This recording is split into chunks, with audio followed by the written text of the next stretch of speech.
Radiant team ban. Ui.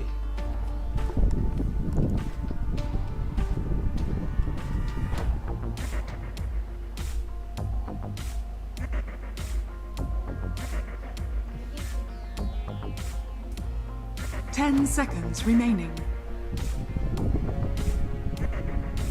Dire Radiant team ban.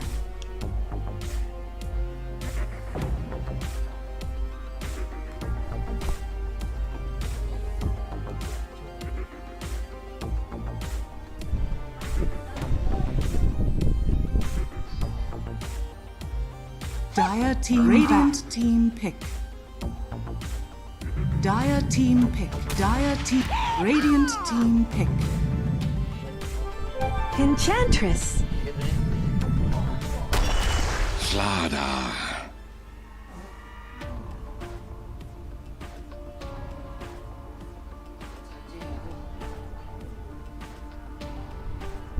Ten seconds. Radiant team back. Dusk.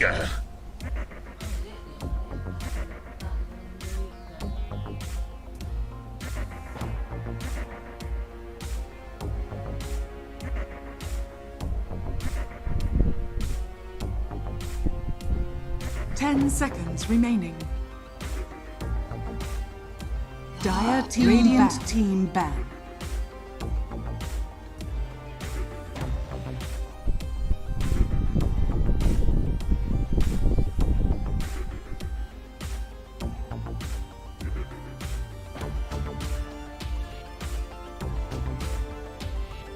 10 seconds remaining. 5 seconds remaining.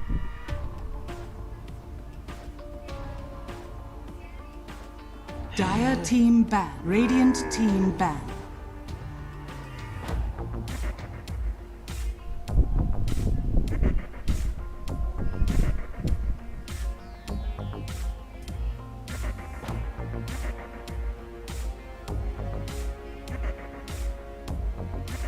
Ten seconds remaining. 5 seconds remaining.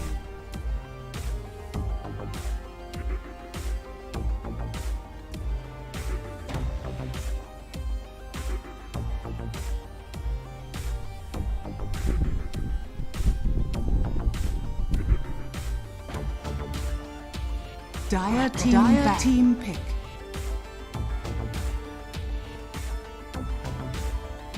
Thank you, Avo's stats. Shoutouts to him for his sometimes seemingly encyclopedic, or shall we say, liquipedic knowledge of the Dota 2 players and their regions, specifically on the Tier 2 considered scene.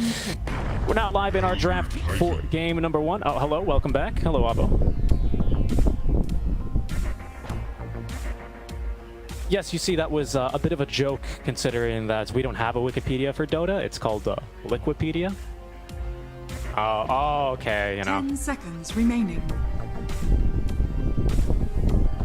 What a story 5 indeed. seconds remaining. Yeah, of course. As we take a look at the, you said Duraccio, and I think that was on your mind, but in the draft, here's what we have. It's Enchantress and ET for bait, so this is going to be their support duo. They like running the Ench. I want to say it's usually no fear on the Enchantress. And then TSA likes to play the position for ET. They're going to pair that with the Faceless Void now, so you've got some damage into Chrono. I'm actually considering maybe that might not be correct. I think it's usually the 5-inch for these guys. We also have a lot of ET players on the likes of Team Empire themselves. Actually, their support pools are pretty similar, as is kind of the norm, I would say, for this meta, at least earlier on in the meta as it continues to develop. We're seeing lots of Lions, lots of ETs actually, lots of Tusks. Snapfire is a bit of a newer addition. I think we're going to see a little bit less and less of her because of the nerfs that were not huge, but I think are going to be starting to play out a little bit more as we find stronger and stronger supports. Sure, I agree. I mean, the Enchanter is surprised it's coming back into this region. He's kind of a staple of the region, particularly Mipolska really stands out as being good. Actually, Roger for the longest time was also a big Enchantress player because she's similar to Chen, and we all know this region loves Chen, but I'm surprised they still bring her back. I don't know if the meta is really...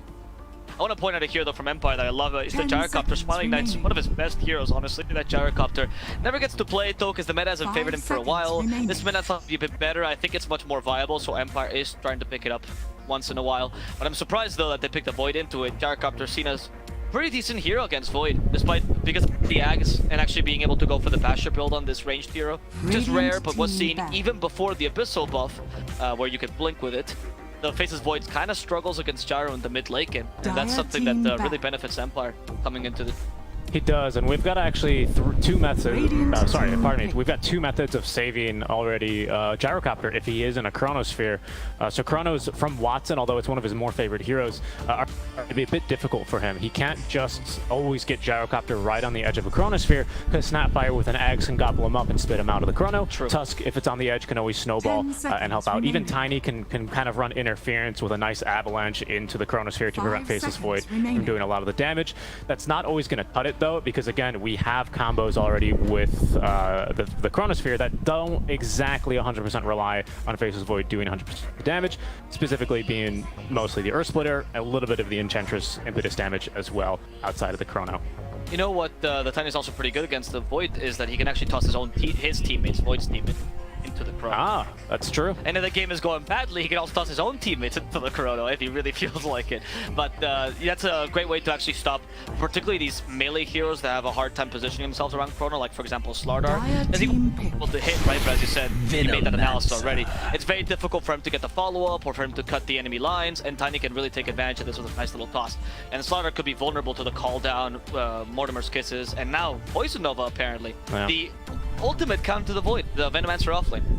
I agree. I think 10 it's obviously a remaining. counter because Faceless Void sucks to lane against versus any melees, but it especially sucks as Faceless Void because it kind of Now forces you to select go your for a heroes. less farm efficient build. You gotta pretty much, if you want to stay in the lane longer than 10 minutes, or longer than really 5 minutes, you have to max, it feels like, the time walk, right? To get that cooldown down from 24 all the way to ideally 16 or maybe even 8 seconds so you can continue CSing.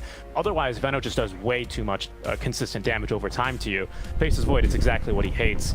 So they're going to throw Dendi on the Queen of Pain in the mid lane. He's got that nice Arcana, so that is not a Vengeful Spirit. That is a Queen of Pain. Will be laning versus the Tiny of Depressed Kid. Yeah, that's what I was actually going to ask you right now. I'm not sure, because usually Queen of Pain is all about that magical damage for the most part. Tiny can tank that nicely, but I suppose that between the Shadow Strike slow and the fact that Queen of Pain is ranged, you can harass him physically a fair 10 amount and kick him out of lane. remaining. I can imagine that lane does go well for Queen of Pain, at least according to Bait, 5 right? seconds remaining. The only issue I have is in the mid game, where you can just blink and Avatar's the Queen of Pain, and not much you can do against that glow combo, and that should be enough time for something else to finish her off, right? Yeah, very true. And even if we're not using that combo for the Queen of Pain specifically, it's not like it's weak this game, right? We've got Enchantress who's going to die pretty much every single time Tiny looks at her.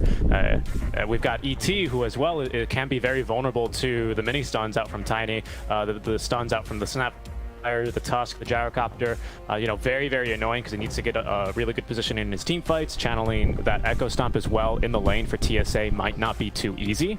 So I'd be curious as to what build he's going to want to go for. But we've got a really strong top lane as well, actually, against Bates. And I think that's going to be possibly one of their biggest weaknesses, at least one of the more glaring ones as it develops into the early game. Because Slardar ET is a lane that if you are melee or if you want to play within melee range, if that's your strength, these guys are going to kick your butt. But Team Empire don't need to do that. They've got a Gyro who doesn't have the best range in the game, but he's pretty good at playing in melee range nonetheless. And a Snapfire position 5 with the Cookie to help save his Gyro as well. So it's a really, really tough situation for Bait. I feel like they tried to draft themselves a very strong offlane, and Team Empire didn't let them have it.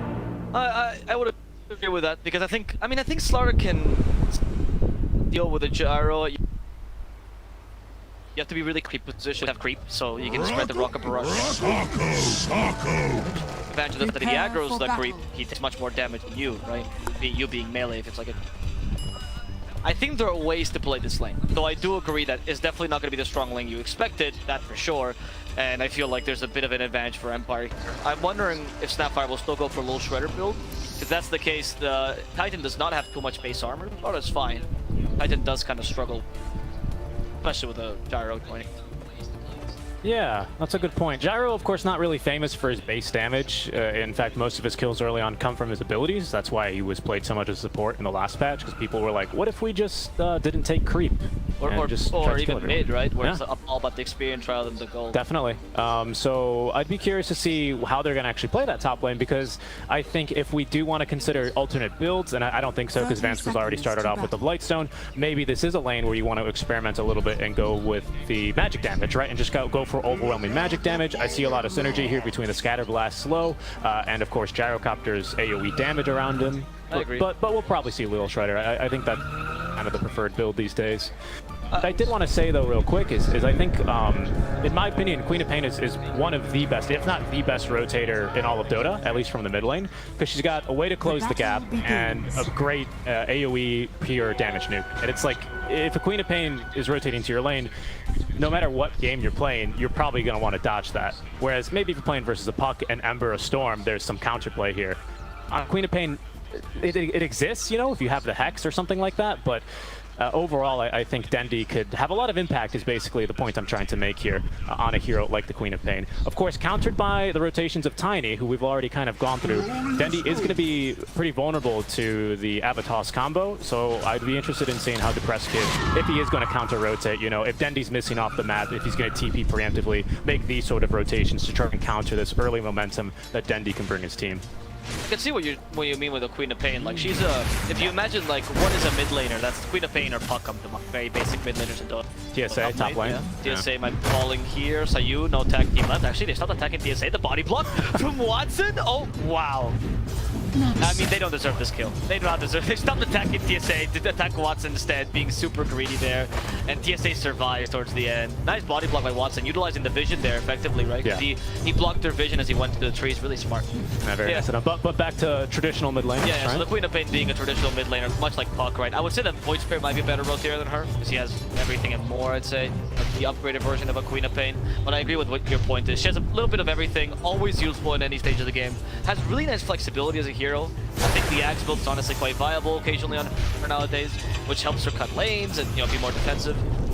I do like the pick overall. I just see the Tiny as a potential counter in the mid game here against this because of her lack of survivability. I think Puck is better in that. Oh, TSA getting clapped by the Hellbear Smasher there. He was going to try and run after Sayu, get some damage in, but I think with 130, he's not going to be too interested in that tag team back up in 10. No, I think you make a fair point. I think Void's up there for sure. But the only reason I say Queen of Pain's a bit better is I think a lot of the times Void can be conditioned on the mid lane matchup to go for maybe a build that's not going to make him such a great ganker. Whereas very rarely that's the case for Queen of Pain, right? I mean, all her builds are good for gank. Exactly. That's kind of... I don't know. Again, it's hard to really make these absolute statements in Dota because Dota, as I like to say, is a game of exceptions, right? You know? I think for the Queen of Pain, because she's a little bit more simple on surface level, but has, of course, lots of intricacies, her toolkit is, I think, positioning her in the top 3, I would say, of best gankers in the game. So, I would agree. I mean, what the point is for this game is that she does need to create this pressure, especially towards the bottom lane. Which definitely. Change that they made, right? Because they put the Enchantress instead of the ET, as we were explaining. ET is doing a job up top, and the Enchantress can at least mitigate the snap. So this is helping bait a fair amount in the early game. However, we are still seeing Limitless struggle so much. And I would say the same thing actually about poor Watson, who, despite a great body block, is still equal in terms of last hits with the Venomancer, and with less denies than him as yeah, this lane is just, it's so difficult for him. Again, Petushara on the Veno just carries everything that he hates. It was first point in the Gale, of course, to try and get first blood. They unfortunately just missed out on it, as you've recalled already. But Poison Sting is really what you want versus Watson, and it just kind of makes his life a living hell. All that damage over time that he can't get rid of, that he's going to have to time walk over. He's going to consider what to point the third skill points into, and this is going to really determine how he wants to play the rest of this early game. Like, does he want to try and just rush the Mask of Madness and just recover in the jungle, maybe with the time lock build instead, or is he going to try and just suffer through the pain? There it is, second point in time walk, he's committed for it. Okay, that's good. I think that's the best idea, because Watson understands that. Like, time walk doesn't help you farm that much. If it was like a farming ability on top of fighting, you'd be like, okay, but it's really just laning. Yeah, exactly. So, I feel like time walk is better. And since Veno has not gone for Plague Wards either, which sometimes they deviate towards if they feel really cocky, then time dilation is also not very useful in lane. Sometimes it can be a way to shut down a Veno, but not this way. It's just so annoying. Terrible. It's disgusting, this matchup, and Watson is... I mean, at least he's still going to be useful with the Chrono alone. The thing is, you don't have that much of a Chrono combo, right? It's really just Earth Split. Maybe you add the Sonic Wave. It's not like you need a Chrono to set up Sonic Wave. Yeah, you've got a good point. I would say, like, the only counterpoint I have to that is the cores that we want to be killing right now for Team Empire. You know, like, if we can kill Tiny, that's fine, but as long as you deny Tiny kills, it's almost as effective as killing him, maybe even more. Because he has to do a lot early. You're right. Yeah. Exactly. Who you want to be killing is a Gyro and maybe even the Venomancer, right? Your space makers and then the Met that wants to be farming. You want to kill Gyro specifically this game because it's going to give Faceless Void, who's having obviously a terrible time top lane. So is TSA. Just ask him. Getting just killed. Denied by Watson. But that tag team level 2 was doing quite the number on him. Yeah, but he used it to his advantage there because it does actually affect anyone who's attacking the hero, right? Including your allies, and because he had Poison Nova on top. That was really clever, actually. He got it denied before they expected it. Watson doesn't get any last hits. So exactly. Yeah, like he last hits his teammate, but that's one of 16 he has this game, right? That's not a whole lot. And if you compare this to the Gyrocopter, who's doing a bit better, 23-9, he's having a fun time here. We need to kind of level the playing field, right? And I think targeting Gyro for these ganks, who is relatively easy to catch with one stun, plus anything else, is going to be pretty nice to kill. And I think Watson is going to end up thanking you for it and repaying the favor later down the line. Sure, we'll see what's happening in the other lanes, though. I'm interested because I think Watson just has to recover for such a long time anyway, and Venom will fall off regardless. And score? Yeah, bottom lane, this is where the action's at right now. We are seeing the opportunity with the bash to just finish him off. No fear. Fair amount of damage thanks to that impetus, and the Hellbear Smash is one of the strongest creeps early if you just want to deal damage. It's what you need against the Grandma. And honestly, 22 last hits for this lane, being as bad as it is not too terrible for Slardar. He can still be an initiator in the mid game. It is really all up to Dendi though, which is like the perfect game. Yeah, actually, I've been taking a look at some of Dendi's stats here on bait. Of course, we've had a lot of Watson top lane. Is going to need to get denied here. Time walking? No, he needs to get denied. There he is. Okay. TSA will happily climb in as Dendi's ganking bottom very quickly. Dendi on bait so far has something like a 23% win rate of all the matches played. Of course, he's been on every single iteration, but the games that they win, he usually is balling out of control on. So he could use one of those games as he'll try to go down bottom, but the cookie up from Vanscore is going to give enough space for Smiling Knight to dodge anything incoming. Here's the press kid with a counter rotation, just looking at no fear, running for his life as the crush will not connect onto anyone. No kill there with the homing missile, but the press kid will toss the tree and find a kill. Dendi's still holding on to the Sonic Wave here, but no one really within the kill threshold, so he's not really going to be able to get anything here, unless Limitless can make something happen. Trying against Vanscore, but Vanscore's not really comfortable appropriately there. Sonic Wave for the Gyrocopter, and okay, that was way too close for him. Facility request available for Vanscore. With the creeps, they're gonna finish him off. They overstepped their boundaries, and Dendi was just patiently waiting there, hoping to get the Gyrocopter kill.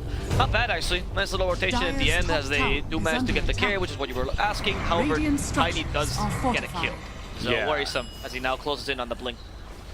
Exactly, because as soon as he does get this Blink Dagger, it makes your game a lot harder to play. Dendi even, especially for him, right, is going to be possibly in the line of fire very constantly. Smiling Knight's going to TP right back bottom. They get hit with a root though, Limitless underneath the tier 1 tower. Got good damage, good cookie there onto Dendi, who stuck around. Seiyu was trying to rotate from behind, but Dendi with the TP forward. There's the kill on the Gyrocopter, and he gets the TP out in time. Vanscore having missed the cookie and Seiyu too late, didn't have the vision for the snowball. And they will not be able to punish Dendi. Nicely done. A second kill on the Gyro. He's going to have to make the walk of shame back to the lane. Is under attack. No fear though. What's going to happen to him because he is also in trouble. Never mind. Bash. Just really whacked that Grandma in the head. Seiyu might be in trouble as well as there's the go to taste the bash. Just one more hit will do the trick. Goodbye to Seiyu. Tiny still have a toss, but no Ava combo to go with it. And Starter just sees the opportunity. In fact, no way, Limitless. This might be a bit too far. Yeah, you need to back out. It is a Tiny. As soon as he gets Ava toss back again, he's dead. So, and keep their distance and walk away. That play by Dendi, though, I feel like he did, because of the tip, I feel like he said, did you see that? He TP's out. Because that was quite incredible. I didn't think he was going to live there. He got the kill and is playing aggressively, so it's a worthwhile trade. But being able to live from that is huge. Yeah, and furthermore, he forces Tiny to stay bottom, right? Because now Tiny has got business being down bottom to make sure Gyro gets farmed. Freeing up Dendi to just farm very easily here in the mid lane. Might consider pushing it a little bit, but the ward's going to scout to press kid coming back over to the mid lane, so he's probably going to go ahead and take it easy. Something else as, pardon me, looks like he is going to be going for the first item, Orchid. Okay. Alright. What do you think of this? Orchid? I don't see, because I don't see anything that's like, wow, I really need to silence that immediately. It's nice for the Tiny if you can jump him, right? Because then it kind of stops your counter initiation. It's nice. Same with Gyro. Same with Veno, I would say, right? Because if you want to blink onto a Veno before you can get the Gale out and start a fight, you know, I see the Nova. Yeah. The Nova, thank you. Sorry, yeah. I can imagine that. I mean, I just don't see it as like the biggest item for Bomb, but I'm also thinking, what else will she build, right? So, yeah, it's like not really a nice Yule's game. Just kind of sets you up for everything, right? This game. PSA in the top lane, by the way, has a stomp here. We'll stop into shower for a second. I think he might still be dying. Void's coming in once. It's like, no, come here. They're denying against Venomance, and that's not a very fun Veno timing here for him. got the urn. He's had the urn for a while, just hasn't been able to find any kills. I mean, he's had urn for so long and no charges that he's even gotten out the bit booster. So, you know, he might even just, his first usage of this item might just be the full vessel. Vanscore top lane, nice cookie there to get the stun onto Limitless. TP is coming, courtesy of the tiny toss into the avalanche. It's going to be enough damage for the kill. I should say avalanche into the toss. It's going to be enough damage for the kill. There's two ways of actually playing that combo. It's important to know both, because Avalanche does deal more damage, but if you want the longest stun time, it is better to use Avalanche. Or even toss initially, then the Avalanche if you want to maximize. Tiny does have a little bit of intricacy once you get into, before you get the Blink Dagger. Once it's Blink Dagger, you just blink in, Avatos immediately. Yeah, every single time. Rock Stopper. He's close, 600 gold away with that second kill. Might be looking to get +1 as he has two squishy supports currently situated down bottom. TSA just holding his ground. The stomp is going to hit him, but the avalanche is going to stop the stomp from coming through. Loomis is going for first item Hooded Defiance, so he's not going to have a blink dagger, but Dendi has a blink. Can't really slow the press kid enough for them to get a kill. For a second, I thought you meant Dendi bought a blink dagger. Wait, what? No, he got one. He just got one. Got the ult, and he got a kill as well there on Vanscore. I mean, yeah, not a bad usage there of the Sonic Wave, honestly. Sapphire kind of important. Dendi sees the opportunity to go for the press kid, or the Shadow Strike. He's not going to use it early. Instead, it seems that they want to rotate and go in with Watson. There is no Chrono here, but they could still maybe just kill Smiling Knight. No, Watson is not. He's just going to stay farming. Yeah, he needs to be farming. He's had a kind of a tough start to this game with 2 deaths already. That amounts to about a minute of not farming of 10 minutes in the game, you know? So it's pretty rough for him. No fear. Echo Stomp should create enough space. He's got normal 1 in the Nature's Ascendance. Good initiation by the Slardar. Finds the Tiny. He crushes him. And No Fear is going to be the one to get the kill, I believe, with the Tornado. You said the kills with the Tiny weren't necessary, but it does seem like they're getting them regardless, right? It's just, I mean, they keep finding him with the starter. His kill is kind of easy. He's only gone for 1 point in Grow, which is a fair amount of armor, but not enough to deal with the Slaughter, of course. And no, I mean, I wouldn't say they're dominating the early because they're not taking too many objectives. They need the mid tier 1 to really assert themselves. I feel like bottom tier 1 for Dire is. Radiant. Yeah, I don't care too much about. That's true. I guess the reason I said you don't really need to kill Tiny, I still stand by that. But I was trying to. No, I get that. But I feel like a lot of the times the trap that people fall into is we need to kill Tiny, and then they'll go and the ways and the places specifically that they try and kill Tiny is like underneath his tier 1 tower. Supports rotate in, and then they turn that gank into a kill for Tiny, right? Yeah. So, but the ways that they're killing Depress Kid here, you know, they killed him once here, they killed him once kind of underneath the tier 1 tower after a long fight when he didn't expect him to be back. So actually that was his first kill. A couple of times they found him out, just kind of out of position, trying to find ganks. Because he's trying to do something with himself, but unfortunately Veno and Jara are just kind of static as well. It's not really their fault. They're playing well, but the Tiny has a lot on his shoulders and he has nobody to do it with. Maybe the Tusk, but he has no Blink Dagger yet.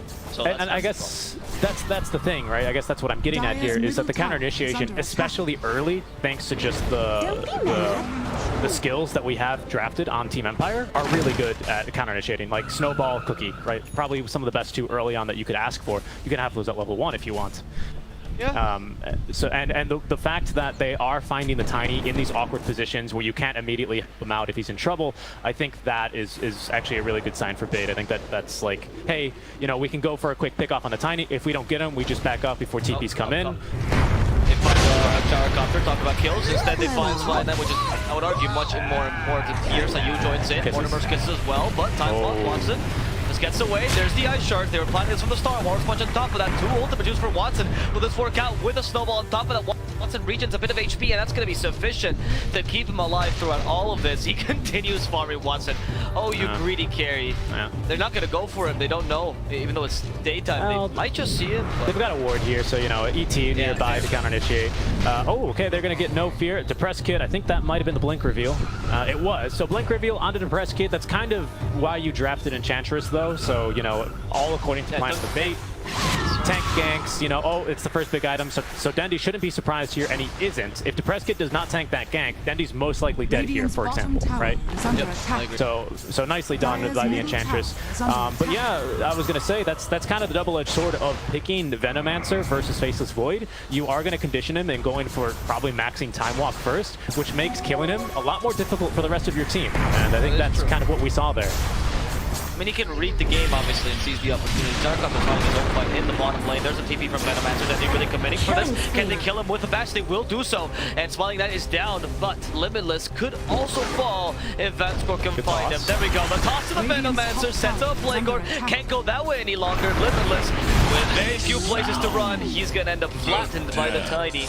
Not bad though, because I think it's an offlaner for carry anyway, so that's kind of a win for Bait. However, Empire do need these kills a lot. So at least they're doing something, right? The thing is, Bait, the longer this game goes, the more their heroes scale. I really do not trust the Veno past like 30 minutes. He's really meant to be strong now and forcing 5-on-5 engagements, and they're not accomplishing it quite yet. Yeah, exactly. And let's just take a look at kind of how these 4 deaths make that on the gyrocopter have really affected the game. We talked even in the drafts, of course, Veno versus Faceless Void is kind of just a poo-poo time, and that's definitely true, but as we haven't really seen that play out, just because, you know, we have gone for the Time Walk max, we have now successfully ganked our gyrocopter a bunch, so far mission's successful, but the smoke gank is going to find Watson Depressed with the blink on in, but again, he's going to have the Time Walk away. The snowball was not in time. That's going to be another ultimate used for not a kill onto the Faceless Void. We got Chrono in 10, might even look to turn. Going for Sayu, he also has Mask of Madness if he needs a little bit of extra movement. No, instead, keeping it. There we go, nearby with the Orchid on top of that, so Sayu can't turn back either.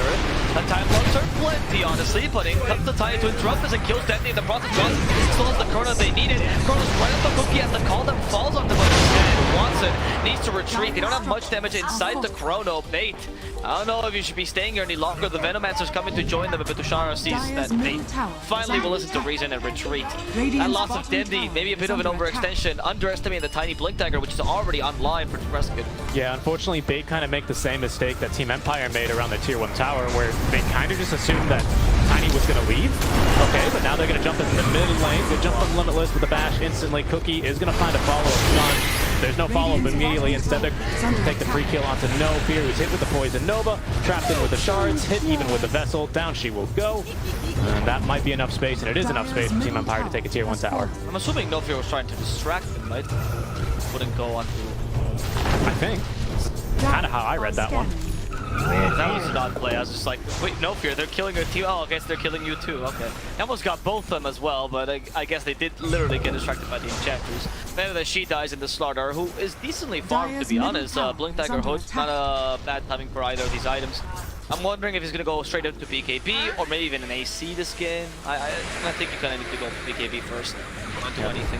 They're after Dendi in this top lane with the homing missile. Limitless is here to try and counter-initiate. Sayu might have gone a little bit too aggressively here. He will not die yet, and actually Depressed with the blink thanks to the vision from the homing missile. Get the kill on a Dendi, but they're fighting beyond the Tier 2 tower right now. Kiss is raining down, though. Are going to try and nuke down TSA, but he's now within the range. So they're going to focus instead on the Limitless. 2 heroes still asleep now, having woken up, are going to look for blood. As Faceless Void is actually going to show up for the fight. There's Limitless with another stop. They're going to buy back now on Dendi, who does have the Sonic Wave at the ready. Second charge is going to go for the TP out. He will be allowed to leave, as there's going to be the Orchid onto Smiling Knight. Limitless with another blink on in with the bash, has him locked down. That's going to be more than enough damage for the gyrocopter kill, going on the way over to No Fear.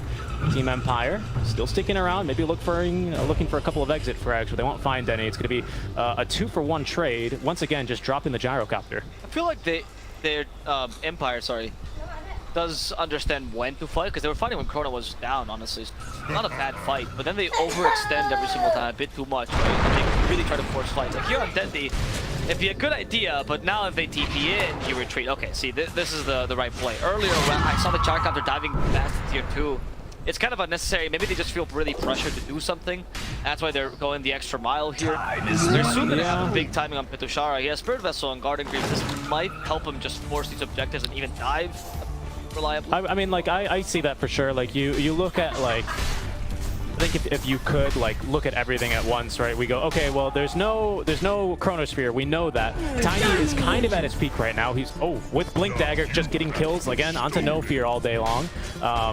There's no BKBs on any of these cores yet, and we have vision on Dendi underneath their 2-2 tower. Like, I think you add all those things up, and available now for sure, and they will kill the hero with the highest net worth on the Empire. Wow. So, that. I mean, Watson takes that kill as well. It's going to help him recover a bit. Decent use of the Chrono. Prescott still wants to fight this. Has a Blink Dagger in there ready. Starter in the solo position. It's nighttime. Oh, they see Vanscore, and that should be a kill on Vanscore next to the York, and he can't get away to Prescott. Hoping to reinitiate, but going back in time, because otherwise they would have taken him down as well. Empire needs to take it easy for a while until Venom respawns. Yeah, definitely. This replay is going to be of their dive top lane. But yeah, I mean, it like I was saying, it looked good for them. I think, like you said, they understand when they needed to fight. Because again, Tiny's kind of at his peak. Gyro is a bit weaker, but he's still strong with just experience. Again, back to your quip about mid lane Gyro, just needing the experience. But yeah, just a little bit too aggressive, and Dendi buying back there, I think it does end up being a little bit worth it. Especially because he's not died yet, but they are smoke ganking on over to him. Might not know, farming with the 2-1 used to be, so smoke's gonna break. Preston with a jump on and in, snowball, and the Walrus Punch to secure the kill. Dead for 75 seconds now. Yeah, okay, so I Caster's Curse Dendi, my bad everyone. But a good kill for Team Empire. Yeah, that was a great kill for Team Empire. I mean, this is awful now, because Dendi is, like, without the reliability of Dendi as your secondary core, the Empire's actually not looking that bad, because honestly, they're pulling off a really nice tri-core here.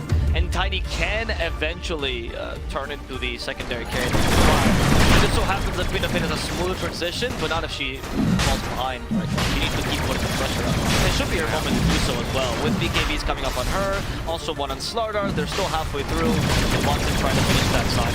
Not a very high net worth game though in general.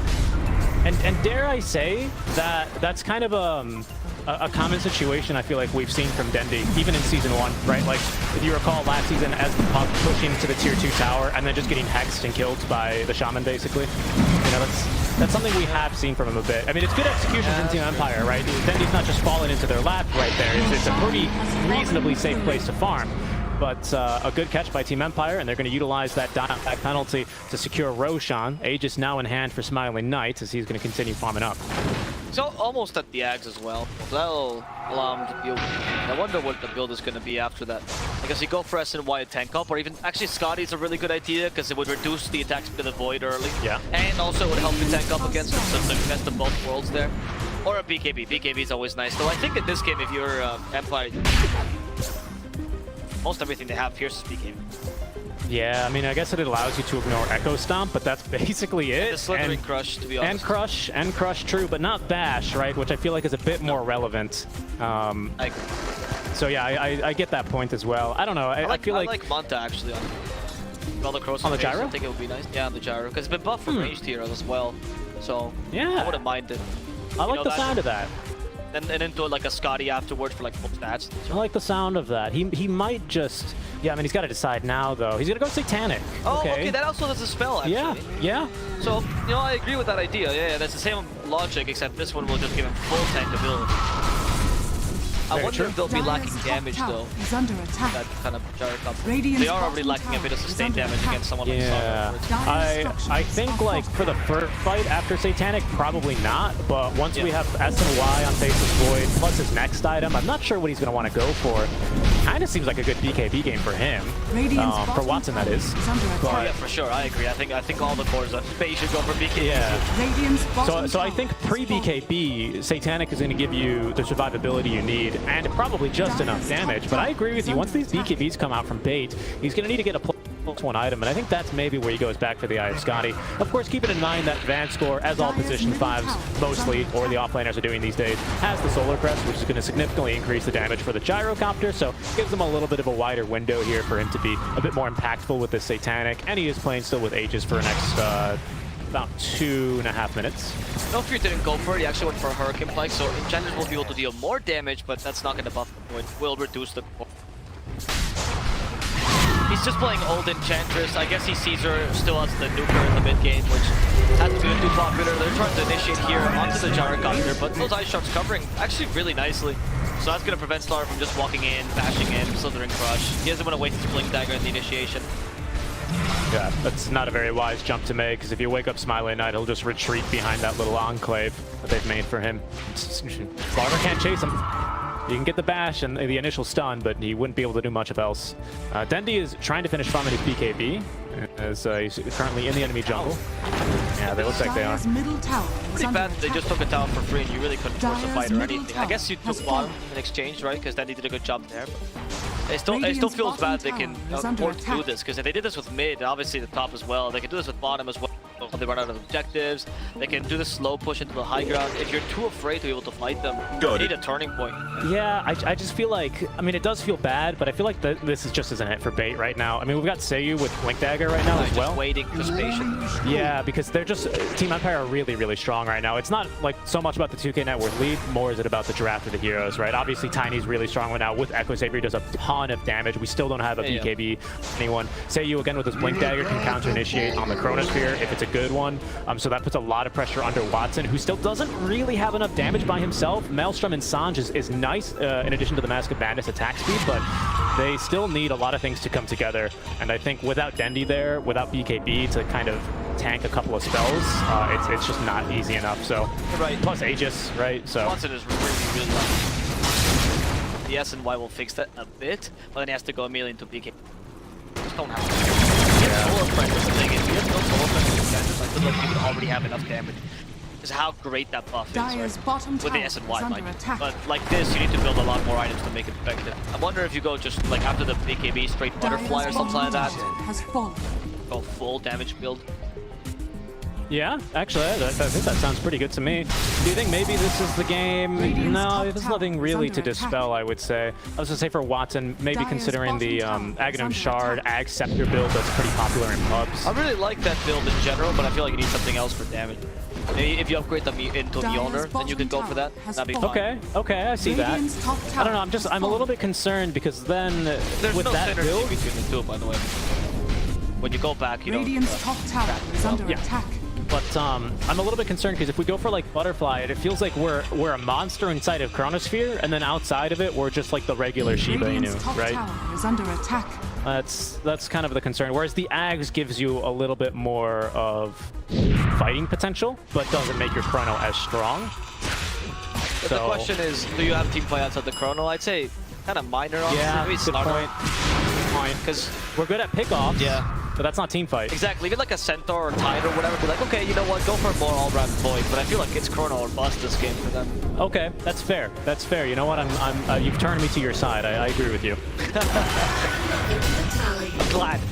Empire, on the other hand, though, I do think have a pretty fair amount of team fight, actually. I mean, I know it's Tiny and Tusk and stuff are all, like, single target, it seems like, but their team fight is just so easy to execute. It's throw a bunch of stuff around, Gyro cleanup, right? It really is just like a teenager's party, and Gyro's the mom coming at the end, like, oh, leave all these things to the floor. I feel like Smiling Knight is going to be the carry this game, which is why I think they also built in the Solo Crest so early, right? Because they know the importance of this. This is kind of how Smiley Knight usually likes to play Dota. I feel like his team, pardon me, whatever team he's on, It's Full Protect 1. Full Protect 1. Yeah, kind of like the RDO style from the previous bait, you know. But you give him the farm, and he's got some serious clutch potential, especially on these, like, I'm just going to stand in front of you, and we will punch each other in the face kind of heroes, like the Gyrocopter, especially with Satanic, right? One of the better Satanic carries in the game, along with Luna. Who else is fantastic? Sven's pretty damn good at carrying one, but like, he can definitely carry this game for them if they go late enough. Again, Chronosphere is real damn scary to fight into, but one slight counterplay that I will mention, besides the ones I already have that are Snowball and Snapfire Eggs, which we're not even queued up yet, so I don't think that's going to be too relevant, is if you can activate Satanic before Chrono is placed down, your side gunner still life steals for you. True. So that could maybe be enough for you, especially with the Paladin Sword, for you to just stay barely alive in a Chronosphere. I'm not sure, but I'll just say it for consistency's sake. You're not wrong. Even without it being activated, still a fair amount of heal with the Paladin. Like, Paladin Sword is what fine for Smite. Yeah. You couldn't be luckier. For the Gyro, it's one of the probably the best item Gyro could buy, honestly, or get. He'd love to buy it if he could. Is under attack. Yeah, he would. He would totally buy it. And now, yeah, you can go for damage. I still like this stats build here for him, just because he's your main carry anyway. But we're seeing Bait making a move. I'm assuming this is smoke now. They're all nearby, and you're under ward. Like, you just need to do something, right? In the Chrono's up, you gotta get kills. It's a good time for it as well, I would say. I think this is maybe where I think Bait, they're showing a bit of hesitancy because they're like, we're strong, but also Team Empire are still kind of waning, or waxing, I think it is, right? In terms of their power levels. Oh, waxing. You mean they're still increasing, right? I think they're waning then. I would say they're waning. So waning is decreasing. At least that's waning is decreasing. Yeah, I think they're on. I know, but I'm asking you what you meant. Yeah, I think they're waning because now that we've got dual BKBs up, 9 seconds for Slardar, 9 seconds for Queen of Pain, with a Chronosphere on top to boot, I feel like they could actually pretty easily take some fights now. That's BKB, but now time to use it. Oh, that's a huge loss there. Oh no.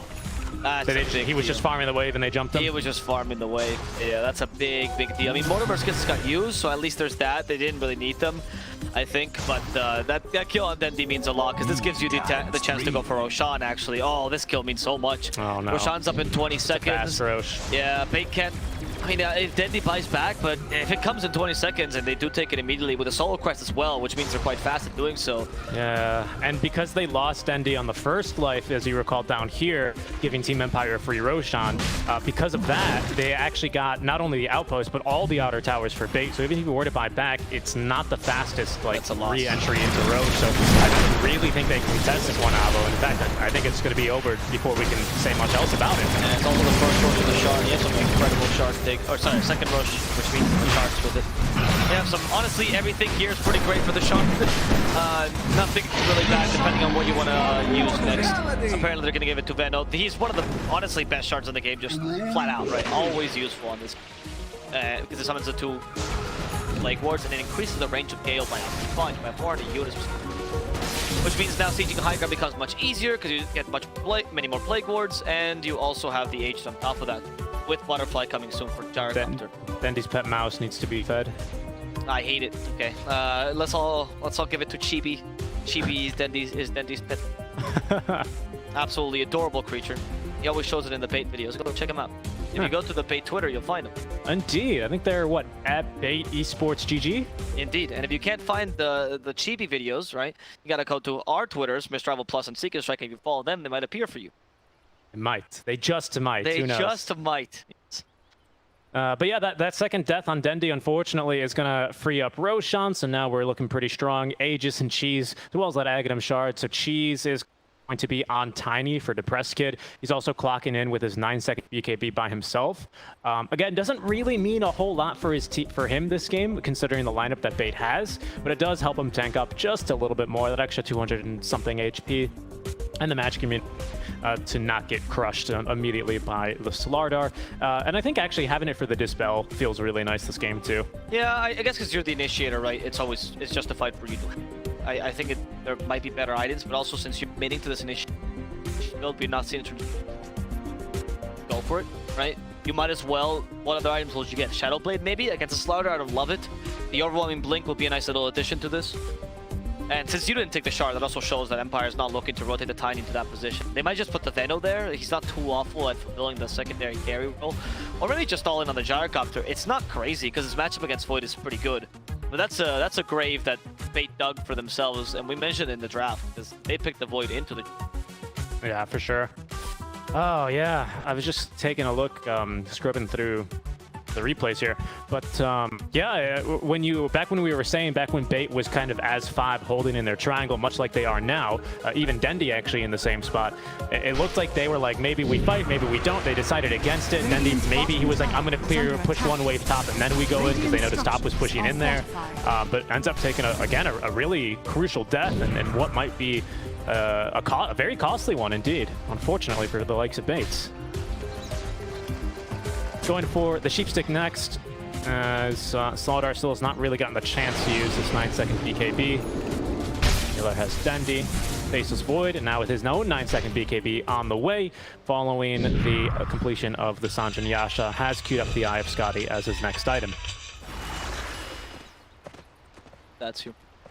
That or like I was gonna say Butterfly because Butterfly deals with damage and Scotty, but fair enough. You know, you're just taking this still. Yeah, Preachin used to be the. I mean, whenever Bait plays up here, they should slow down the game. Someone in the chat will make the joke, oh, so Dendi can play, right? Slow down the game. Well, you know what they say. If there's one Bait fan, it's me, you know. I mean, I feel like the last season they did the same with RTO, right? They just played 60-minute games, and that's when they got scary, though. It's like they had some time to upgrade, but once they got to 60 minutes, they would play like good from Dota as well. Because you don't usually get that from teams that are inconsistent, right? Yeah, and a lot of like pros and even like, you know, other analysts will be like, yeah, you don't get to practice plus 45, plus 50-minute Dota in scrims. Usually it doesn't go that long. So it's kind of like you're not really flying blind at that stage, but it's not really super rehearsed either. No, but you know, Dendi's played every competition in Dota known to man. I wonder if he has. Because what? Now there's I mean, obviously there's a couple of heroes that you haven't played with yet, such as Dawnbreaker, but there's a big chrono available on one melee range Rex. Are they just gonna let him fall? Hey, no, they have initiation of Smiling Knight. He's the target, getting kill him once for the chrono. They seem to be able to actually. Whoa, that's the Aegis. No chrono available. Watson will wait to sneak in with his chrono. Preemptively used. There's the Earthsplitter on top of that. The items won't help too much on the given top as well. And that is going to be Smiling Knight dying. Okay, succeeded. They did it. Watson though in trouble as he time walks a bit too aggressively. Like it punched by a dozen. Watson feels confident. He time walks back home with the poison nova still on. And Watson heals Sayu and will even heal off his dead body there. As they finish off Tushara and the backlines, the Preskin will be able to TP back home, but that was a struggle for Empire, and they showed they can win these team fights now. Yeah, that was a really, really nicely done. The first life, of course, Team Empire, they knew that he was kind of gone on his first life, but the second life, they didn't even bother fighting for it at all either. And that all came down to the Chronosphere placement by Watson. Very, very well played by him. If he puts, again, a lot of faces Voids, they want to be super efficient with their chrono, you know, have their melee supports help out for a little bit of extra damage. But you can't play like that this game because of the Tusk Blink Dagger, and he definitely recognizes that and doesn't try and be fancy with it. Just a simple Chronosphere kind of puts him right smack dab in the middle while zoning out the supports enough, and there's just really not much Team Empire can do. Smiling Knight pops his BKB to try and get the jump off Dendi, but Dendi's still proving that he's got plenty of dexterity left in him. At 31 years old, pops his BKB as well. So Smiling Knight doesn't really get to do much in that fight either. I mean, that was just the fact that they left him alone in the beginning to me seemed a bit odd. They had no save for him when they put him in the high ground, just assuming they just would do the trick with the chrono existing, right? It was just a very cocky play by Empire, which ended up costing way too heavily. They didn't have any force that side of for him. Now for TSA, they get a kill. This would be kind of nice. If they're going to get as well, no fear is going to fall, but it seems like bait. No, they want to retreat. There was a moment there where they were all surrounding the enemy, but it seems like they all wanted to retreat, just in different directions. They scatter like the wind, and they end up only losing the supports. Not too bad, especially forcing a buyback from Snapfire. That's honestly just putting Empire in difficult. Yeah, definitely. And actually, best of all, we only lose the ranged barracks, which isn't too impactful, to be honest. Tier 3's down, but again, that's not going to be the craziest thing in the world. Smiling Knight, by the way, he's going to just go for the butterfly next, so he's going to force something out from the likes of Fate, as they are going to go and try and finish up the bottom lane of barracks. Dendi, he can always decide to turn that Orchid into the Bloodthorn instead of going for the Sheepstick for the True Strike provides, now that Divine Rapier no longer grants you that. Or we can see Watson perhaps queue up instead of the Eye of Scotty, the MKB. We'll see what they decide here for the likes of Fate. Pretty crucial, because I think a large component of them being able to kill the Gyro was Slaughter landing the attack guaranteed for the bash. And not having that guaranteed is going to be a little spooky, especially because if they wanted to, Team Empire could decide to throw the Elven Tunic onto Smiling Knight as well to really exacerbate this issue. I don't love that though, because you know you have Paladin Sword. I agree. Even though I like Elven Tunic, but I agree with your point, right? Like you just can't go for Bloodthorn. Radiant are scanning. So it seems like it's just a lost case. Or actually Satanic. Oh right, it's true. Yeah, you can even do that. Yeah, good point. Good point. There's no point in the Bloodthorn because of that. So MKB for the Void seems fine, right? Because it's good item for him. But the Slaughter, yeah, he's gonna struggle now. Let's get more attack speed, right? If you miss, just hit faster. That's the solution. Just brute force your way through it and hope that you can still hit the Gyrocopter. I think that's your only option, really. Maybe Bloodthorn deserves a little bit of a buff. Maybe it needs a hard dispel instead of a basic dispel. Dispel by BKB. The problem is just is like by the time you have Bloodthorn, the enemy team always has BKB, right? Yeah. So it's a nice late game item, mind you, but that's the problem. The evasion beating thing is not really useful against most. By the way, No Fear is like you're saying, going for the old school Enchantress. Even has the Acronym Scepter depleted now. That's what the Sproink, actually kind of insane, by the way, this ability. Yeah. Very underwhelming. If you ask Crit thinks this ability. Well, yeah, but if you see Crit play with this Sproink, it's also kind of, it looks like the most broken eggs in the game. Well, everything that Crit, I mean, that's fair, but I'm just saying, this is his opinion about Sproink, and he's actually really good with it. He likes to build this bunch. It's like kind of a pseudo carry Enchantress. It's better if you play her offlane with this build, but I don't know if you've got enough time. It's been one of the longest games. This is why Bait excels in the late game. They're all carries. It's really just 5 carries. Or 4 carries and PSA. That's the game right now. Once again, disciplined Dota on top of recognizing how strong these ward spots are and fighting underneath them. Both teams kind of refusing to leave. Eventually, Bait are going to be forced back because of basically Plague Wards. So Petushara is doing a strong job for his team and continuing to zone away Bait.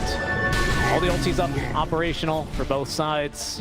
Aegis has, of course, been reclaimed long ago, and Roche may be up as soon as in 30 seconds, further 3 minutes after that. We do have Chrono available now for Bait in addition. We saw the other Chrono. Oh. Now you have Aegis. Real quick, Smiley Knight's got Minotaur Horn equipped for this next scrap as they are smoked up, so he's put the Paladin Sword away. Okay, I mean, I think that's fine. Tier 4 items tend to be good. Tier 3, that's it. Best choices. I don't know if he's gonna buy it yet. Since you have cheese, I mean, if you get Aeon Disc, it's risky, but you might just win the fight outright. But I guess Smiley now. I mean, it's risky. I don't think Aeon Disc is, in this game especially, one of those items that's like, we're going to win with it 100%, or we're going to lose with it 100%. Like, I don't think Aeon Disc is really that tier of item. A make or break item. Yeah, it's too... Like, it's useful to have almost always against a Void as the direct counter, but don't want to put all your eggs in that. Definitely. Definitely. Because if they scout the Aeon Disc, Bait are probably going to know there's no way he's got buyback. Let's run it down mid. And they push pretty darn fast as well. Okay, big items. Yeah, Scotty finished for Watson. Shiva's finished. Sorry, make that Scythe of Vice finished for Dendi. Okay, Scythe of Vice, interesting choice. Actually, a good way to make use of the Bloodthorn, I guess. If you use Scythe of Vice and Bloodthorn, you can't use KB or Satanic. So, your custom Doom, I guess. Pocket Doom, as they say. And by the Doom, as it looked like Dendi was eager to make the jump there, but will not be able to close the gap soon enough. That's going to be them scouting the Scythe of Vice, though, as we continue to pick up the Tier 4 neutrals. We've got all 4 of them now for the likes of Team Empire. Then no one's holding on to the Telescope, nor the Penta Edge Sword as of this moment. Whereas Bait are... Oh, nice. Telescope is going to be nice to have for this Enchantress. And then, is that Trickster's Cloak? It is. And then finally, the Illusionist Cape for our Faces of Void. Well, this game actually really good on the Void, because you can... Radiant as well, so you can hit both. So it might actually be one of the few heroes that can use relatively offensive. Definitely. He is gonna. The MKB though is, I think, the turning point here to deal with the Gyro Butterfly. I mean, they're chilling. You know, both teams playing safe Dota until now. This might go into the late game. I do give Bait a bit of an edge then, honestly, because you still have the Chrono power. I feel like that's better. On this. Yeah, I agree. I would have to agree with you. I think it's just so tough to fight into a Faceless Void, especially once he gets this MKB up. He's going to be clocking in like close to 4,000 HP. He's going to have probably 20% backtrack as well, so you have to add that onto his effective HP. They're going to complete this TP from Limitless. Watson was coming behind to support him. I've actually never seen a Void go for the... Yeah. Down these days. Used to be the case, but maybe like so many patches ago. Team fight. Now it's just a secondary part in the true Void carry meta. There's Roshan number 3 has the Refresher Shard. Would be really nice to have more for Bait, to be honest. I think they're going to be looking for that second Chronosphere in an engagement. So they're going to send the Faceless Void, Illusion Escape, Illusion forward. Smoke is 5. Maybe look for an opening here to exploit out from the side of Team Empire. We'll switch over to buyback here real quick. I feel like you have enough damage now to anyone tonight. I think Bait is looking in a position. The Assault Caress also great for going high ground right after. They might just find the Tusk. No, just keep it. Bait knows that if they initiate in the wrong spot, they get caught by the Poison Nova and they can dance around a bunch. Still at Mercy. It's also one of Tiny's best assets, right? Going in and out of fights, whatever. Yeah. Plus, we still have Cheese on Gyrocopter in the backpack now because he's got on disc already completed. Queuing up the Divine Rapier next. He's already 3,500 gold in for that. We'll see if he maybe decides to finish up the Mjolnir before. Gotcha. He also has in the quick buy Anything else that's very exciting? Closing on the Lotus for the Veno, nothing too huge there. Overwhelming Blink, like you said, for the Tiny. Going for Daedalus next on him. We're about to have buyback come off cooldown now for Vanscore, who did use it a bit earlier on, so far that's gone relatively unpunished. It's a slow game. This one's turning into. There's the Splunk in action. Nuking the creep wave, in case you haven't seen it before. Depressed Kid looking to find Dendi. Can he find him? Do I have a Hex? Just Hex instead of PKB, but I guess... You know, Dendi has too many seconds. He has to shave off seconds. Yeah, he doesn't need that money. He's going, you know, back in my day, this used to be 10 seconds. All the time. I mean, I think he just PKBs there because he doesn't know what's coming after, right? That's kind of the scary part. Fair. That's true. That's because obviously you don't have information. Because they're both insta-cast, right? That's it's the same cast. Yeah, but of course the Hex, while it'll stop a Tiny, you know, a BKB is going to keep you safe from maybe a Snowball that's coming, but of course no Snowball was coming, but Dendi couldn't have known that, as I think bought another item. Yeah, so Depressed Kid now has the Crystallis, so he's going to be looking to try and crit a little bit more, not to be confused with the player or the other player, Crystallize. Very different players, and one item. And he snags the regeneration room. There's just so many Plague Wards just chilling in the Roach Pit right now. Down bottom, they have found one. It's Limitless. Pops the BKB. There's a Snowball this time, though. The Press Kid is not going to get bashed, and the Snowball's all into the Creep Wave, so just a little bit of saber rattling down bottom.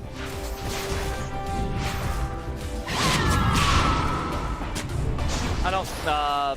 I'm just waiting for the team fight to happen, Richie. At this point, we can keep theory crafting about the items they want to. But it does feel like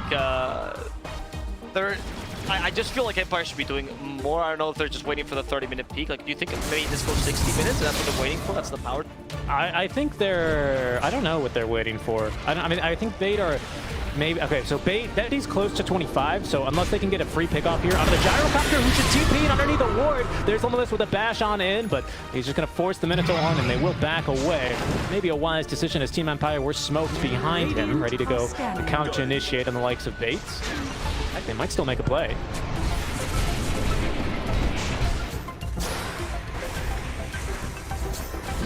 Just Roshan. I guess Empire is just gonna force them to fight here. I don't know. Bait should go. Please, Bait, go. You have Chrono, right? You should be able to win this team fight if you Chrono in properly. The question is the counter initiate by Empire strong enough? At this stage against BKBs, I don't know. I believe it's still a 9-second BKB. No, it's an 8-second BKB, pardon me, on Faceless Void. They last used a 9-second BKB when they defended bottom tier 3, which is now gone, of course. That was, what, maybe 20 minutes ago? So some time ago, of course. Nothing else too major here for the items. They're just kind of tickling Roche, but Watson sending his illusion just to make sure that they're not going to really commit.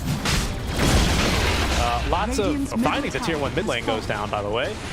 Violent Knight is at 25, so he's got global cooldown. That's why global cooldown, sorry. He's used that already a couple times, and actually has finished up the full Mjolnir before the Divine Rapier. Chilling in the quick fight for him.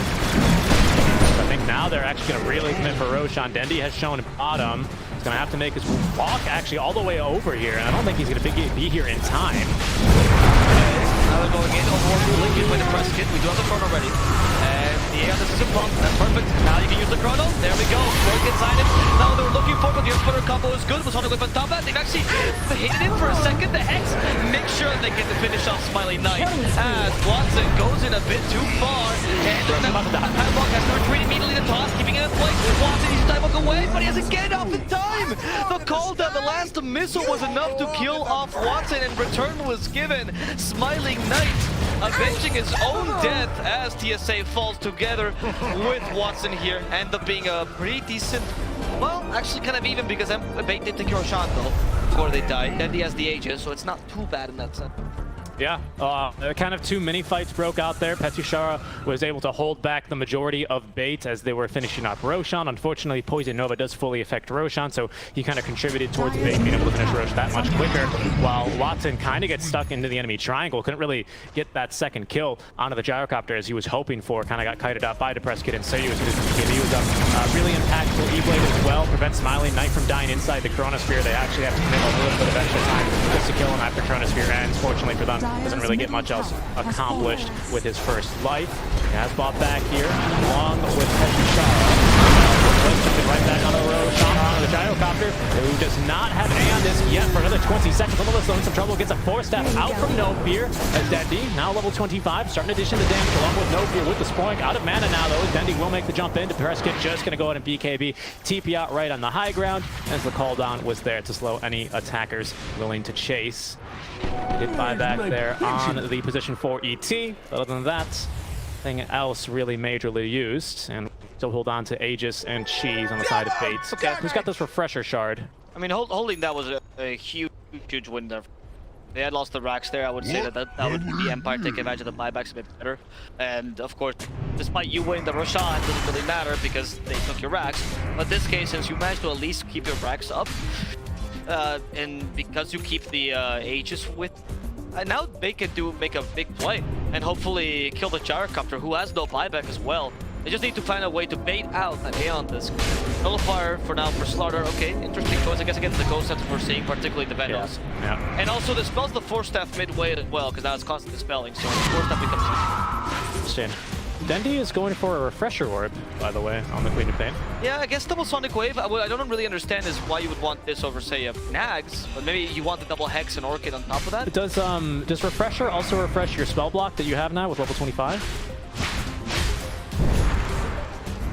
I'm not certain either. I don't know if that's really why he bought it. I believe it is for the Sonic Wave, maybe the Blink, and especially the BKB and the Sheepstick. It's probably for the items, but that's something I'm curious about now, because I don't know if I've really ever seen Refresher on Queen of Pain, at the very least, not before an Ags. Yeah, I am surprised with that. I mean, it's an of course. I think that the impact of the immediate double Sonic Wave might be where logic is lost. I mean, until now, I think the build is pretty solid by Dendi. Instead of picking up the secondary carry, just the utility, and he's let Slaughter become the damage dealer. For Smiling Knight. He has it locked, but I mean, he doesn't have buyback, so he's probably going to disassemble it once he reaches the relative safety of his team. Sorry to interrupt you. That's fine. The Rapier is right, but still the damage is... And since damage now looks to your survivability, I mean, you just need to do this. You want to close out the game before this becomes possible for you. Yeah, especially now with 2 Chronos you're fighting into. I don't know if even that's going to be enough, because there's Bloodthorn, so we can kiss goodbye to all that evasion that we have now for the Doctor. Of course, he does get 1 refresh, one hard dispel thanks to the Aeondis. However, of course, now that we've got the refresher for Dendi, perhaps maybe this is kind of what he was expecting, and this is the reaction. Smoke plays. Dendi just kind of farming down bottom. Can teleport 6-second TP to the outpost. He does not have boots of travels. Rocking the power treads with Aegis. As actually Dendi may be baiting himself here. The rest of Team Empire running through their jungle, trying to connect. I think it's Radiant. Oh, he does. He has to play the go for the gyro for Hex. We do the refresher for a second. I mean, if he's got the belt, it really matters. Smiley is dead. Wow. That was quicker than I expected it to. Smiley Knight can't stand a chance if he's out of position. Dendi actually baited them. Yeah. That was really well done. I thought, you have Aegis, you have the BKB, so most likely you survived that, but I didn't think you would get the gyro out of that initiation. That's no buyback on gyrocopter. Radiant's middle tower is under attack. That's a huge pick off there. They got ward, and unfortunately, Team Empire, they would have been preempted that. They did have a set. Probably do, and I think everyone but Smiling Knight seemed to get the message. Luckily for him, he did actually the Divine Rapier. He didn't unlock it, so he didn't feed the Rapier or anything like that. It's not a 12k net worth swing. It's nothing crazy, but now bait. They know there's no buyback on gyrocopter for a while here. In fact, another couple of minutes, as that's going to be Watson almost dying here to Tiny with the 3 tosses that he now has. So far, okay. I was just Nullifier really putting him down quite easily. We didn't have to use even 1 Chronosphere. And mind you, we still have 2 for Watson. Off the cookie stun, unfortunately. get that one done. Dendi jumping on in with the Hex onto the Press Kid. Just a bit annoying for now. The Press Kid now with Daedalus, by the way, so can pump out a lot of damage, especially with the overwhelming blink that he currently has. Maybe for some time. Radiant's middle barracks are under attack. Mid lane of barracks. To bait, however, as Empire not confident fighting all the damage of Smiling Knight. So they swap positions here, except that this time it's because, of course, the absence of Smiling Knight. Thank God he didn't complete his rapier actually by that attempt, otherwise that would have been dead. First kid, okay, walking in, sees the opportunity, can he kill Dendi in time? Dendi, ooh, the blink gets him away, thanks to the BKB, he hasn't taken dot damage either. Can go back in with the chrono, jump for the tiny Sonic on top of this, and then will, no, he'll save with a gobble up, the Sonic has actually put him close enough. He'll die inside Snapfire's mouth. The Press Kid wasn't able to survive that as he just pops out and dies immediately, flies back to try to fight against the Stardart. The BKB's been set, Mortimer's Kiss is no longer hurting, and Nocturne can tank this nicely, and they've already taken the melee racks. Now with the range, they can walk out. They just got a huge bounty here out of this team fight. Yeah, that was absolutely huge for them. Gyro's respawning, still has not unlocked the Divine Rapier. I mean, at this stage, I don't really see a reason why he hasn't. I guess he's got buyback in another minute, so he can still hold on for that. But Bates, again, like you're saying, taking a huge opening here. That's 2 lanes of barracks for them. They get all the tier 2 down, all the tier 2s down as well, because there was just the top one remaining. Tusk, go ahead. As I say, you think Dendi named his team Bait because that was like his primordial strat. That was the idea behind this team. I'm just gonna do this, and that's how we're gonna win every game. Because these Baits have pretty much, literally given them the lead. Like it's honestly been Dendi's just playing super aggressive out of position. His team ready to initiate every single time. It's been incredible. Yeah, it's. I mean, you're not wrong. DePresca thought he could really nuke down the Queen of Pain. Maybe if he rolled a little bit higher on the crits, he would have had the kill, as Dendi's going to silence Bloodthorn even himself. But in exchange for this kill onto the Tusk, who is just dying to the shots of Infidus. Upper middle here. Okay, Watson has Chronosphere number 2 ready to go, but Smiling Knight with Aeon Disc, as well as now the Minotaur Horn completed, still has not unlocked the agents. They're going to make a play for it now, trying to get every bit of survivability they can, but he's going to go down regardless. Too much damage into the Chronosphere. No saves there for him. He's dead for another 90 seconds. DePresca doing what he can here, trying again to snipe the kill onto Dendi, but he proves to be too tanky. Pops the and he turns. Here's the whips, as will a Sonic Wave. But Sonic Wave at least connecting onto both supports, who are now getting fountain dive. Careful here, faces Floyd Watson, though is going to force the GG out from them in the fountain, as it will be game number 1 under the belt of Bait. That was a very good game by Bait, I'd say. I mean, mind you, it is, like, if we look at the previous iterations of this team, it is the style that they like playing the most, which is where they managed to get into the late game, and they whole game, it's like 40 minutes past, and they really did. This time, I do think that Empire gave him a fair amount of opportunities at playing this late. They just kind of made a couple of mistakes that were very crucial. Dendi did force them to play make a couple of mistakes there as well with his baiting, so you could argue that's also kind of Bait's prowess. I think the game was very solid by them, though, a bit better than what we saw last time we were watching Bait, actually, because they knew how to play the strengths of their draft, they knew to play around the Void Chrono, and they didn't really make any mistakes early with the over-aggression as they tend to.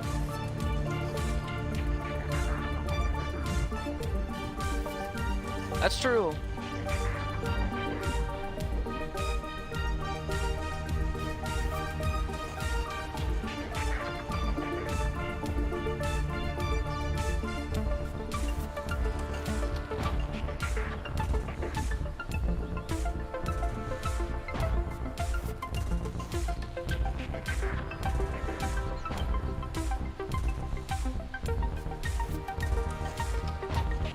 Optimization is really good by Bait, I would say. In general, I really like the items they went for. Nullifier towards the end, as you saw, dispelling the Aeon Disc. Really smart pickup by the Slardar. Usually you don't see this item on a Slardar because, of course, no attack speed, which is on the hero. But in this game, it was crucial. The Hex pickup on Dendi was also a very smart one. I think the optimization by the Void was quite clever as well. This is what...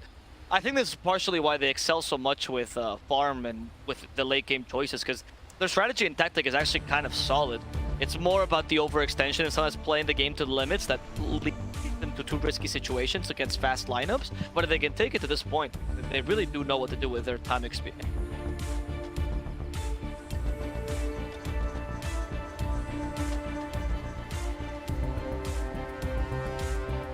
Yep.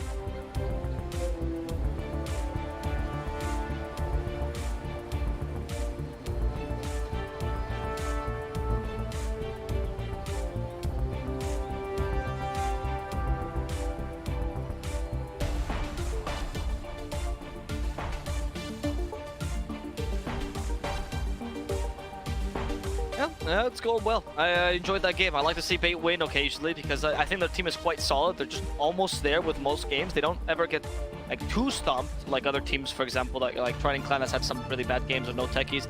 Honestly, Bait, much like last season, they kind of hold on to the end. But then, you know, it's towards the minute 30 to 40 where things start to falter for them. We didn't see that this game. We're seeing some movement.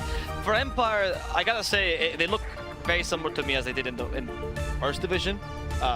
Where they play good Dota, they have solid picks and very good mechanics, but there's just something about their consistency that holds them back a bit.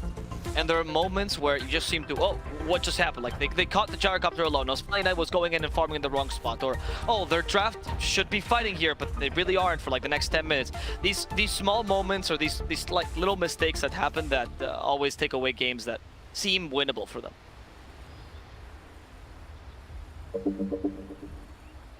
Agree.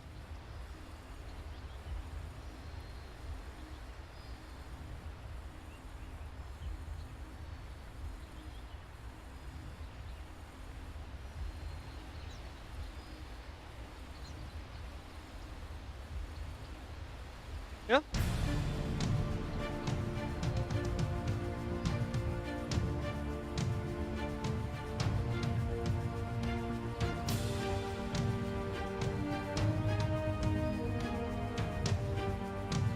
Yeah, I agree.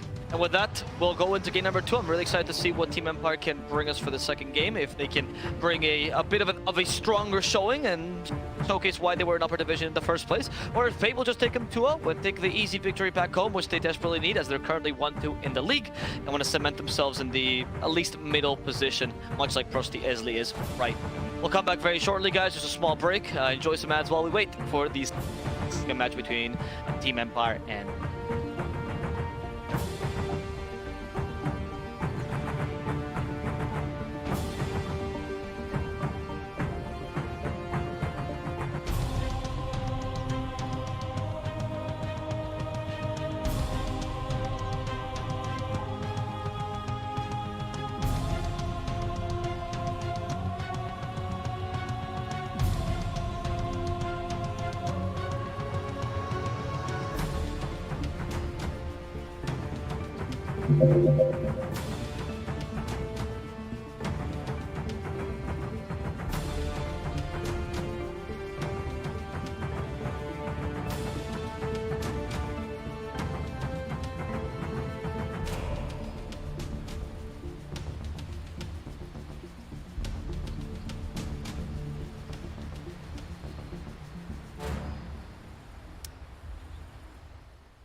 5 seconds. Radiant team ban.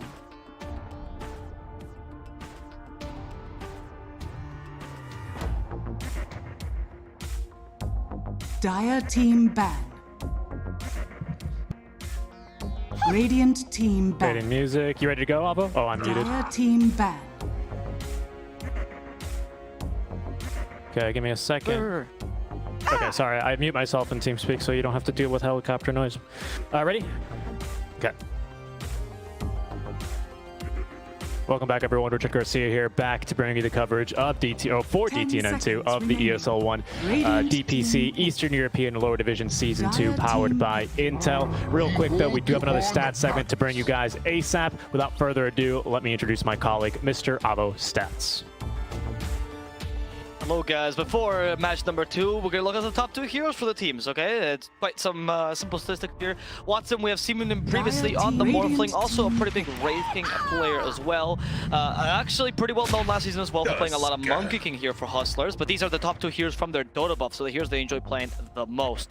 Smiling Knight, Troll Warlord, and Nature's Prophet. Nature's Prophet stands out because he's been practicing it a bunch and then picked league recently as Troll Warlord loses a bit of face.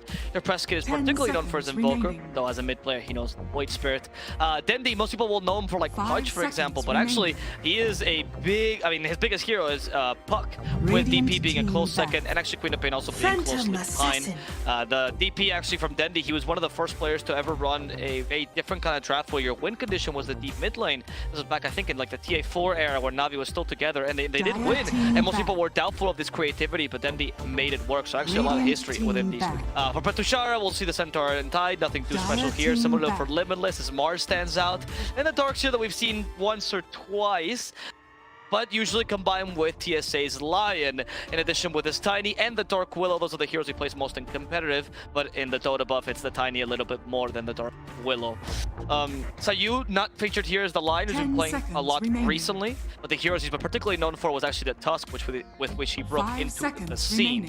For Vanscore, it's all safe. It's the classic Abaddon plus the Enchantress, also pretty solid with a Dazzle back in the day. He was actually very much known for his Dazzle when he could have been played as a support, and nowadays a bit more the Oracle. No Fear, but more aggressive on his side. It's going to be the ET and Grimstroke. He plays a lot in his pubs, and also notably known for that Witch Doctor, even sometimes the Disruptor, copying solo strategy. Let's go to the draft. Back to you, Seek and Strike. Thank you, Avo Stats. We're going to go right into our draft, guys, because it is already developing. We'll bring you live, up-to-date actions and the most recent reports here on DTN2, as we strive to do. So without further delay, into the draft for game number 2, where Bates currently are leading 1-0 versus Team Empire.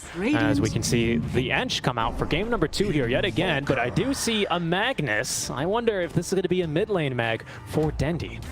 I like to see that actually, because I think he's a very, very solid mag player, and I actually kind of like that matchup against the Invoker. Quaspex Invoker ruins the Empower Magnus, because of course Tornado dispels that, but if you just go for the Shockwave Magnus, you're actually kind of fine for the most against the Invoker, unless he goes Quasi-Exort, because you just tank it decently.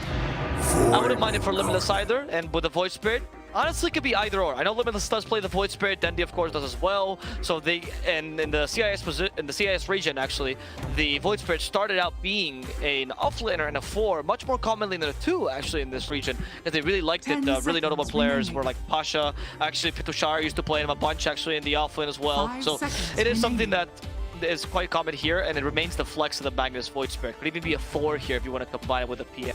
I like the draft actually a lot by Bait. So Team Empire went for complete comfort picks. The Invoker by the Prescott, probably his best hero. We talked about Sayu's Tusk, incredible. Literally the hero he got known for. The combo of Tusk, Snapfire hero Vanscore has been playing a lot recently to replace the old Rubik he used to play. This is his impactful 5 of choice now that Rubik can't be played as a 5 anymore. The only thing is there's not much of synergy between Empire's draft right now. Don't have any cash to make sure Snapfire and Timbersaw can deal damage, or a combo with Cataclysm, or really anything. They're just good heroes alone. That's true. That's true. I think like the Tusk, Snap, Timber work together really nicely in the early game, but I do agree with you. Like once we start getting into more formal team fights, like, you know, what are you going to do against an RP? What are you going to do against a Void Spirit kind of jump in your backlines? It's harder to string those things together outside of the lanes. I will say I do like their chase potential a lot. I mean, of course, Timber, once again, dispatches of Enchantress, no problems here, so it's going to be a bit more, again, of a difficult game for No Fear, especially because of the Agadim Shard. Gives you great chase potential on the Timber. It's usually, what, like a third item-ish on the Timber Saw, assuming he's having a pretty decent game. It's not the hardest of lanes for him. Does need to be a little bit careful because the Eng can always slow him to a crawl and put him in a bit of a weak spot if he doesn't have enough points in the Timber chain. Yeah, but you're fine. Yeah. You win that lane like 9 times out of 10. It's a pretty good lane for Timber. I like the pick. I'm surprised at the Ench pick again.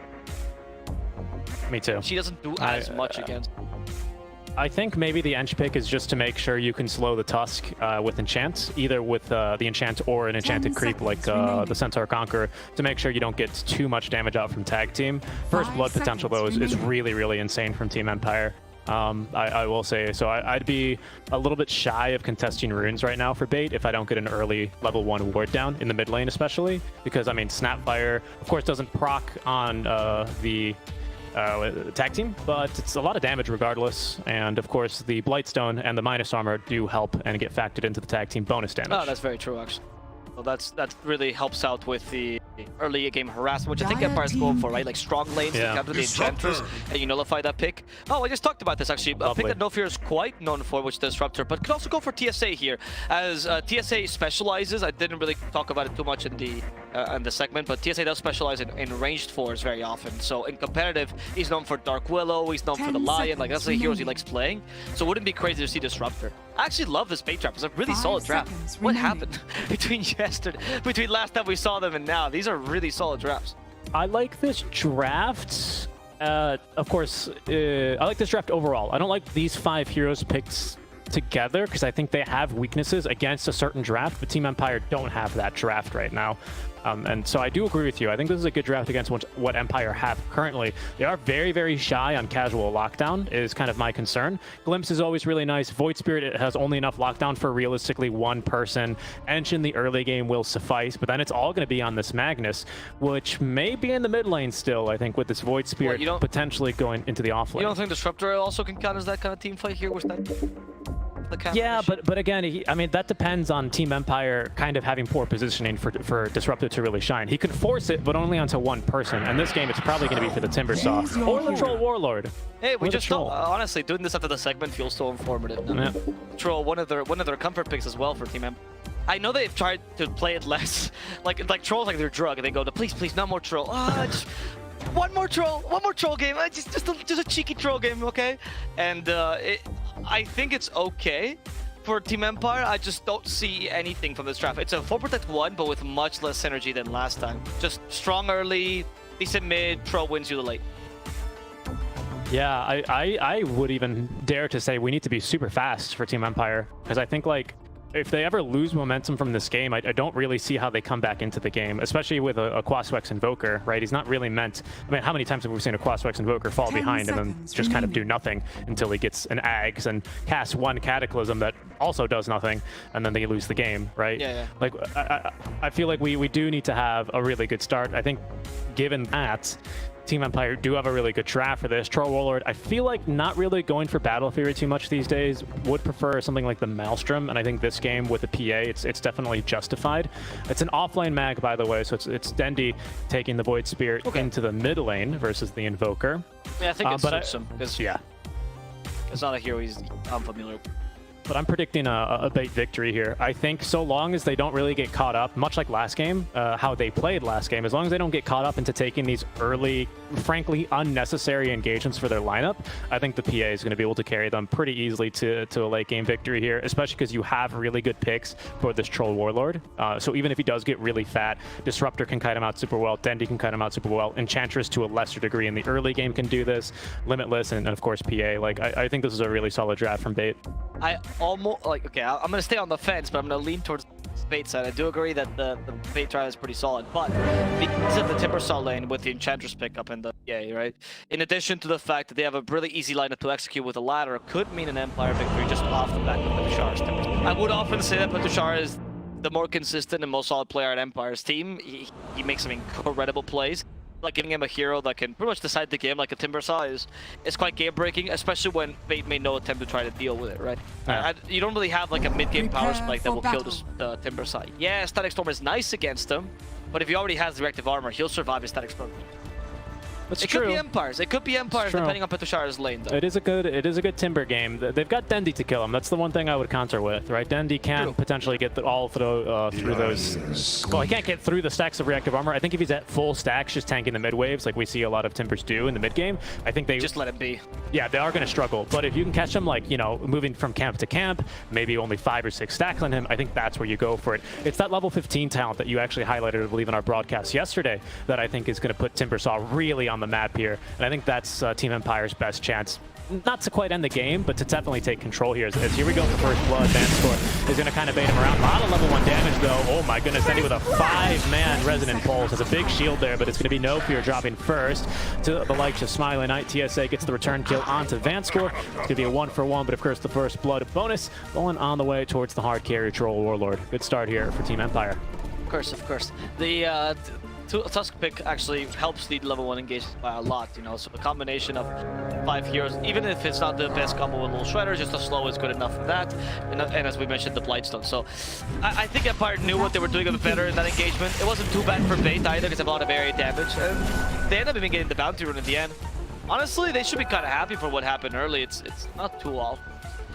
You know what I really like this game actually for the Troll? I actually would like to see that. Dispel of Power, Dispel of Thunder.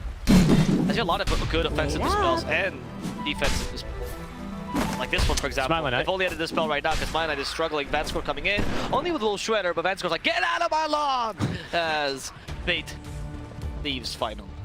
Yeah, I always love it when like the grandma shows up for like Dota, you know, the Magnus is hitting people with a giant, basically club, you know. Enchantress is yeeting spears around. We've got like a Magic Man conjuring the weather, you know, and the Disruptor PA is a sick assassin. And then there's just Gun for Snapfire. Yes. And Sniper. Especially with the current build, right? Which is, what should I want? Magical Cookie that stuns people? Massive shot? No, yeah. Gun. Nope, Gun. Fast Gun. How about Gun go Burr at level 1 for me? Thank you very much. Yeah. And it works. I mean, we've seen Lil really abuse that build, particularly with the Javelin. Might be dead? Vanscore he's gonna live. does not get the final hit on him. Sayu was blocking him as well, making sure they couldn't quite do that. The reactive armor not coming level 1 here for Petuchar, instead trying to get more out of the lane with a Timber Chain. Usually his build is better because you have, again, see, more mobility here. But you're vulnerable to ganks like this, and TSA finds the opportunity, connect Kinetic Field, but no! Kinetic Field isn't complete in time, and Petuchar can just get away with a nice little Timber Chain. Very, very close though for TSA. I think you can just yeet yourself out of Kinetic Field, can't you, with Timber Chain? If I'm not mistaken. I was assuming because he casted it there, they would just stop you halfway. Because I thought too, but now seeing him do that, I thought that, you know, wasn't the plan otherwise. Yeah, I agree. I agree completely, actually. Such because second point's not in glimpses, I feel like a little bit rare. We're going to be trying to use Kinetic Field here. Could be nice versus the Tusk again, just being able to zone him out, make tag team a little bit more useless. But because the way that Kinetic Field is coded... Oh, yeah, you're right. You are right. Yeah. What it does is if you try and walk through Kinetic Field, it just sets your movement speed to 0, so you can't walk out of it. But there is that bug where you could be forced out of it backwards with Hurricane Pike. Oh, yeah. You can build a tree and get out of it as well if you're in a certain spot, you know? So I feel like for sure Timber Chain can get you out. I thought that too, but seeing him build it, I was almost certain that it was I agree. Stop him, I right? agree completely with you. Because I'm going to trust the pro player over my own knowledge, but I guess Same. no, he was not right indeed. You do get through it. So Timber Chain will save him from Kinetic Field every single time. And that's when we question, as you said, why not glimpse level 2 to just get the kill potentially, right? I mean, it's very low. Really low cast range. Top lane? You might as well get it. Yeah, you see an opportunity for Smiling Knight. I don't think you can really kill him. We did go for the Shockwave build in this lane, which I love. This is the build. Limitless, listen to me. I like this much more than the Empower build. I think this is going to have a much more impactful Magnus. Yeah, and Dendi actually here with the point and dissimulate is managing to dodge a lot of these EMPs. Of course, not only saving his own mana and a bit of his HP pool as well, but mostly it's going to be denying Depress Kit on the refill of mana, as Vanscore will be caught out top lane here by the Shockwave builds. It looks like this time around it wasn't actually even a creep. Last time it was the Centaur Conqueror being put to good use here by Vanscore. Sorry, by No Fear that is, but not this time around. TSA getting going on down bottom though. Good guy to the Tusk. That's Kinetic Field. Maybe this is why he wanted the Kinetic Field. He hasn't used it here. No! That takes the Fairy Fire to no avail as he falls to Petuchar. It was just to cancel a Tusk. That actually makes a lot of sense, actually. Just to try to cancel it. I mean, he didn't do it here, but I can see the logic behind it. Yeah, that's what I was thinking as well. Mag top lane, Limitless putting himself in the line of fire to make sure No Fear does not get killed there by Smiling Knight and Vanscore. Put himself in a bit of a tough spot. Healing Salve will get him basically to full HP. It will, actually, because not a whole lot of HP on Enchantress to go around. She gets the... she's kind of food for the Snapfire, to be honest. And for the troll. In fact, even afterwards, if you stack enough fervor, it's just so difficult to stack fervor on the enchanted. They're gonna try for Dendi in the mid lane. He gets off actually a nice pretty good remnant indeed. Is that gonna be enough to save him? Tag team. Oh, okay. The tornado still gets the kill. Tornado still gets the kill. I thought he just maybe saved Dendi there potentially, but the press kid knew how much damage he's got with tornado. That was pretty good though for them. Bottom lane, they're trying to do the same thing. Petushara, nice Watson. Phantom striking over to the creep wave, but Petushara already has enough stacks of armor. There's little TSA can do to him, and also very close to the trees, by the way. TSA has to be careful. Getting field set up. There we see the timber chain. There it is. Sims himself out. So it does indeed work. Does TSA, is he just trying to force the timber chains, or what's... I guess it's not the most mana intensive ability, and we've already got Soul Ring for Timbersaw. Not to mention, what, you get 10 mana basically back from every single time you use it with the magic stick. So basically, it's only a net deficit of 50 mana for that in exchange for what, like 70 for the disruptor. So that's not something I... You can just spam Thunderstrike, which is better build. Yeah, that's not something I completely understand here going for the point, but maybe it'll make a little bit more sense as the lanes continue to develop. I mean, it's gotten Tusk out of the lane for now, but he wanted to gank mid anyway, so I'm not really seeing it right now, but I'm looking forward to being proven wrong. As No Fear top lane is eating a cookie. Well, actually, it's Smiling Knight who eats the cookie and then eats No Fear. Some venison for dinner. Little enchanter skill, always useful early before No Fear can pick up the 4 enchanters. It seems like No Fear, despite the fact that he's supposed to be the 5 for this team, plays it as a 4 enemy. So it seems like TSA will have to be playing 5 this game, which I think is fine for bait if they have a plan around it. Watson did decide to go early for the treads, just trying to survive a bit more in the lane. Watson struggling now, Sayud trying to find the ice shards. As tag team only level 1, but is level 3, so he's setting a point. Potential TP cancel, potential more damage as Watson continues to farm. Petushara's like, I'll just kill you, TSA. I'll just kill you, watch me. I have 6 stacks of reactive armor. Now he has a bunch of them more. Petushara is safe forever. Nicely done. And I guess another reason why I'm a bit surprised to see that second points in kinetic fields. Oh, hold that thought. It's Petushara. It's got plenty of stacks here. 3 points in reactive armor. He's out but he's not gonna. Okay, well, he's gonna die if he timber chains 2 feet. That's almost guaranteed. Snowball will save him for now. He's gonna go into the small camp here. Petushara does continue to regen into Snowball as well as Watson makes the jump. Shards are off the mark though, and he should be dead here. If not to the PA, then definitely to the Thunder Strikes. That was very close actually, so you did a really good job there. The ice shards were just shy of closing in the PA and ensuring that Petushara can get out of their line. That was still very difficult, but honestly, just for killing Timbersaw with a Disruptor and PA, kudos. That's a win in your book. At least, even if the game doesn't really matter that much, I mean, you are stopping the Timber, he is... Hold on, Vanscore is maybe gonna die here to the Enchanted Creep of No Fear. Yep, alright. Okay. Well, sorry, I saw that one playing out and you were making a good point. Oh my god, he question marked him! Oh, wow. Oh, wow. Oh, okay. Sorry, I wasn't seeing that creep killing Vanscore. Wow. I can't believe the end of it. How did that happen? Don't worry, in case you're like, I don't even have the Dota game tapped in the laning stage because it's boring. Don't worry, I've got a replay here for you. Oh, please. Let's go ahead and take another look at that one. The rare laning stage replay. So he was just following him around with the creep because obviously the creep got like 1400 HP and he's like, all right, I guess I'll kill you. I mean, he did die for that. But the creep pretty much killed him alone. He did, I mean, but also, you know, it's not just about the whatever 100 damage and the 1 second stun you do with Hope Stomp. It's also about the mental damage that you deal to Vanscore with not only the question mark, but then the tick to follow through. As TSA. Oh, really nice shot by Sayu. He dodges Glimpse with Snowball. Nicely done. Yeah, that was really well done, but that TP, really hopeful, right? Assuming that Timbersaw wouldn't kill you. Like, even if he hadn't done that great Snowball play, I think he would. Yes, Chalker. Level 6 this sort of. So Empire at least accomplished their goal of putting enough pressure in the bottom lane. Mine has good farm, and I would say the press kit is ready to gank. He just needs the urn charges to set himself in. Is there any beef? Is there any beef between No Fear and Vanscore you can think of? Is there any lore here? Bottom tower is under attack. I don't know. I mean, they have played together before. That's outside. That I know of.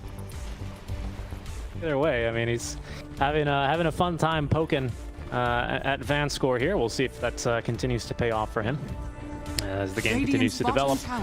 Watson already into the jungle, having been really just immediately booted from the lane by Petushara. And of course, having the Magnus on the team, even a mag that's not maxing in power, you're still not going to go for the Battle Fury on the PA. It's now actually 4-1-1 here on the mag.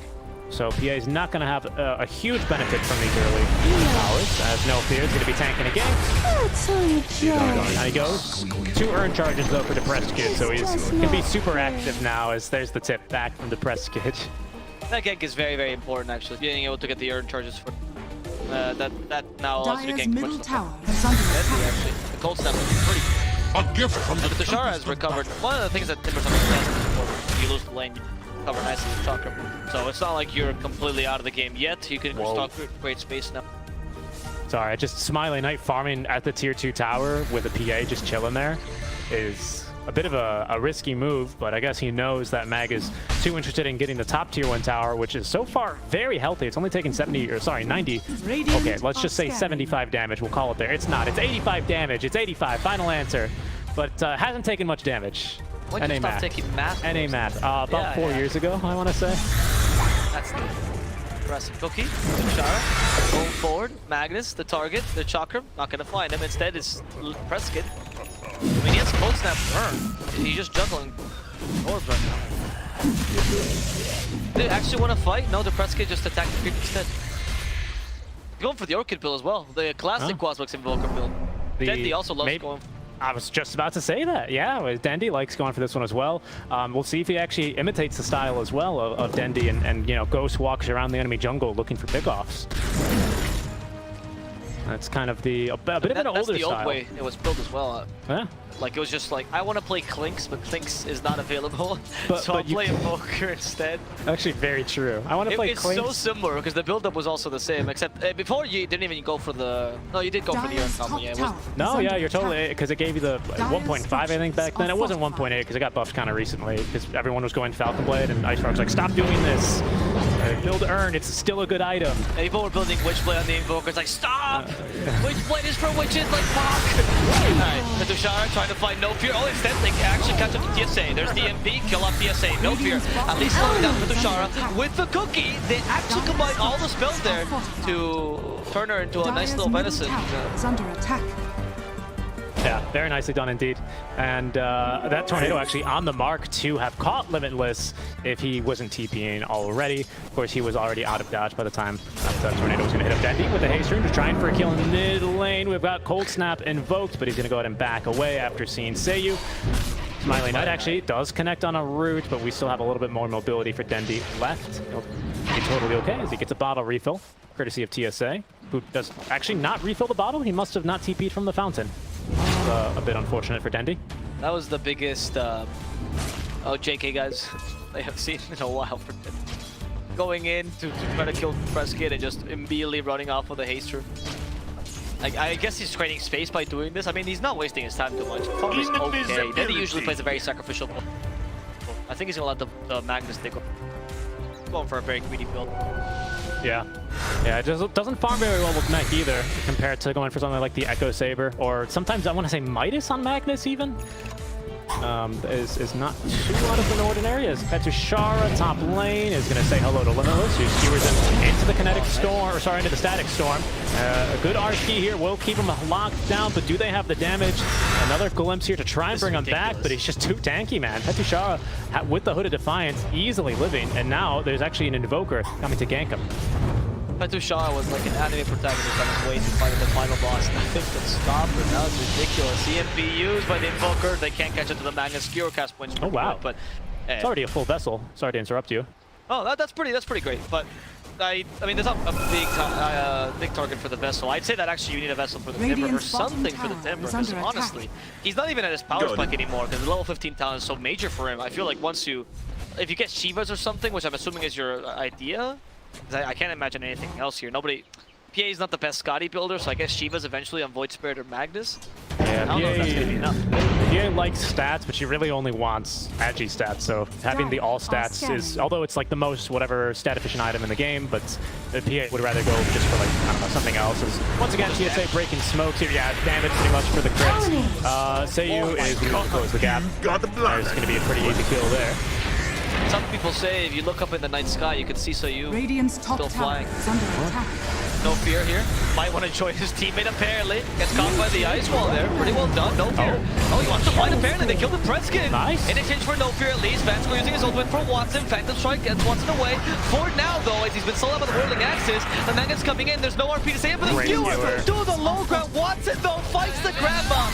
Don't bring a knife to a gunfight as the poor man dies together with the Magnus Limitless, having to sacrifice himself as well just for a dead PA and Dendi stuck in the ice shards. He might need a final victim. He has Astral Step in a second, but he doesn't have time to use it. They'll ensure that Dendi also falls to the might of Team Empire. Yeah, that was another bait by No Fear. I don't know if you caught that. He ends up dying, but he dies. Okay. The pause. Mouse. the quintuple tip. And I'll tell you. That was 100% a cry break. We get it. No fear. It's no big deal. I'll tell you why. I'll tell you why they actually ended up tipping him there. So let me just cut this replay here. Because of the bait that he made. That was impressive. Yeah, and it was actually from the Centaur Conqueror here. Keep your eyes on this little Centaur Conqueror who's just about to enter the screen from the bottom right here. He's just attack moving here. He's No Fear. There he goes. No Fear playing the possum here. Well, he's about to play possum here. Gets lifted in the tornado, but there's going to be the stomp, and that's what allows him to turn and actually get the kill onto Depressed Kid. So he was probably still kind of happy with that. Unfortunately, it just turns into a terrible fight because Team Empire, they were prepping to invade the jungle anyway. Sorry, invade the triangle, I should specify. So they didn't have an ulti. Their Static Storm was ready, but not a great chance to use it there. There was no RP because we had just used it top lane to try and kill Petuchar, which didn't end up working. So even though the skewer was really nice and the follow-up kill was there, at least onto 2, it still actually ends up turning into a full team wipe in favor of Team Empire. Yeah, I think that Empire understood their timing's better, even if the mechanics by bait were really solid. Like, I agree with you, that was a really impressive bait now that I see it again. But at the same time, because your PA is just not ready to fight yet compared to the Troll, who's pretty much good to go, honestly, even though he only has Battle Fury. Trolls are naturally strong. PA, she did rush the Desolator this game, of course, because she has a Magnus, so actually not under farm, but until you get BKB, you're a bit too vulnerable, as we saw there. Everything can just kill this woman. So I think Empire understood that better. Well played still by bait, but Empire gets a little bit of a lead with that, and that will enable the Troll to get his next item. Once he gets SNY, I imagine we're going to see a Smiling Knight playing much more. Yeah, definitely. And I think as much as I love the play from No Fear, especially as this little storyline, the lore continues to develop, as I like to call it, live in this match. You know, we've had the question mark, the all chat question mark, the quintuple tip after the immediate pause, you know. I don't think it's really what bait need to be doing right now. Like fighting, especially with PA. I think everyone else fighting, especially Dendi, who wants to fight going for the Yule Scepter, right? That makes a lot of sense. If he had gone Ags first, maybe he's not interested in fighting, as No Fear yet again is baiting, this time without the PA nearby. Smiling Knight's going to kick him off. Immediately just takes the free kill here onto the Enchantress. There come the voice lines immediately. Seiyu, though, looking for more as he ends up getting glimpsed back after using the snowball first, but TSA is going to be shot down by the little shredder. So 2 deaths here for bait. Again, and the reason I don't really think they need to be doing this is because I feel like they're playing into the tempo that Team Empire wants right now. I don't really know why they want to fight there regardless, because they were fighting without Mag, fighting next to an enemy tier 1 tower when you've already lost yours, as Petuchar is being a bit annoying versus Magnus. No backup here though, so Mag is going to be easily able to leave. I mean, that's fine at least for bait, right? They're just at least forcing enemy fights and still giving space to the TA, right? I mean, I guess as long as your pick comes online, you're not too worried about this with bait, because you do acknowledge that team fight, or like the window for Empire is what, mid 20 to 30, when they're definitely going to be stronger than you, and then PA comes online and no longer is that window open for you. You can still fight in the late game, mind you. The game is not immediately over, but then PA comes online and there's no longer a stronger draft on Empire side. So as long as bait can withstand those 10 minutes of hell, which is going to be 10 minutes, I think they should be fine. They have good team play to do so. Agreed. I completely agree. Petushar, he's just going to be pushing waves here, cutting waves, unintended there, until he does get level 15, and then he's going to run at enemies. They're going to try again to kill him. He walks actually into the 8th Remnant, doing them a bit of a favor, but the kinetic field is not set up in time. He's going to be glimpsed back in, but a nicely timed Timber Chain is going to get him away. Petushar, man, back on the J178 days, before the days of the Rona, was not going to go to the ESL LA major. That unfortunately never happened. Hold that thought mid lane. Magnus is in trouble. He's going to die. But he's very well known for the Centaur, but also he commends respect on the Timber Saw in case it's not apparent. It's a really good Timber game. He understands exactly where to draw the line in this game.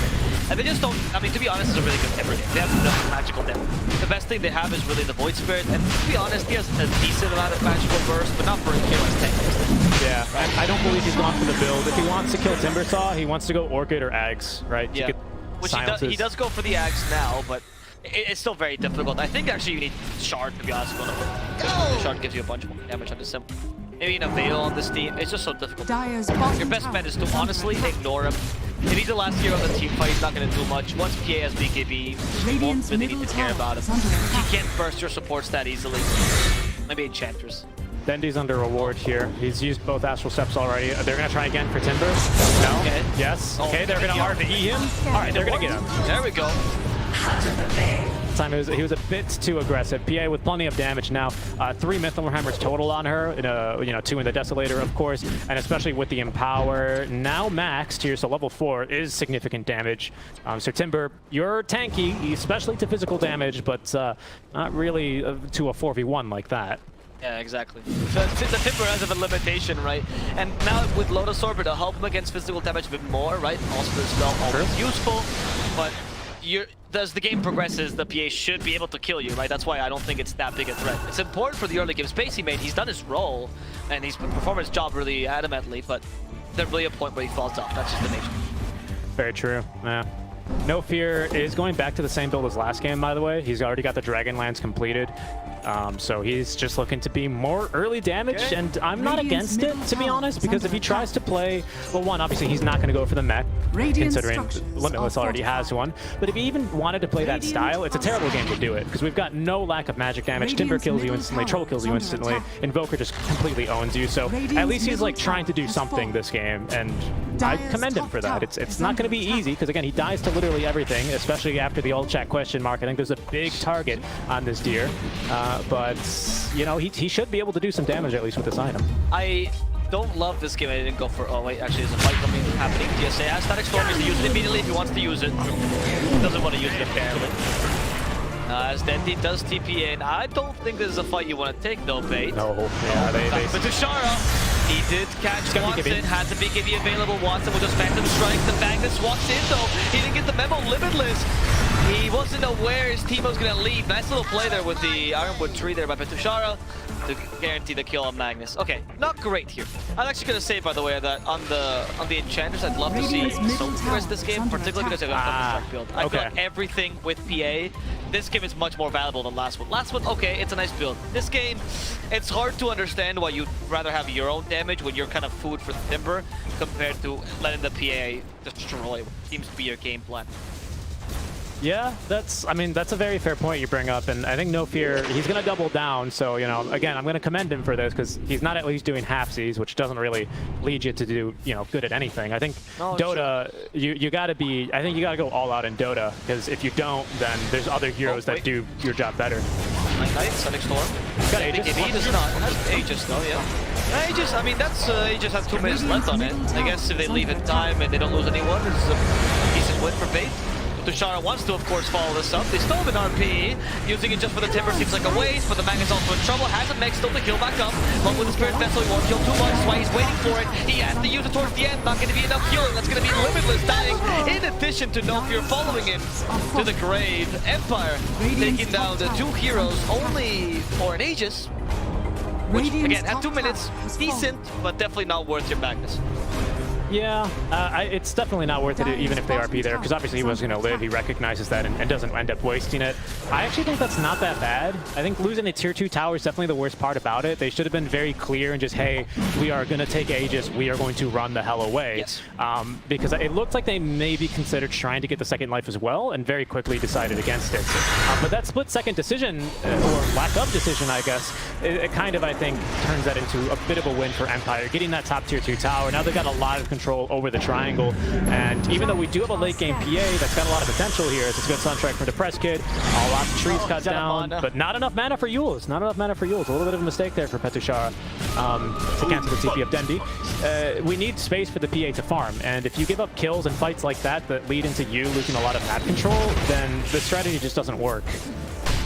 I agree, but at the same time, now the PA is finally getting to that point where she will be able to fight the troll head on, right? True. So yes, you have lost a fair amount of map control, but not enough for Empire to have completely sentenced the game. I do feel like Fate has a decent comeback mechanic ability. Nice team fight, good carry, a good core-to-core matchup, and Petushara, again, he is becoming weaker. Not by much, but weaker enough that there might be a ray of opportunity. They're baiting Dendi as they will not be able to dispel the smoke. Dendi's going in. We got to blink on Magnus here as well, but nice micro is going to stop him from actually getting stuck by the Aether Remnant. They will still pull him back in. RP onto 2 for the big surprise. They've got Seiyu as well, so they're not going to have to save in the fight. Still give up the snowball though. Kisses raining down on Limitless. He's going to go down to Smiley Knight, but Watson with the BKB onto Vanscore, trying to blow him up, but there's going to be the Magnus keeping him alive. Smiley Knight and Petushara both trying to focus on Watson, who's going to blink strike on over to Dendi. Phantom Strike, pardon me. Glimpse is going to be used on to the Timbersaw to send him on back, but another Phantom Strike gets Watson into the river, trying to maybe crit down Seiyu, who's trying to hold him down here. Snowball incoming now. Dendi from the side, completely out of, well, actually has good spells and mobility. Watson continuing to try and run it. Seiyu nearly getting chunked there by the impetus shot of No Fear. Another Phantom Strike over to the mid lane for Watson. Does clear him out of trouble, is now perhaps Petushara in the line of fire, but can they kill him is the question, Abo. It seems like they've finally learned his mouse. Mouse? Voice. That was kind of insane, actually, by Watson, though. What a play! Like, I mean, not just see, TeamSpeak. These are true Dota players, not using Discord like the Zoom.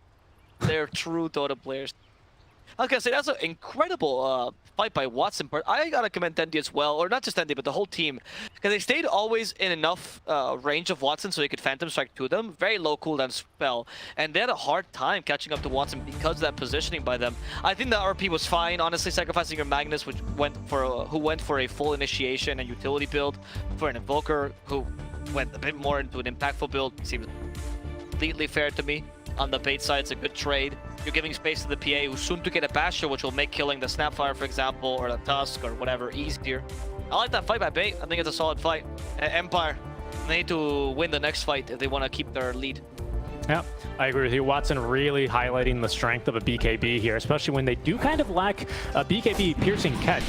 Really, it's going to be up to the troll eventually to get a Basher or something online, but even that's going to be delayed because if he wants to kill PA, he's going to have to get that Monkey King bar first, as we can see that queued up already. So it's not going to be straight into the Basher. Pardon me, like I think Smiley Knight would like to usually build on the Troll Warlord for the independent catch. So yeah, a good fight from Bates. Nice job on the position from Phantom Strike. Seiyu buys back as well for that, so it's a 3 for 1. Sorry, pardon me. In exchange for only the Magnus. Exactly. I think that's the kind of plays that honestly Limitless should be making. As long as you can find the invoker, sacrifice yourself, it's fine. It really isn't that big a deal. Because of the space that you're also giving Dendi here. And the MKB is a fine item for Troll. I don't think he's too sad about deviating from this item, but compared to other heroes, right? Radiant's bottom tower is under attack. Definitely, yeah. That said, though, you're right about the Radiant's bottom this would not be the tower usual has build. fallen. It's really just to deal with PA, and the PA with Basher should be able to kill almost everyone except for Timber, maybe. Still godlike here. Yeah, we need probably 2 ultimates at least for Timbersaw to kill him, so which is really just the 2 of them, right? Static Storm and RP is not really much of an ultimate. I guess maybe if Dendi gets both Astral Steps out, he's got a chance, but it's very hopeful. They really need some big ultis, big lockdown on Timber, or just ignore him like they did in that fight. You know one thing Watson could consider, unless he gets caught out here, as a big AB, so he can still run now. Walrus points for now. RP to cover him. They want to counter Nishi with this BKB, and they go to you first. Then a snowball loss. Skewer to prevent a troll. Punish from the control. For the field, not going to come out until later. Smiling that already has his BKB. They're trying to kite him for now, as TSA gets rid of Tushara in the backlines. Watson does finish up the support, but he might die himself to Spirit Vessel. Needs to blur and survive. Depresskid tries to get Sunstrike. Watson goes the right way, actually, but his TP's on cooldown. They just want to give him more time so he can survive. Dendi doing the same thing with Smiling Knight. Thanks to the Astral Step, he's gonna live for now as Watson knows. Depresskid knows. The cold snap. Watson can't do much, just attack him, but has no lifesteal to help him. So that's gonna be Watson falling in the end to Depresskid as Dendi did all of this dancing for nothing. Poor Watson still died. They gave him as much space as possible, but he was caught in a really difficult position there. Yeah, unfortunately, he thought about running into these trees, but there was a dire creep wave in the way, so he couldn't have just done that because obviously the blur would have been broken. Really, really good catch from Smiley Knight, or sorry, from Depresskid, who very quickly realized that, well, he can't be in the river because we'd scout him with the ward. Must have gone somewhere in this general area. Yeah. Almost hit him with a Sunstrike as well. That was incredible. Yeah, really nicely done. And of course, shout out to Dendi, who just takes Smiley Knight for a walk. He took him like all the way over here. It was awful. Like, I think if Watson had chosen not to fight, what is Timber was going crazy. I thought if Watson just chose to retreat immediately, that would have worked for them, you know? And like, even if Watson had chosen to go just the straight way, essentially, while the BKB was kind of still active, it would have worked fine. But they saw the opportunity with a great RP by Limitless. I think they went for it, and that was just not the right call. Whoever made it in the team, right? It was so difficult to get Watson out, despite how well they played that fight. Again, good tactic, or sorry, good mechanics, but the tactic better for Empire.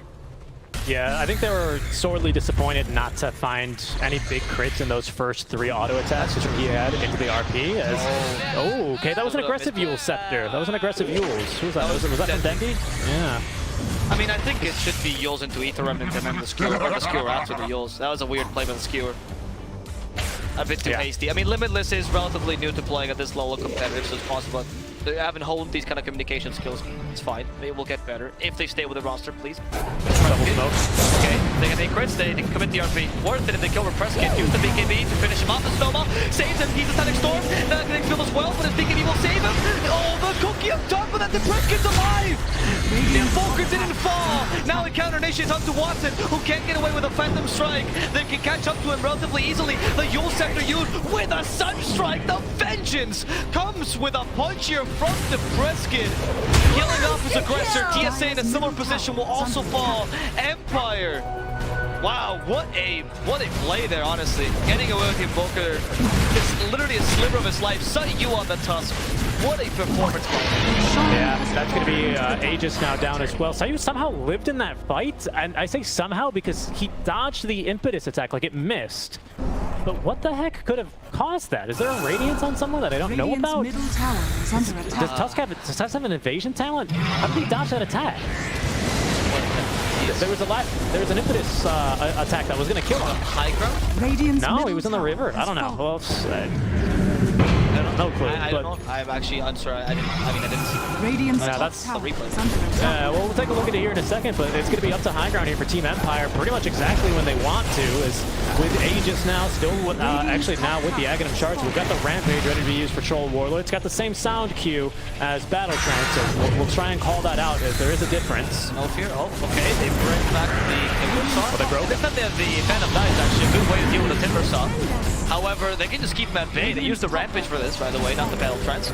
Yep. And with the Guardian Greaves, Empire just heals back up. They're fine. Like, they just back off after this, wait for the next creep wave to push, stay in the triangle, push mid and top, and dominate these 2 lanes easily. That was a really good fight from Empire, though, as they pretty much get everything they want out of it. Seiyu with a fantastic snowball in. Unfortunately, they probably should have just ended up using Static Storm preemptively there to make sure that anyone that was going to try and save him couldn't use any spells. That was not the case here. Well, so we can't take a look at that because Watson might get jumped here. Has Basher going for the full Abyssal Blade next. Okay. But they're going to retreat. Dendi is under vision. That's the best way to control him. Belch. And the damage is incredible with tag team. The troll being the PA by a solid 6k far makes it really difficult. go for this quarter-core match. Even if I would usually favor PA, on it there's a whole, what, 9.5 difference, honestly? Yeah. And Alacrity, and Solar Crest, which again, they did not build. We've got the important item as well for Troller, specifically with that 6K, right? It's the NKB, which makes PA's game very difficult to play. Smiling Knight gets the 2-3 tower, half the HP of the melee barracks before having to reset for another wave. They've got wards here on the low ground, so Bates have vision on Empire, but Empire also have gotten good wards on the high ground of Bates. Blink and RP is ready. Dendi's back in 10 seconds. Troll is a little bit hesitant to push up themselves, so they'll send Petushara up front first. He's utilized. He's going to be skewered underneath the tier 4 towers into a static storm. Is this enough of damage, though? Watson ready to go, but the Scepter buying a bit more time. There's the break out from the Fan of Knives. Cookie is going to stun up No Fear as well. Chop him onto him. Not enough damage for him to die, but there's going to be Troll with the splash damage actually getting the kill onto No Fear. Hits is now raining down to cover the retreat, but there's now a glimpse onto Smiling Knight. Agnum Scepter for Dendi. That's on the one, but he does have now the RP. Catching 3, but there's no follow-up damage immediately. Locking down Van Score.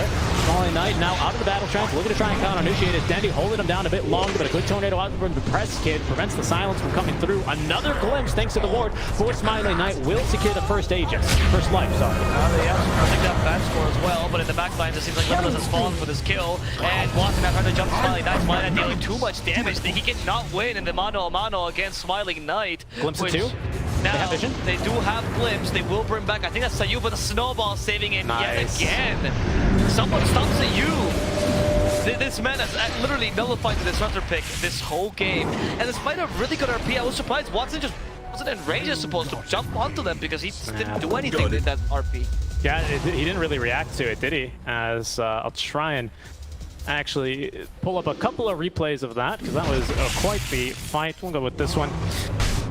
Yeah, I mean, it was a good initiation this time around. Again, with the Fan of Knives, they got plenty of damage, but the Yule Scepter, not having the Aghanim Scepter on the Disruptor means, of course, he can just freely cast his items as normal. It doesn't have the BKB, but doesn't really need it because that 2.5 seconds of basically a damage invulnerability was enough for Team Empire to kind of get a half-decent fight in there.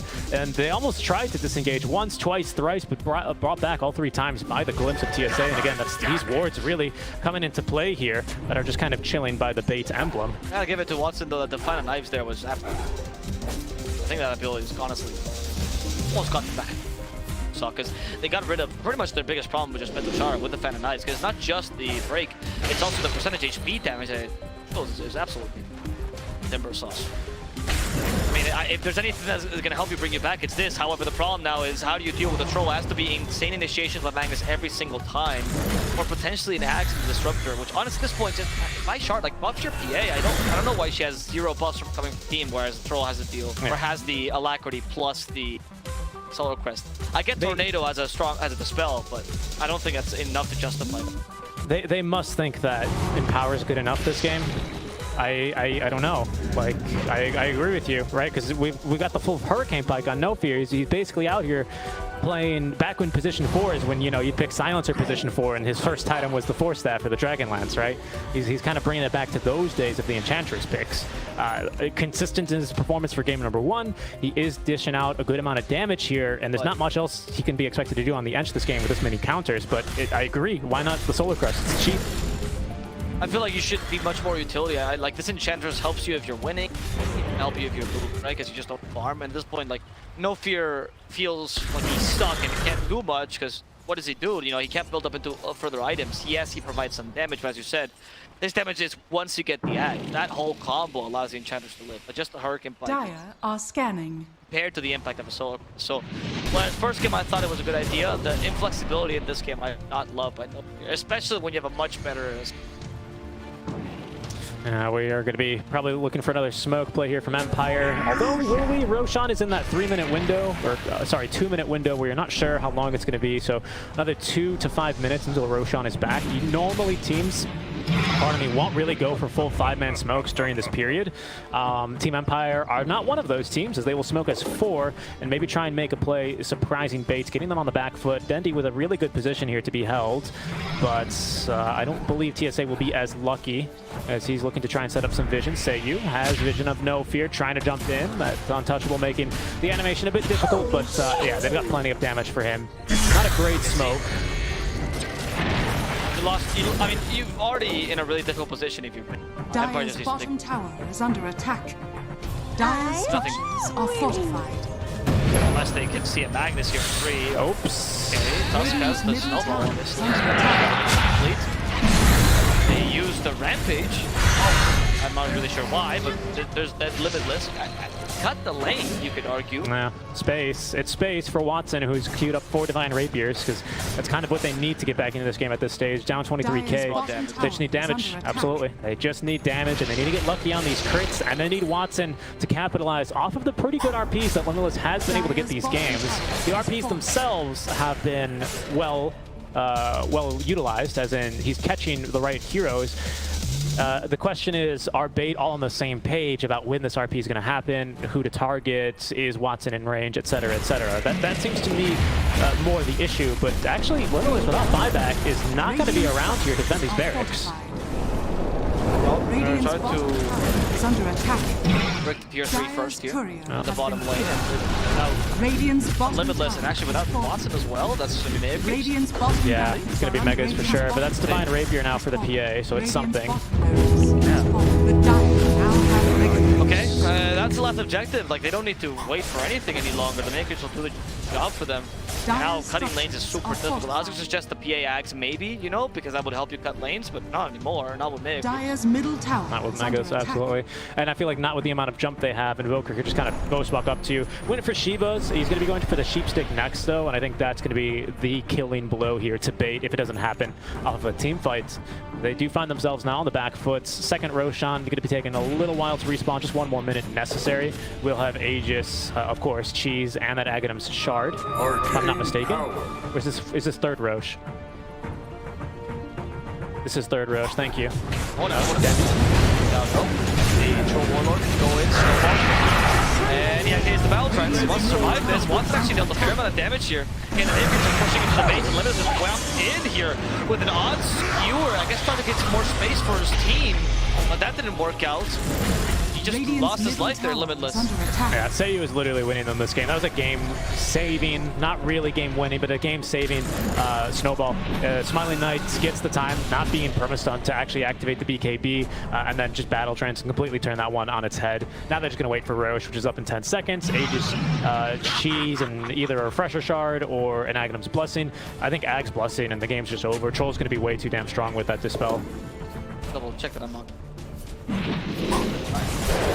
Watson's trying to snipe Vanscore, but he's got a Ghost Scepter. That's Divine Rapier that's been scouted. There's no BKB for 25 seconds. He's just perma-bashed and dead.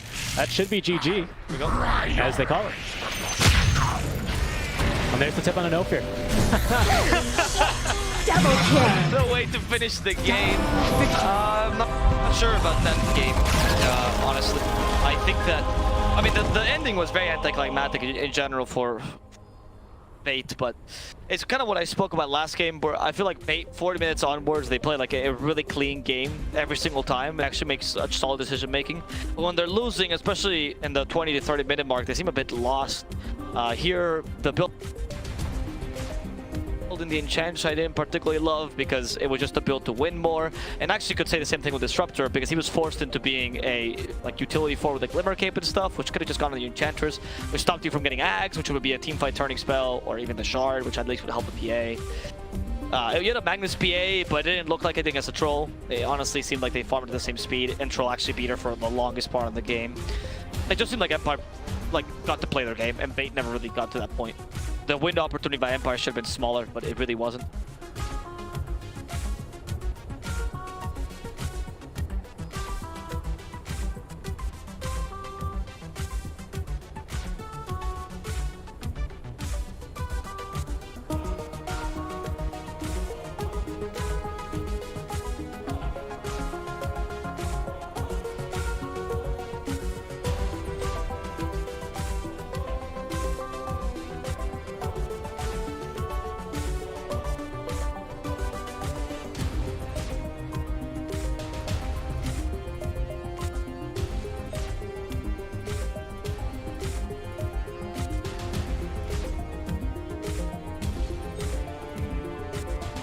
Yeah, I agree. I think his playstyle was on point, but the draft in general is what, to me, they made Empire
5 seconds remaining. Dire team ban.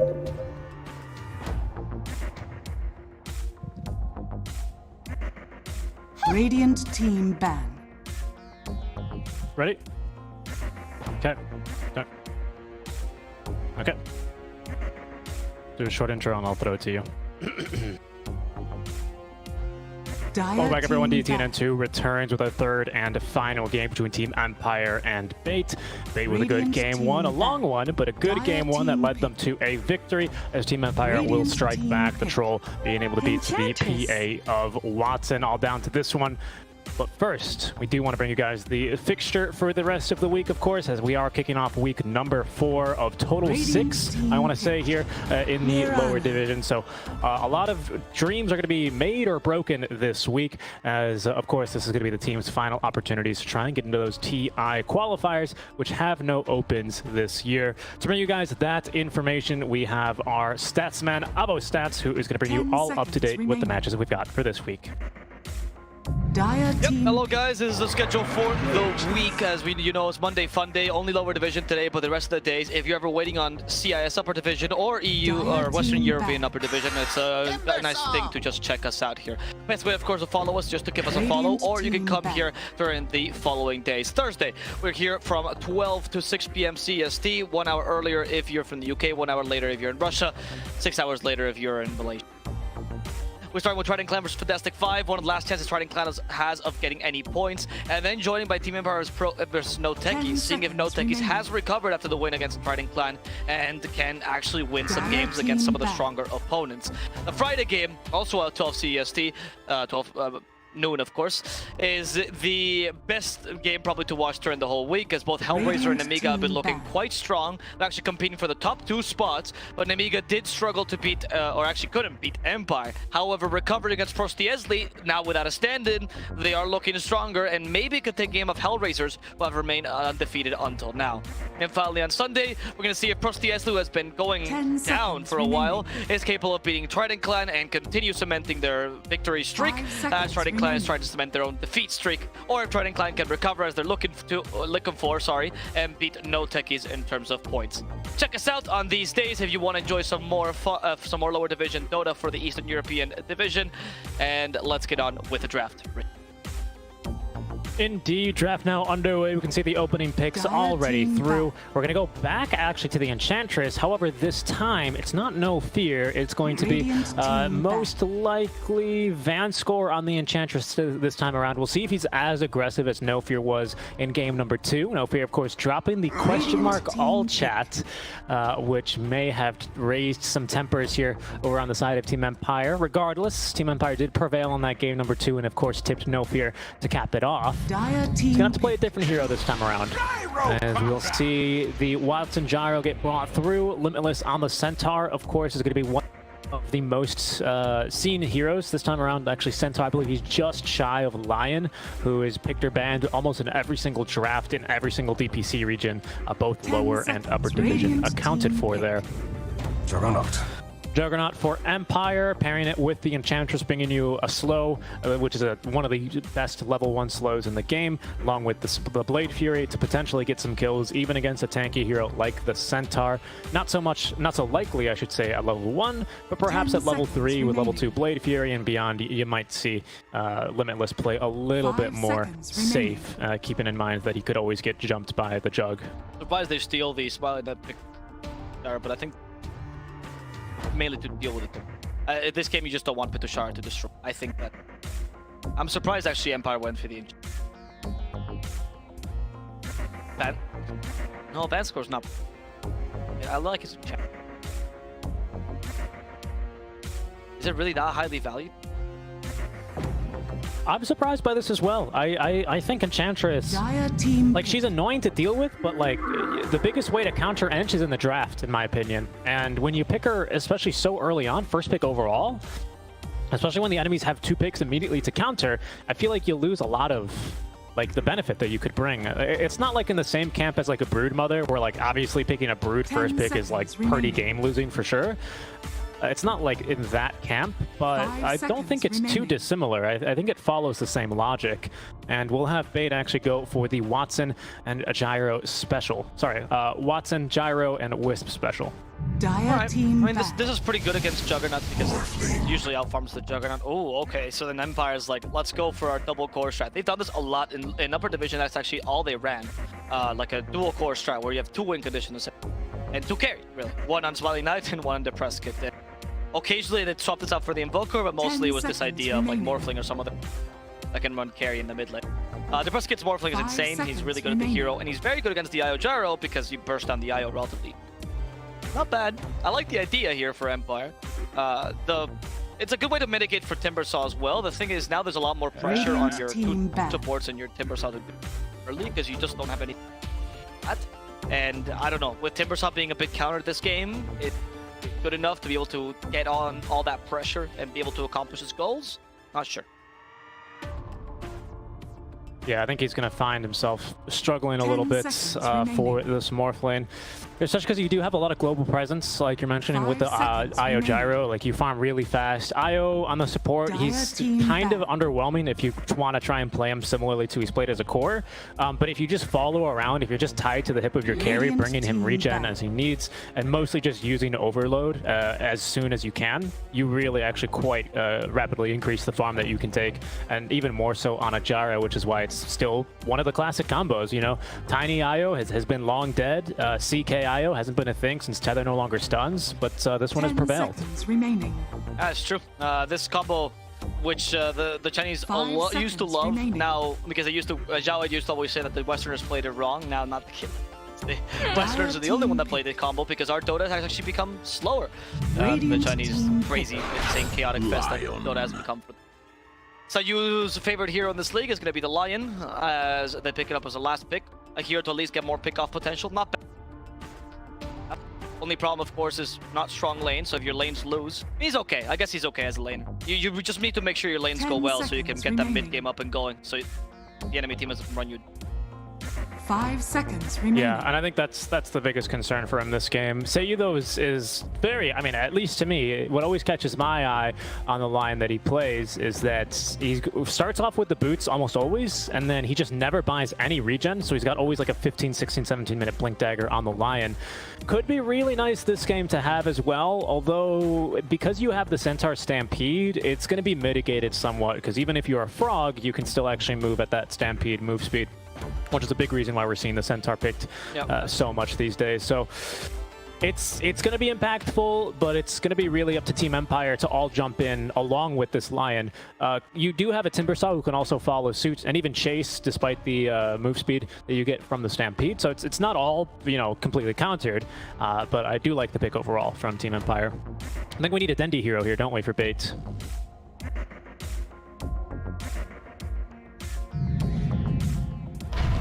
Templar Assassin. You may now select your I like this a lot, heroes. actually. Okay, this is pretty decent. I mean, IO Gyro can be really greedy, but I guess you can play with Relocate quite aggressively. Does make your draft much greedier, but seeing Empire did the same thing, you might as well. And TA is much faster win condition than Morphling, so if you play around her, solid. as you can just finish the game before online. She's quite great against Juggernaut, deals well with Morphling because she bursts him down. Sometimes struggles with Timber, but that's not the biggest deal, and similar with Lion. Also, once you get BKB, you burst down Lion. Pick. Yeah, I don't mind this pick, actually. I think I also really like the pick. I'm curious as to how the mid lane Morphling is going to play. I think, obviously, Morph not receiving any major changes, but, you know, they did kind of mess with attribute shift yet again. Now it requires mana to be used. I think this isn't going to be much of a problem at all in the mid lane with the amount of regen that you now get. But more of my concern is it's not really your fast... I mean, even if it is a fast activation hero, he's not aggressive in the laning stage, which is, I feel like, what you kind of need to slow down a TA's timings here. And I think if Dendi hits good timings on TA, the game looks really scary for Team Empire, even for Petushara, who was almost unkillable last game. Yeah, that's right. And I think that's why they also itemized, or they drafted this way. Gyrocopter pick almost entirely for that. I mean, I don't think they came into this game with the IO Gyrocopter. I really think they just picked that in the second. What counters Timber Sun, right? We have seen teams try the Monkey before. I didn't love that. I think I was okay, but then in the mid game you still suffer. But the Gyrocopter is the most well-known Timber. Prepare for battle. And we're going to see how they get to put it to use this time around. Winner takes all here in this series. Team Empire currently in third, Bait, I believe, down in fifth or sixth. I think they're tied with their 1-2 record with perhaps Fantastic 5. See here if they're going to be able to try and make a run for the upper division promotion. Don't believe it's out of the question for them yet. They would have to take down some pretty difficult opponents, Hellraisers included. But as long as it's possible, faith is the last thing you lose. That's true. Fan score is going to be the first thing that we might lose here for Team Empire, although I'm not sure. Limitless got a hook stomp, they will connect. Arrow as well out from TSA. First blood for Watson. Oh, that's how it's done, bitch! Watson getting the first blood for Gyrocopter. Actually one of the better carries to give it to, because want the lane to go really well. Not to go for home mission level 1, but that's fine against Timber early. I wonder what build Petushara will go for. Will he try to go for the Timber Chain build yet? I guess because against the Timber, I don't know if he's... I've seen some Timber saws, Gyro, sorry. I've seen some Timber saws actually not even go for armor, go for the jump. Because that lane is just wide play it. The battle begins. And again, with a Wisp, I think it's not too bad of an option either, to be honest with you, because again, you do farm really quickly with this Wisp. Top lane, Smiling Knight is already cutting down a very nice pathway of trees here. Where Banana, he asks. Wants to return to Monk. Okay. Not even gonna give that. Another good lane that they have actually is Centaur Piranha lane. I think is pretty solid. I don't like it as much as say honestly of this, but it does give some kill potential, particularly the enchanters, because you can hoof stomp, set up for the arrow. I'm assuming Smiling Knight will always be able to Blade Fury. You actually hit him with, or almost always. So the stomp plus arrow combo is not too effective, but it should be enough to kill Vance for once or twice, and as long as you're at least disturbing Smiling Knight. Yeah, Venscore already different from the No Fear build, as he's already started off with one of the components for the Medallion, an item that No Fear didn't consider Game 1 or Game 2. Just a quick note there on see if there's really much of a difference to be made between the two play styles. I think this time around Venscore might decide to even go for the mechanism, as mid lane Dendi is holding his own so far against the Morph lane. He's going for the Medallion. I mean, he's just been Venscore. Like, he doesn't play the I'm gonna be the position fight that wins you. Like, he plays the I'm gonna help my core be big and strong. He's like a good class of Milk. Is that what Milk says to you? Yeah. Milk does speak to you? Usually not. No. My Milk is, who knows, maybe it's spoiled, that's why. Seiyu just kind of harassing No Fear, as he's gonna try and have a camp spawn, but Seiyu looking like he's not really allowed that to happen. Tushara, Timber Chain here, and the first point in the reactive armor. Is able to pretty easily just kind of walk around here. It's nice dodge by No Fear to not get hit with the Earth Spike from Seiyu. Used that one a couple of times. Now is completely out of mana. Needs to stick around to get level 2 so he can actually afford to stay around in this lane a bit longer and be a bit useful. Press Kid ought to have a bottle coming. Yeah, already a bottle. Even Morphlane mid laners now opting for the bottle with just how much regen it really gives you picking up the bottle in the mid lane. I wonder if Dendi's gonna build one as well. He has, actually, for the TA. Makes sense, isn't it? Model between.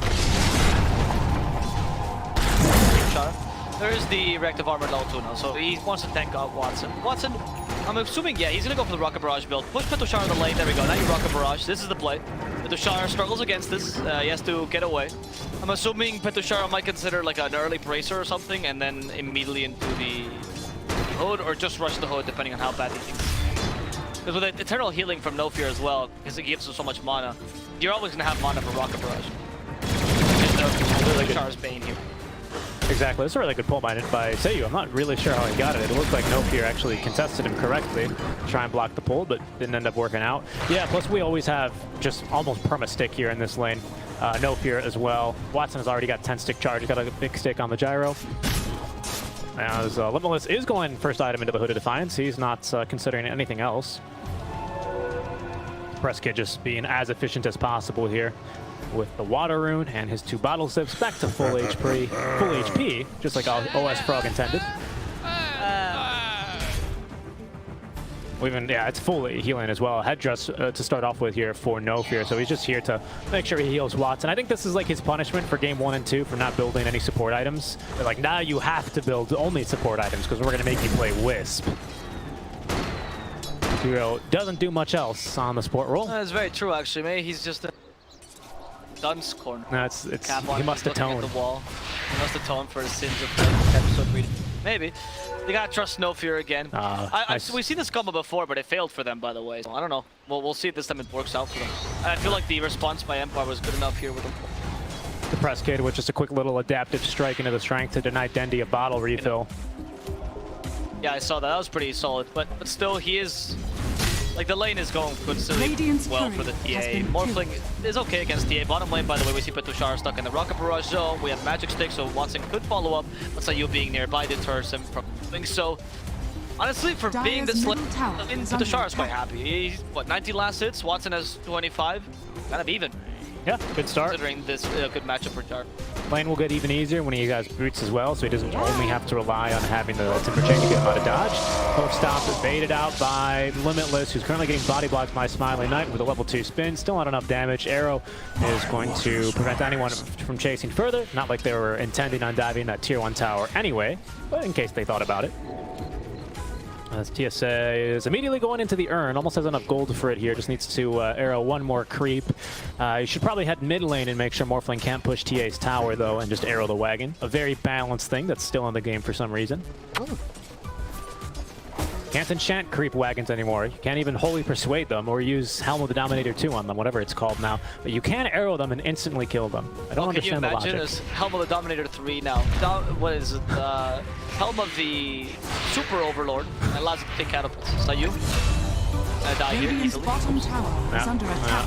Petushara, we have a Rocket Barrage again available with the Magic Stick, so I don't know if Petushara wants to come in here. Watson will have enough mana for even 2 Rocket Barrages. You still don't have the hood. Is under attack.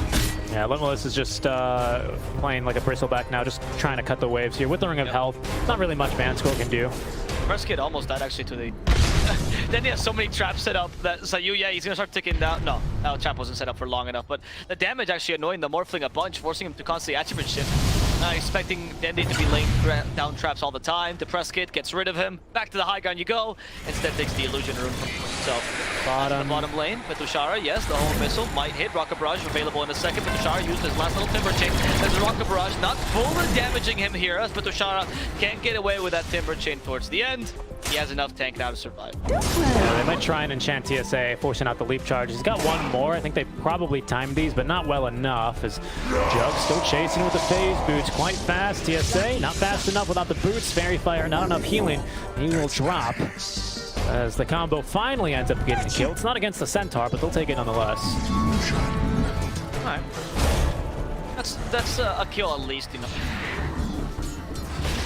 Empire, this top lane was not going too badly for them to begin with, so I think it's just like plus as far as they're concerned. It seems like Smiling Knight is not going to go for Battle Fury immediately though, going for Yasha for a build that will allow him to fight around Morphling's timing as well, maybe to speed up the game. We'll see how this works out for them. The Press Kit is certainly, like, he hasn't cancelled Dendi whatsoever, and Dendi has a pretty free game as Yeah, for sure. Last pick TA, I think it was a good one. Dendi, of course, with over 2,000 professional games of Dota, has played a couple of TA games. And in fact, he's master tier, so he even plays it in his pubs. Enjoys the hero quite a bit. Is under attack. He likes playing Dota.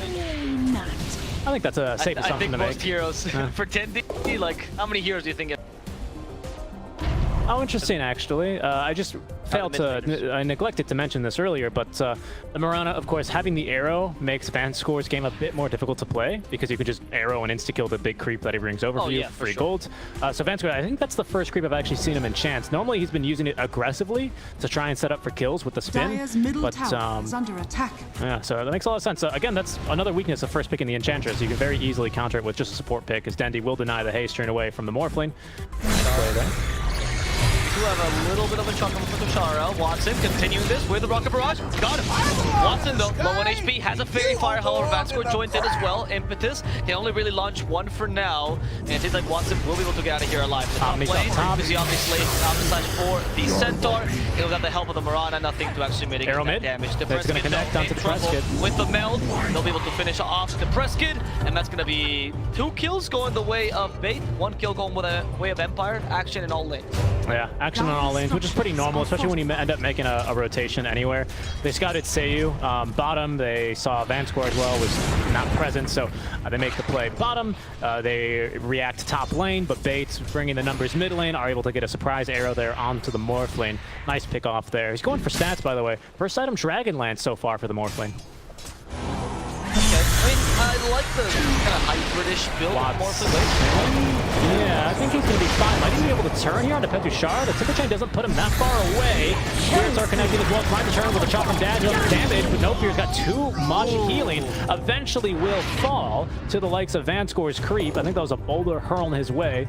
They tried to relocate it out in time, but that's a very lengthy delay at level 1, and they weren't able to get him out safely. I mean, he still got the kill there in the end, and he got the experience out of it, so I don't think it's too bad for Bait. But yeah, of course, losing your entire counter. The thing about Bait, it seems like Watson acknowledges that he doesn't need to be the win condition, sole win condition in this game, allowing Dendi to be even more impactful that way.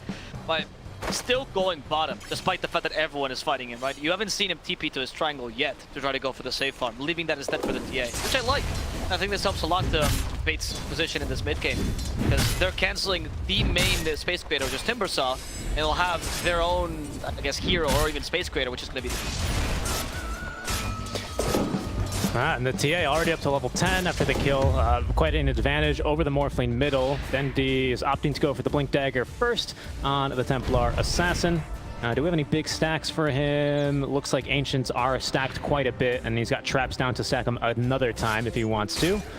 He'll be able to clear those relatively easily. That's going to definitely give him Blink Dagger. I just don't know if he's going to be able to farm it, especially without Side Blades being maxed. So he's probably going to farm a couple more small camps before he turns around for that. TSA is going to prevent any push bottom as he arrows the wagon, and you can see immediately Seiyu is like, yep, I'm out of here. Turns the arrow up north. Nah, just kidding. Now has the Finger of Death, level 6. Would be a good target here for the Mirana. Tushara is going to scare her away a little bit too early, so we're going to have to look elsewhere for a finger kill. So you sad. Wants to find literally the first thing that comes near him, right? Like, he just wants to kill something to make sure that Empire doesn't have to rely solely on the Timber early. Smiling Knight might have to fulfill that role. Very interesting. But Smiling Knight, he actually just broke his healing ward. That was the Stampede. Yeah. And he TP thinking they must be coming for me. Now they have relocated. He cancels his TP. Smiling Knight, but he could be efficient. Instead, the efficiency ended up killing the Smiling Knight as Empire lose their carry because he can't. They're setting up though. They're setting up on the relocate. Morphling's coming, Petushara's coming. They're all coming to try and cancel. Oh no, it's both. That's a huge mistake here by Watson. Or maybe by No Fear. Should have broken the tether there. Yeah. Unfortunately, they just didn't have the vision there. Vanscore was able to scout out where they relocated from thanks to the ward placement. They're going to get a 2-for-1 there, so they lose their core, but at least they do get something in return. As you can see the circle there indicating that Watson's like, yep, they got a ward here, by the way. Nicely done. Petushara probably didn't need to join there. Probably should have instead spent his time pushing the bottom tower, but he can do so now. Not a huge loss of time, as they will lose their tier 1 top lane in exchange. Mid, Dendi. It's got a haste. Arrow's gonna just miss both Seiyu and Depressed Kid. I think Dendi's gonna almost finish up his Desolator here already. Wow, he's very rich, actually. that was him farming the big ancient stack. That's where that good money came from. Nice gold injection. Dendi's doing really well. I mean, this is the standard timing for this Dire's combo middle is tower wait, is under Vance first attack. bottom lane. Oh, he's still on Watson. He knows what he wants. There's no relocate available on this line. Trying to divide it between them. No fear tries to take the Juggernaut with him, and he does succeed. No fear gets away with a tether. Okay, okay, good positioning. That was really well played by No Fear. I thought they were dead to the Omni there. Really, really nicely done. He split it once, but then he didn't move far enough away, so it jumped back to the gyro. So he jumped back a second time. So yeah, really, really good position in there. Radiant's And bottom very tower tanky. is Wisp under is a very attack. tanky hero. He's a strength hero, and plenty of regen top tower is under on him attack. as well to start off with. As he Radiant's will bottom bring the tower gyro on is over the under mid lane, where they're trying to get the steal on tower, maybe force a kill onto the Prescott as well, as they do not snap the tether. Arrow's going to connect. They're going to close the gap now. Dendi right in the face with Morphling. Hooks down to Prescott. Stampede utilized there as well to close the gap. Big Mac kill puts not Watson and No Fear up to full HP, but Smiley Knight with level 4 spin, trying to get the skill onto Watson. No Fear though with too much healing, handling the relocate, getting them out just in the nick of time. As TSA has been left behind. Dendi and Limitless though will be able to clean up Seiyu, and this time they're not going to be able to set up here on the relocating Wisp. Wisp As gyro. he's going to return, this time with the gyro, not into his death. Oh, 'cause they Another wanna- ultimate used. Stop catching the Timber. Arrow as well. Timber stop. But the Shark can't move away, and they just murder him in cold blood. They also took the tower mid. Honestly, well played by Bait. That was a really good initiation. And No Fear on this IO is styling, straight up. Yeah, that was a really, really nice sequence of events out from Bates. It's just a great fight. I wanted to point out there's a really good earn by TSA, which calculated exactly when the IO wasn't being hit, and then earned the IO, which just barely kept the gyro alive. Even though it wasn't the most efficient thing, because you actually only get 0.8 of the tether of the earn heal. Seeing as IO can actually move around a bit more freely, the gyro comes through to the main target, allowed the earn not to be dispelled, and is what barely kept Watson in the game. Pretty well played there by TSA on top of that. I think it's, is level 2 tether 0.9 or is it still 0.8? 0.8, it's 0.8. Okay. Yeah, that was a pretty big nerf to the support Wisp, not being able to provide a 1.0 of your healing. Instead it gets... He's been 2 times every single level, right? He just died. You would actually, back when you would level stats, you would max tether last even after stats, because there's just no point, really. Yeah, but they took the stun away, right? Because the beginning stun was OP. They were, You were like, actually, who cares about that? I think it was the game. Dire's courier has been killed. They killed this Smiley Knight courier, not bad. But Empire looking to kill something a bit juicy, particularly this IO gyro combo. It's just such a hard kill right now, especially with the mechanism that we have up now on No Fear. Just that amount of burst healing. It's like having a Chen +1. He's kind of going for, I believe, the Whisper method of playing Wisp, just max healing. I think it's almost the exact same build, to be honest. Like in reverse bingo, if you mentioned. No, you don't, because really, it's the only reason. I mean, you've said this build to me like 3 or 4 times. Now I'm just like regurgitating it, you know. Okay. But Whisper actually sometimes will go for like double tranquil boots on a support Wisp in his pubs, but this is usually what he tries to win with. In future range ups, notwithstanding, of course. But first item mechanism, they're relocating bottom, where they have Smiley Knight trapped, but are not able to kill him. He just TPs away in time. Sorry? Am I?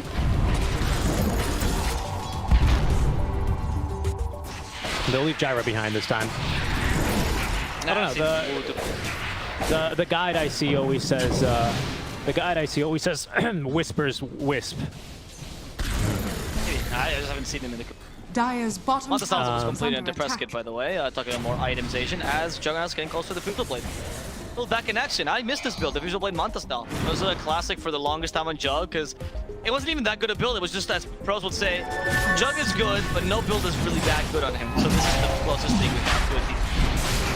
He just has so much damage. DD is so rich. He's gonna be the first one to break 10k, which is saying something. He's gonna get an IO gyro that are just farming everything on the map. Aegis now in hand for Dendi. He already has Deso Blink completed. I think earlier, before we got cut off by a fight, you were saying normally a good timing is 14. I think he had this at like 12 minutes, which is absolutely incredible. And with this DD rune, he's going to be looking to kill anyone that he can. Empire will do well to stay out of his way for the next couple of seconds. Alright, well, with a nice lead on Fate, what they need to do now is just force him to win. I think that's what they've been accomplishing this now. Is under I attack. don't think that Empire can just look at towers easily either, because they need to make the fun of Juggernaut more. Even if it's just Timbersaw that's dying here. And honestly, it's the right play as well, right? But at least you gotta force Timbersaw to kill himself, because if you don't even do that, then you lose the 8 power spike. You still have a fair win opportunity to Dendi's speed, which is why you're gonna take a chill pill instead go bottom, defend. He is trying to kill the Juggernaut, who stayed here a bit too long, and comes Dendi, but beautiful horse spike there. Might get spotted at the time he needs. He doesn't have no TP in time though, so instead he's just gonna fall immediately to Watson. Dendi, look at that, setting up the kill for Watson, so his carry can farm too. Nicely done, yeah, and then immediately Watson and No Fear back up to the top lane where they're gonna have to wait for a camp to respawn. Unfortunately, they've already cleared everything here. Actually, it's been Petushara who's cleared everything, but not to worry, there's a full creep wave for Watson to just eat up, and this is gonna give him just shy of enough money for the Aghanim Scepter, so it's gonna be an 18-minute Ags, Maelstrom for the Gyrocopter, most likely next into BKB, and then he's really just gonna be quite the beast. Dendi, I believe, is going to go BKB with that Mithril Hammer. I can't imagine he'd turn it into a Basher, but we'll see. As Petushara is taking just a bit of harass. When Missile's going to close the gap. Leave him A-OK underneath the tier 2 tower. We don't have Stampede. In fact, we don't have any ultimates right now for Bates. But if they just walk up the cliff, they might go for the kill. Dendi clears the core to Petushara that actually has the full Hooded Defiance. Sorry, the Vanguard. On it. So Timbersaw without the Ring of Health. As a quick little D word there, Arrow is going to just barely skip through a couple of heroes there. The Press Kid, unfortunately, now with Manta Style, not really able to make anything of the Invis Rune like he would have wanted to, thanks to the Sentry Wards that they have placed down, and it looks like they're going to make a play for the tier 2 tower. Dire structures. Yeah, just take a tier 2, take over the dire jungle. I mean, Radiant that's a better jungle like Arrow. And you can find the Timbersaw for free. Yeah, that's exactly what I was saying. Force the Timbersaw to do these plays. They're still the right plays at Petushara, because the space made is a necessity. I mean, maybe if they want to fight, definitely that wasn't the right play, right? If they want to fight, Petushara should be live for this. I thought they were just going to let this fall. Apparently not. Oh, stop. Catch it too. Can they come more in time? Yes, they do! Omni/use, but it's going to be dividing among 4. Not that much damage for Swan Knight just yet. So Yu has the Finger of Death, but nothing is low enough for him to actually blow it up. Press Kid did get blowed up instead. That was a beautiful stop there by Limitless. What a Centaur player. Yeah, seriously, really just kind of stomping on this game, and Spade are snowballing kind of out of control at this stage. That's your mid lane Morphlane, who is not going to the shotgun build this game, obviously because it's kind of countered by the Wisp, having the burst healing especially, but they're falling apart right at the seams here to Bait. Dendi is about to finish off BKB, but the rest of his team continuing to just push aggressively and removing farm that Smiling Knight is able to actually take over. They block the stack. If he comes back to farm this, he's going to find himself in some trouble. Actually went for the Diffusal Blade, like you said, on the Juggernaut, going back into the Manta Style now to try and make something out of this game. And mid-game oriented build, but lacking a Mono now. TSA was just literally all by himself. He was like, I'm going to arrow you. Yeah, it didn't work out for them, but Bait doesn't really care because they took the tower in exchange, right? So he can even argue and make his space or whatever. He can justify his plays however you want. The Jug going for this build, his farm is really respectable for this build, and he is mid-game oriented, which has meant that Empire actually has a... Like, their contingency plan comes online within the next 2. It's nice, right? So at least you'll have that, and you'll be able to at least take 1 or 2 fights. But the problem is matching the Gyrocopter's farm, the Gyrocopter IO specifically, with a Juggernaut that doesn't have Battle Fury, seems honestly impossible. And Morphling is not really matching his farm either, as the Press Kit is now finally coming online. Dire's structures are Dendi waiting patiently. Now we'll just deal a bit of damage here to Petushara, more than a bit of damage, about half his HP. Before he regented all up. He's going for the Crimson Guard now on Timbersaw. Just about to finish that one up. Just needs now the recipe, which is a bit expensive, about 1,000 gold. So yeah, they definitely are playing for the mid game here. They'll have a couple of nice defensive items for them, some good buffs on themselves as well. And of course, a Blink Dagger on our Lion, Solar Crest on Enchantress, and our Morphlane with Manta Style, trying to get this Eye of Scotty up. Really desperately needs this to counteract all the healing that we have here, thanks to the Wisp. Top tower is under attack. Relocate. His Aegis expiring on Dendi, but they feel like they know where Smiling Knight is. He's going to now be revealed by the ward, but he's too far gone.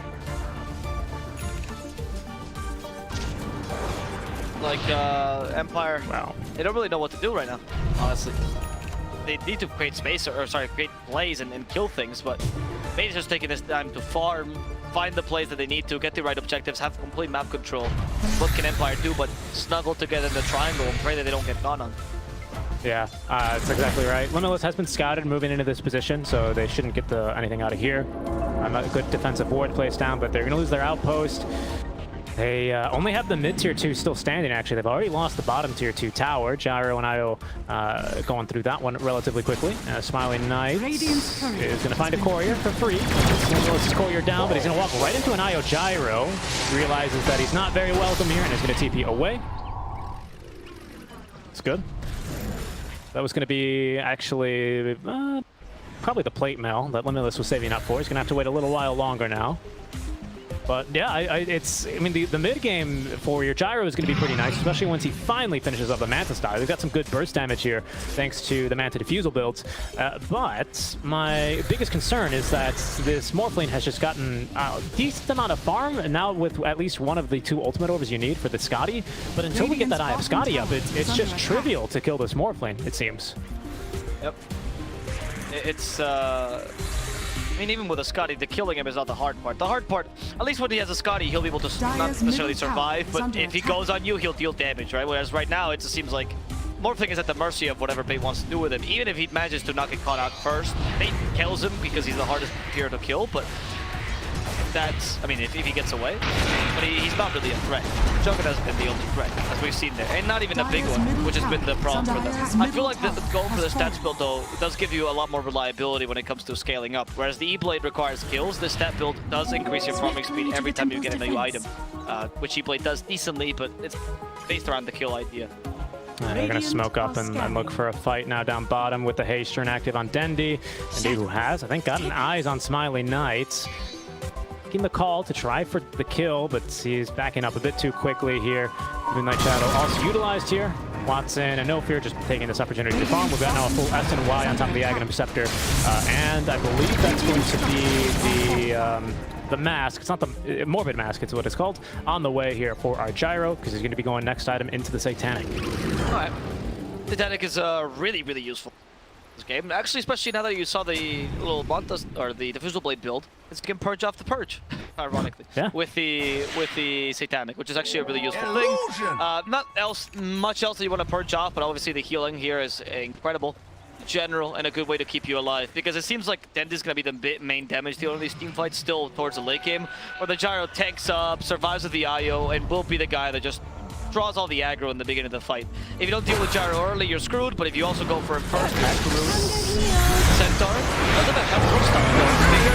Oh my god, Dendi just blew up! The poor Lion Undercrash used, but it doesn't deal enough damage. Vanscore will die instead. And the call is used by by Watson. No, trying to heal him as much as he can. They finally killed No Fear, but in exchange, it might be to press Kid's life. Can they blink to him? They do have the ability to do so. Rocket Barrage try to cancel this poor Centaur, and they actually start to murder him as they use the Whirling Death to finish him off. The Morphling has been stuck thanks to the arrow, so they have enough damage. Dendi will come in to lay the final damage to kill the Morphling as they try to assassinate here the Timbersaw. On top of that, Rocket Barrage with it, but Metushara just a bit too tanky. Watson realizing he has to retreat as a magic one for mana. Sayu wants to go for the kill on the TA. Doesn't seem as likely. The Blink Dagger's available in 2 seconds. You could still catch Watson. There we go. Watson divides himself from Dendi. That should give at least Dendi enough space to retreat as Watson. He's just trying to get away. The Timber Chain misses. The whole missile will help him out as well as Dendi lays down traps. Watson will TP and Dendi will reach the safety of his tower. Yeah, good fights for Bates.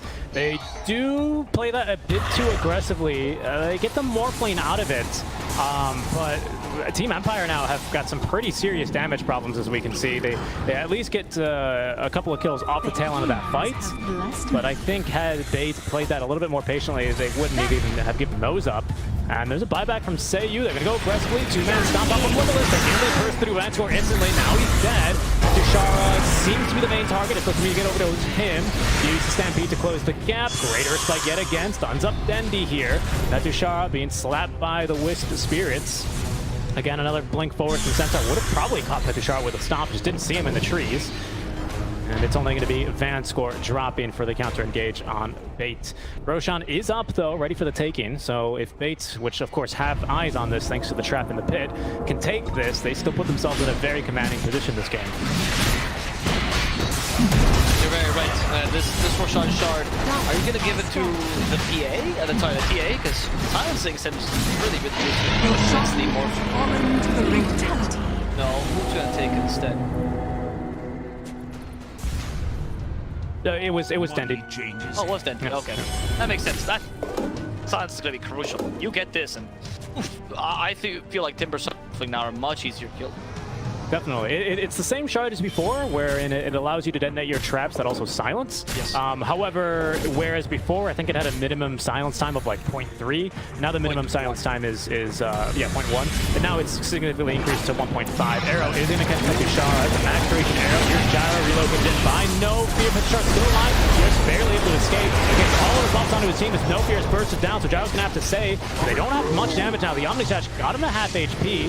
Dendi as well is low on the mana, and actually Bait are going to be retreating here. The Eye of Scotty up for Depressed Kid, really doing packing quite a punch, along with actually the Enchanted Quiver he's got. I feel like maybe the just jumping it, like just getting together and fighting like that was not the best choice by Bait, right? You had the Timber Saw still deals damage to you in an area, so does Morphling. Why would you bunch up like that, especially with your IO in the middle of the fray? It doesn't seem necessary entirely.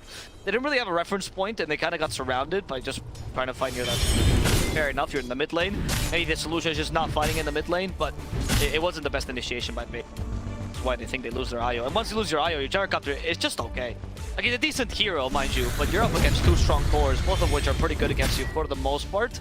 I would say that Juggernaut and Morphling will beat the Gyro in the late, unless your IO's with you. Yeah, I think a big reason why Bait are able to get away with so much of this is because Gyro's just so rich, right? I think if they make that very exact same play and Gyro's got the exact same farm as, say, the Jug or maybe even the Morphling, I think they still lose that engagement, unfortunately. But that's why the Wisp has other benefits here, as they might even look to poke towards high ground. Dendi's got that BKB ready to go yet again. Aegis still in hand for another make that 3 minutes. 2 minutes, sorry. No, it is 3. I'm wrong. 3. Final answer. What are you trying? Are you not being able to calculate, or did you forget? No, I forgot. Gyrocopter. The cheese is available for him, so I don't think he's too bothered. I guess Satanic as well. No BKB to go with the Satanic, so it's not a guaranteed Satanic.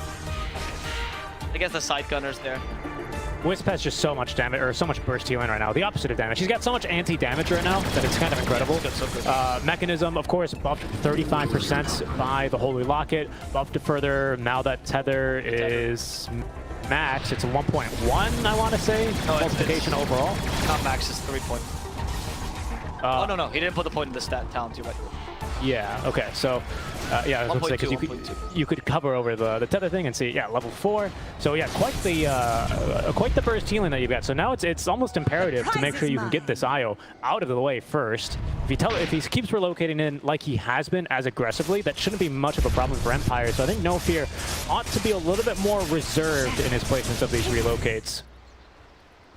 They can't go in the middle of the team fight unless they catch someone first, right? Like if they did before with the Hoof Stomp Arrow combo, that's fine, right? You kill the Morphling like that with a relocate, sure.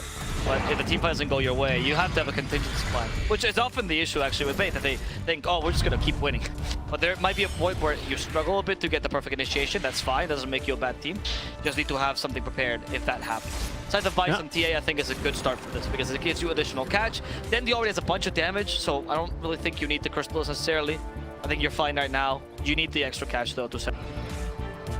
Yeah, 14k net worth, 15k net worth lead now does make this a bit easier for Bait. You can see they're playing a pretty clean late game, just kind of choking Team Empire into their base. This is going to be the case at least until this Aegis expires. Then we may see Team Empire try and make some aggressive movements. That Aegis now on its last legs with its last minute now. We'll see if Baits are going to feel pressure to try and make something happen here, because it doesn't look like Team Empire are going to give them much of an opportunity of making themselves open to an attack.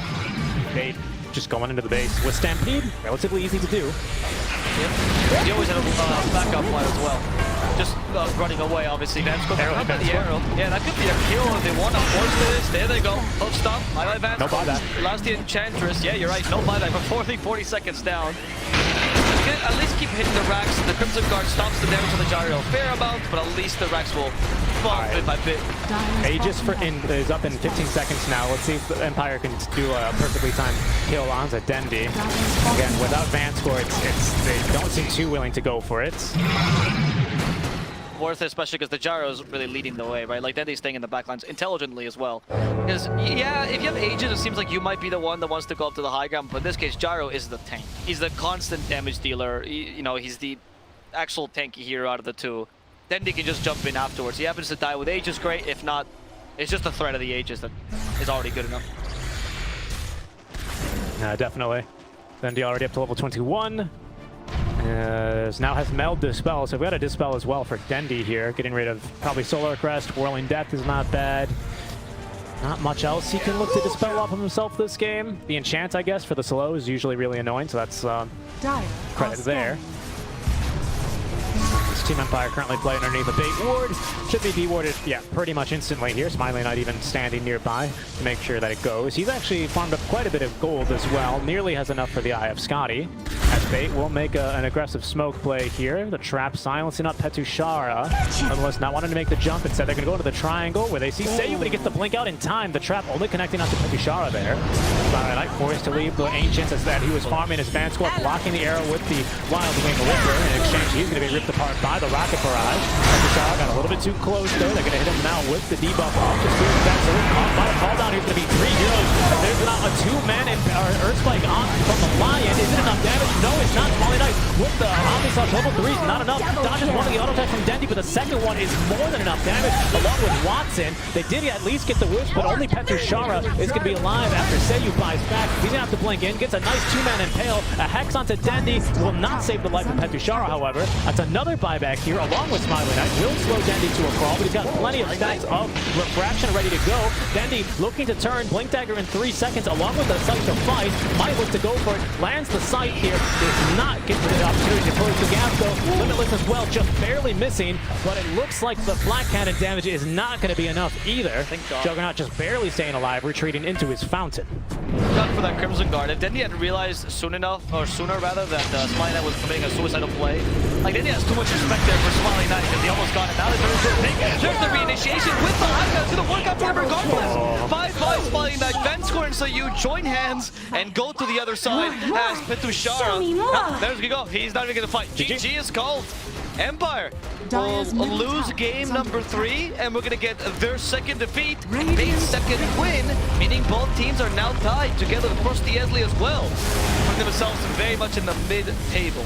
Yeah, huge win for Bait today. They really, really needed this. Not only, of course, probably to get the boys... Dire's middle tower is under attack.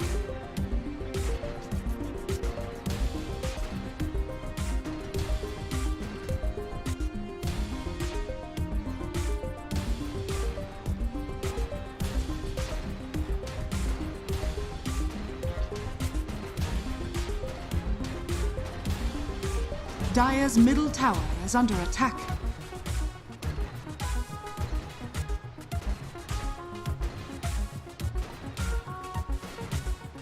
I think it was really well played by Bait, honestly. The draft, everything from the draft to the playstyle was quite solid, especially compared to last game where we saw Bait as a much weaker Bait, to be perfectly honest. I guess because they had a big, really hard draft to execute, and Empire, not really the case. In this case, we see both teams much more even as to what they were trying to do. Both had essentially 2 win conditions, like a dual core strat to some degree. In the case of Bait, it was more of a ladder lineup with the TA setting up for the Gyrocopter IO. In the case of Empire, the Morphling Juggernaut kind of had some more timings. That seemed to be the idea. They never really got to their full potential though, and Bait always was leading the whole game. I love the Gyrocopter pick though. I think that was the stellar pick here, not because of the IO rather, but just because of the canceling of the Timbersaw. I feel like Timbersaw's in a position right now very similar to Venomancer, like, I don't know, 6-7 patches ago, where if you first pick him off lane and the lane goes badly, why did I pick this hero? And even though Petushara played a really good game and it was still pretty solid in the Timbersaw, the fact that they actually had a relatively easy time bringing him down made his impact much, much lesser than last game we saw with Petushara. So if teams commit to killing the Timbersaw, if teams really want to destroy him, I think that hero can be a liability draft, and Bait just demonstrated it.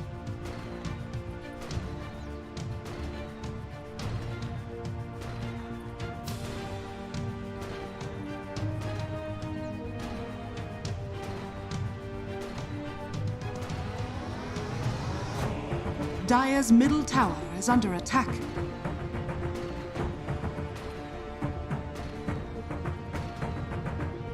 Yeah, I agree. I thought that the... I mean, in general, I think Bait is improving. I mean, some of the mistakes we used to see from them are not happening as much more consistent early mid-game. I feel like they're diversifying their strategies as well, which we didn't really see last season. I mean, that's what I like about Bait this season, is that we're actually... They are improving as a team.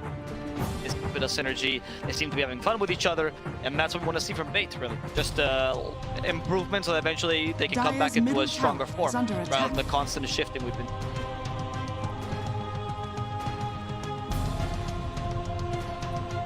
Yep. We're back on Thursday, guys. If you want to check us out, we're here at the new EST, 11 a.m. if you're in the UK, or 1 p.m. if you're in Russia, and I think it's 6 p.m. if you're in Singapore and Malaysia, like my good friend Richie. If you guys want to tune into those matches, it's a double day for Thursday. We also have a bunch of the nice bits prepared for that day, so I do recommend that you tune in that broadcast. Of course, the best way to do so is also just following this very channel, or following myself or Seek and Strike on our social media. I'm Mr. Avo Plus on Twitter, and my good friend here to my right is Seek and Strike Dota, at Seek and Strike. Send us whatever criticism you have, whatever improvements you want to see, or things you want to see on this broadcast in general. And of course, feel free to follow every single cast here for the lower division, because it's getting spicy. It actually, Hellraiser's looking dominant, but everyone else could easily take that number 2 spot, and that's what we would like to see here in the lower division.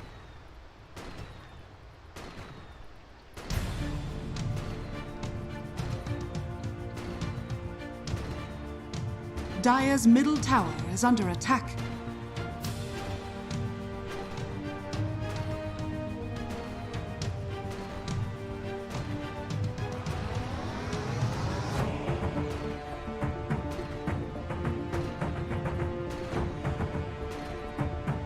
Dire's middle tower is under attack.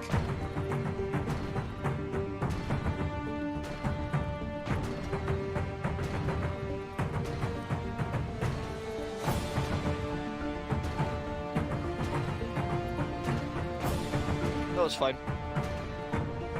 Dire's middle tower is under attack.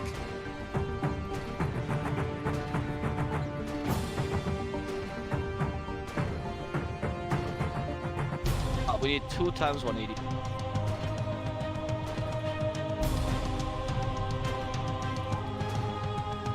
Dire's middle tower is under attack.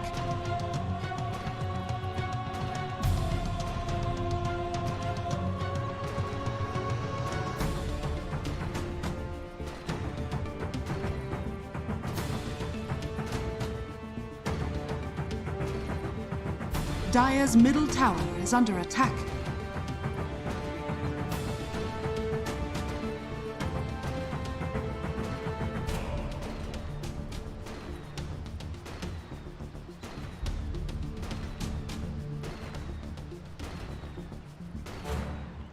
Dire's middle tower is under attack.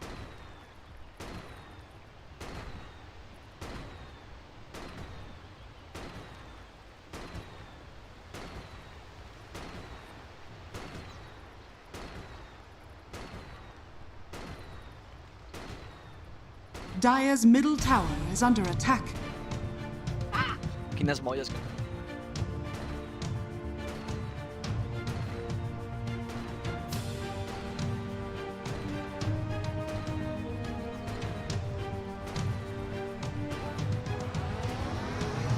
Dire's middle tower is under attack.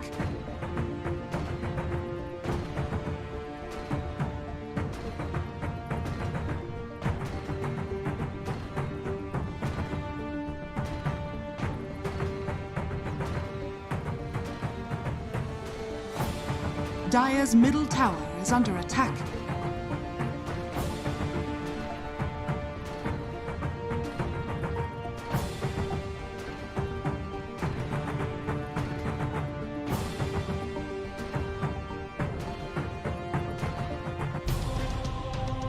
Dire's middle tower is under attack.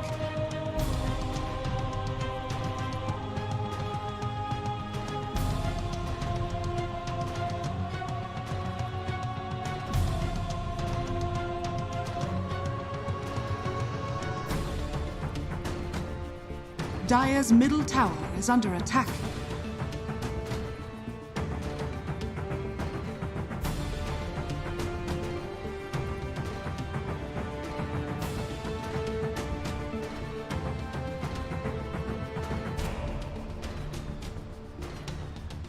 Dire's middle tower is under attack.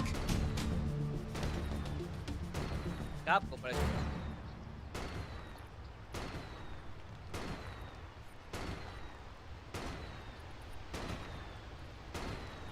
What? Dire's middle tower is under attack. Don't worry, we're not out yet.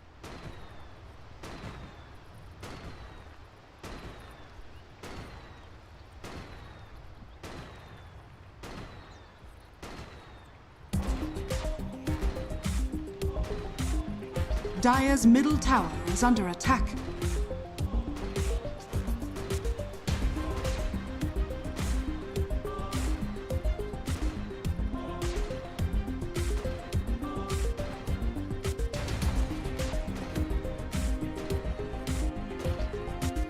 Dire's middle tower is under attack.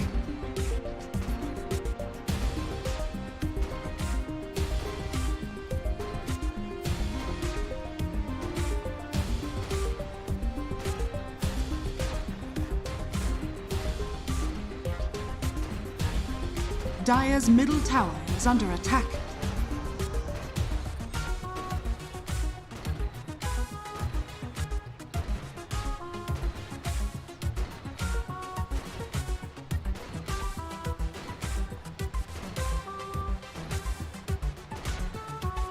Dire's middle tower is under attack.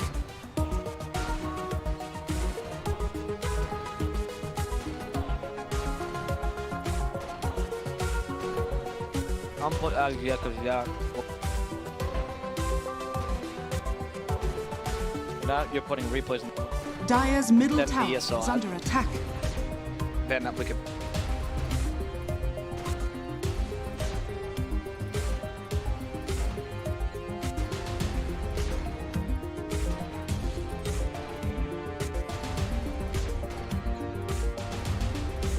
Dire's middle tower is under attack.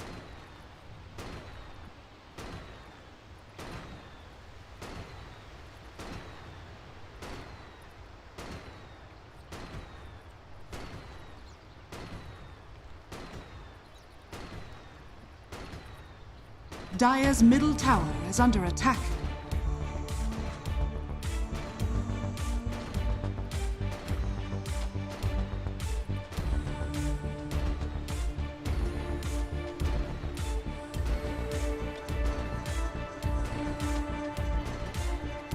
Dire's middle tower is under attack.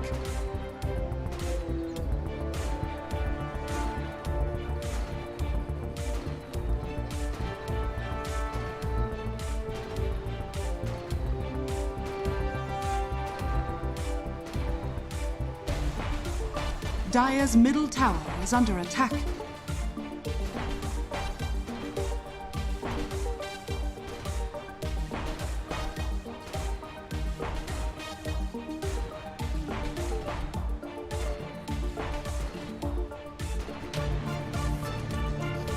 Dire's middle tower is under attack.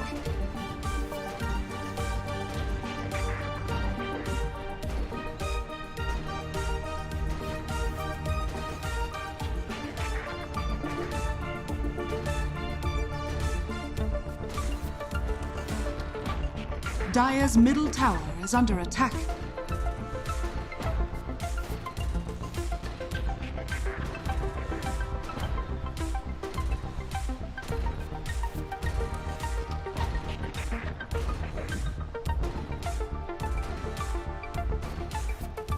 Dire's middle tower is under attack.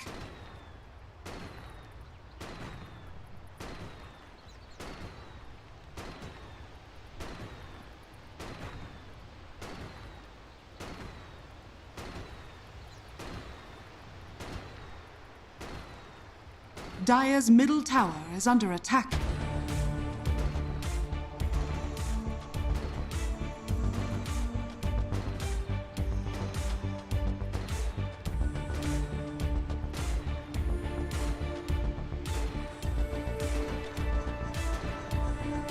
Dire's middle tower is under attack.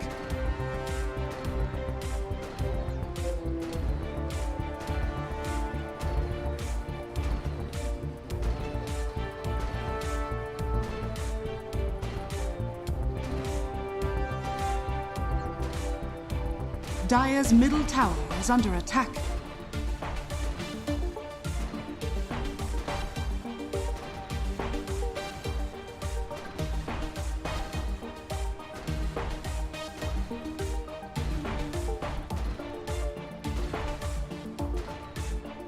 Dire's middle tower is under attack.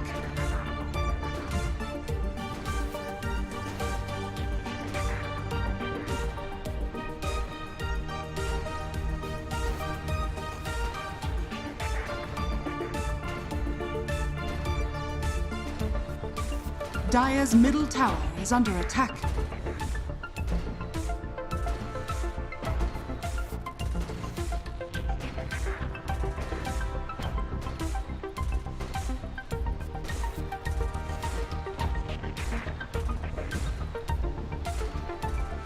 Dire's middle tower is under attack.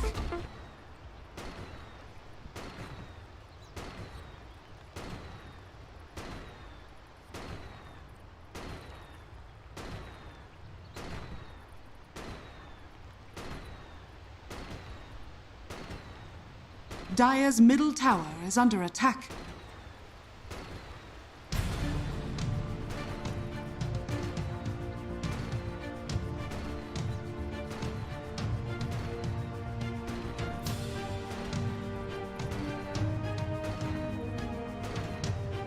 Dire's middle tower is under attack.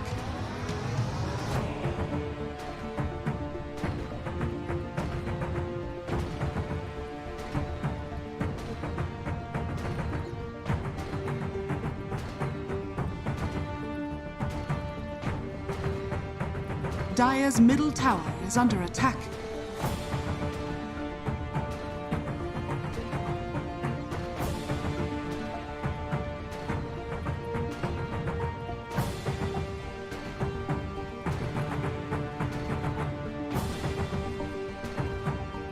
Dire's middle tower is under attack.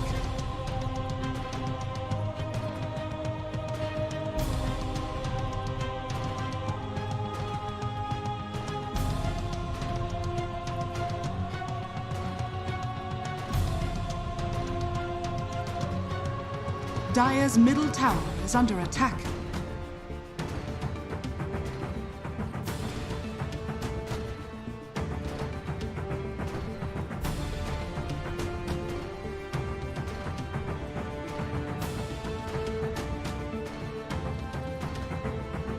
Dire's middle tower is under attack.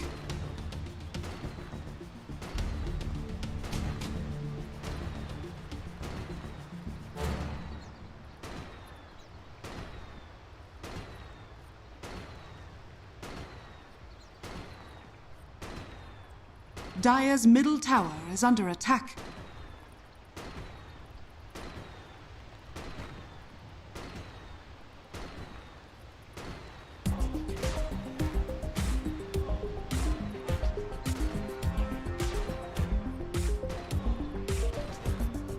Dire's middle tower is under attack.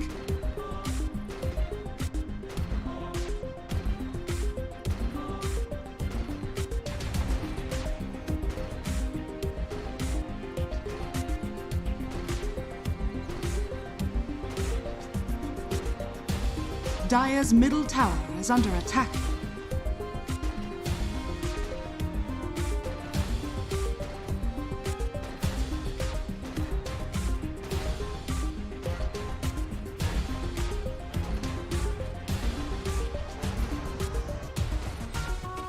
Dire's middle tower is under attack.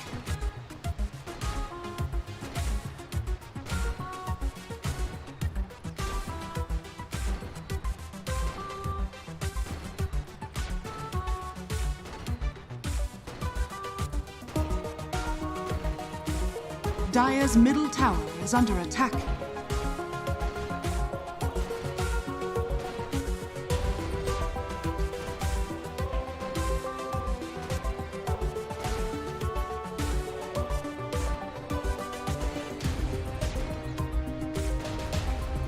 Dire's middle tower is under attack.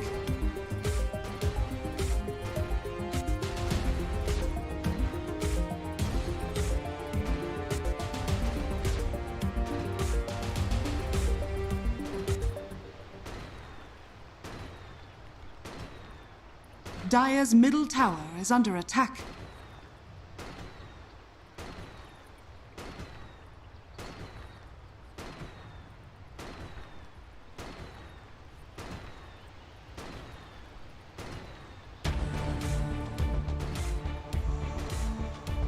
Dire's middle tower is under attack.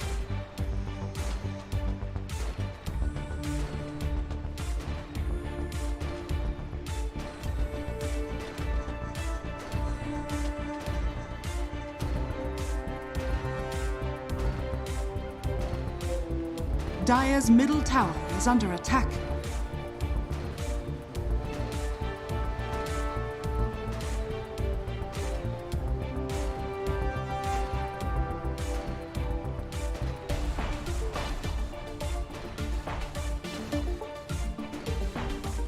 Dire's middle tower is under attack.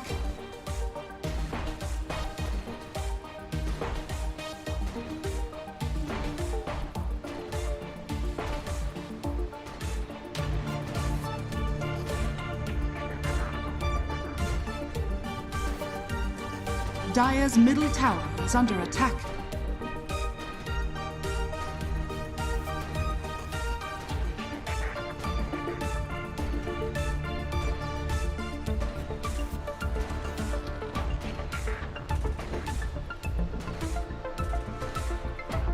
Dire's middle tower is under attack.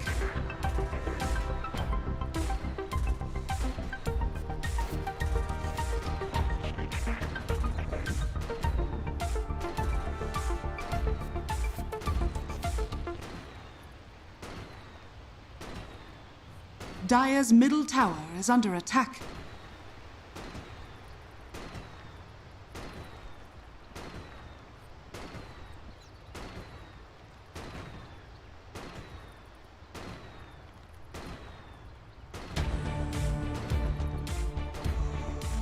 Dire's middle tower is under attack.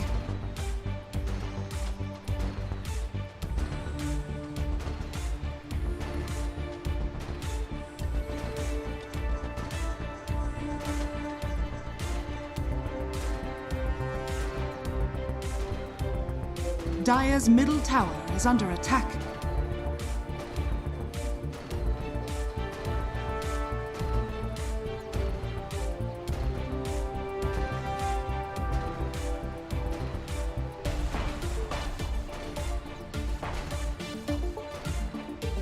Dire's middle tower is under attack.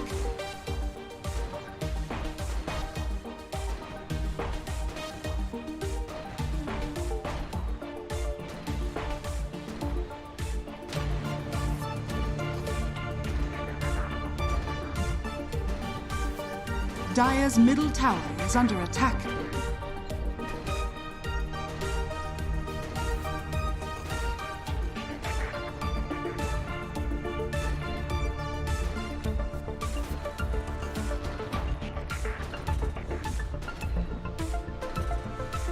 Dire's middle tower is under attack.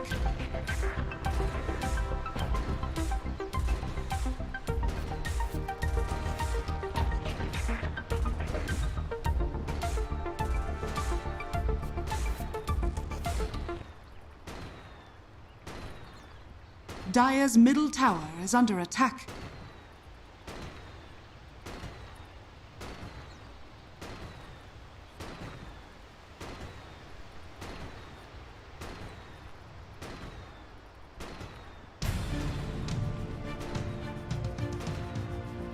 Dire's middle tower is under attack.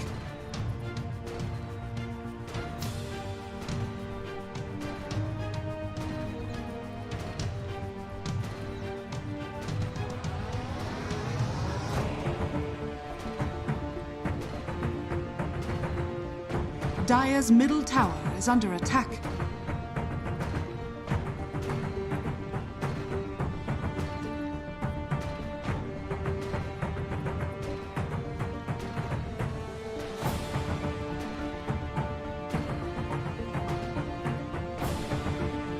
Dire's middle tower is under attack.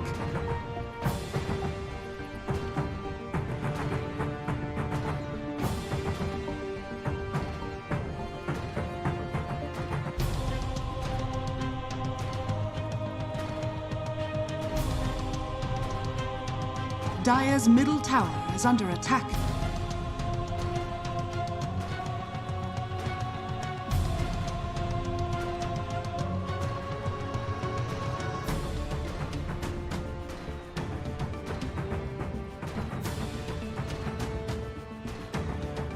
Dire's middle tower is under attack.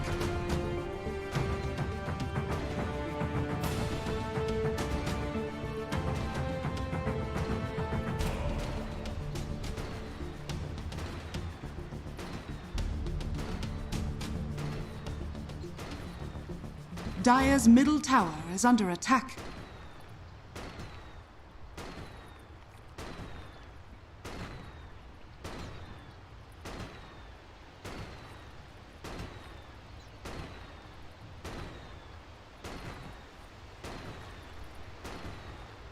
Dire's middle tower is under attack.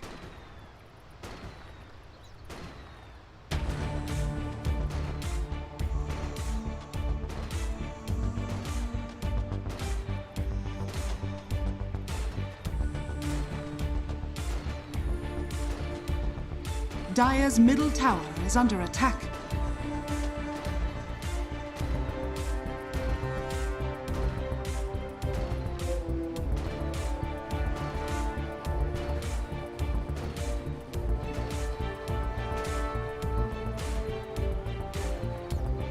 Dire's middle tower is under attack.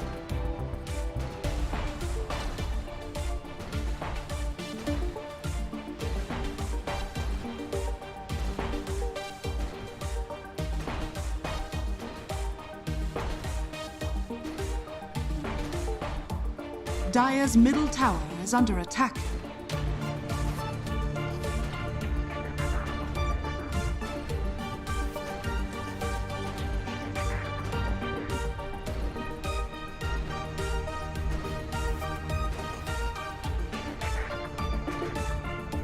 Dire's middle tower is under attack.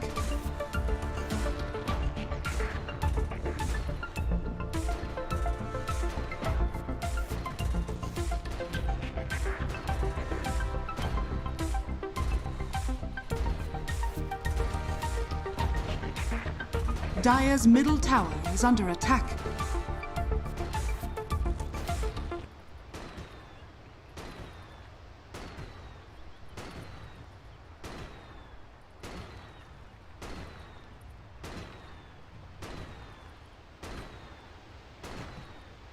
Dire's middle tower is under attack.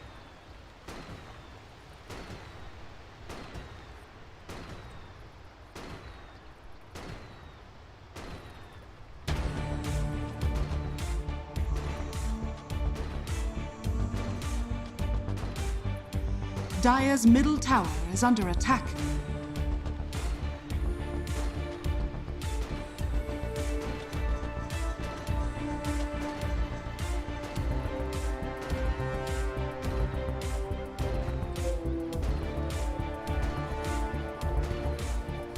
Dire's middle tower is under attack.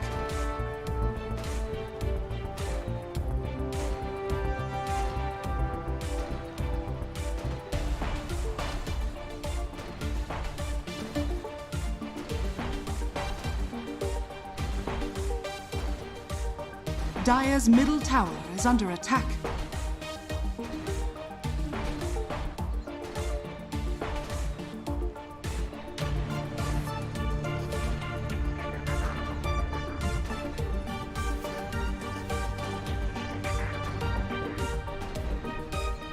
Dire's middle tower is under attack.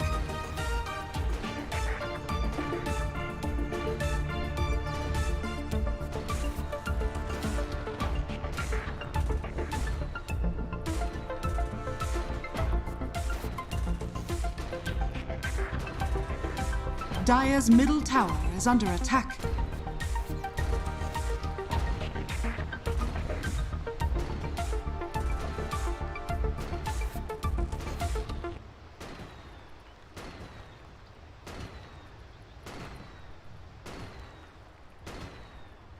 Dire's middle tower is under attack.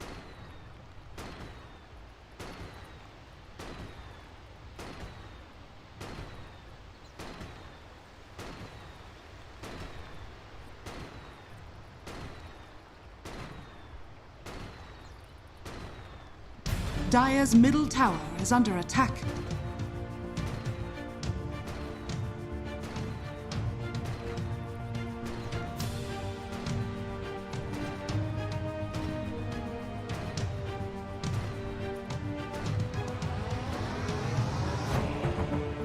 Dire's middle tower is under attack.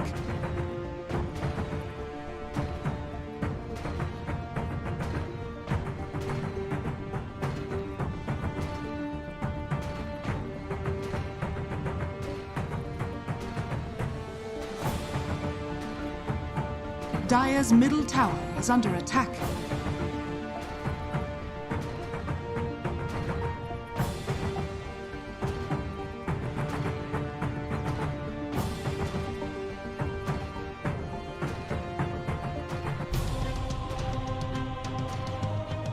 Dire's middle tower is under attack.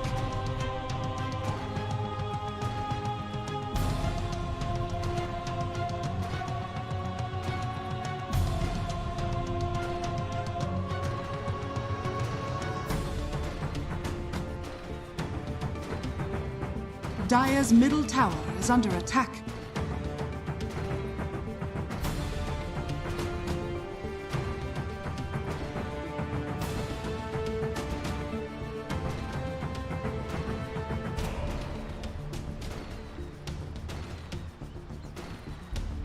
Dire's middle tower is under attack.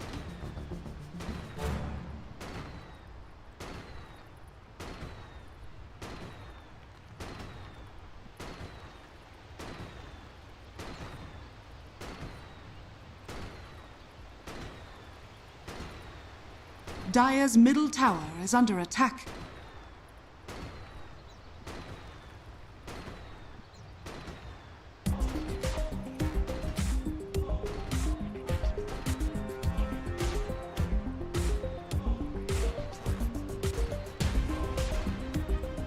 Dire's middle tower is under attack.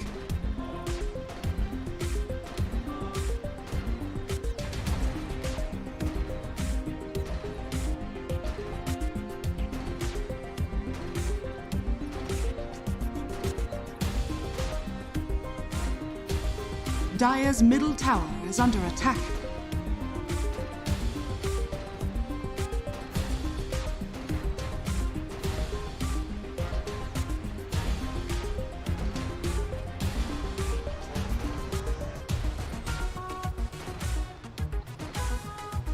Dire's middle tower is under attack.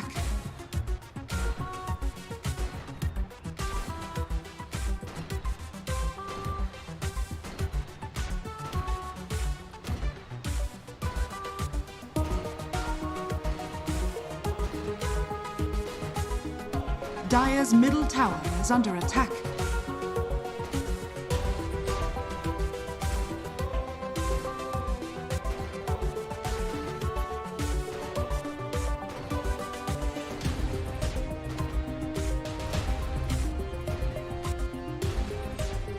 Dire's middle tower is under attack.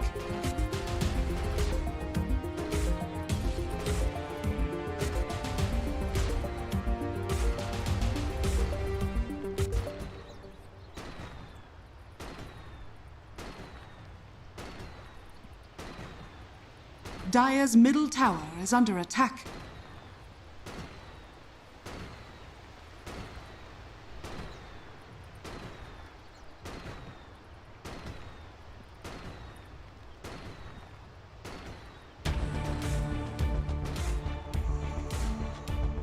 Dire's middle tower is under attack.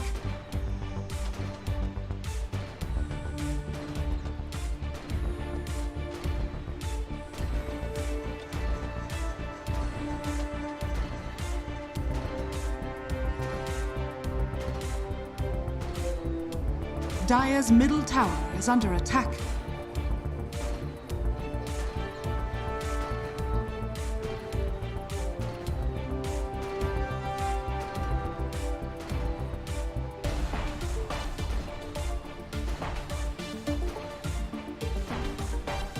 Dire's middle tower is under attack.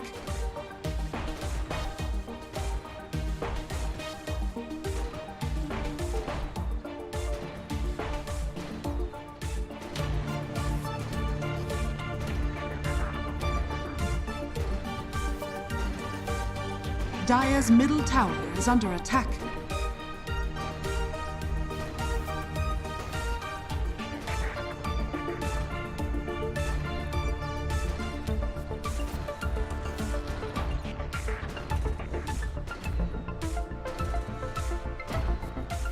Dire's middle tower is under attack.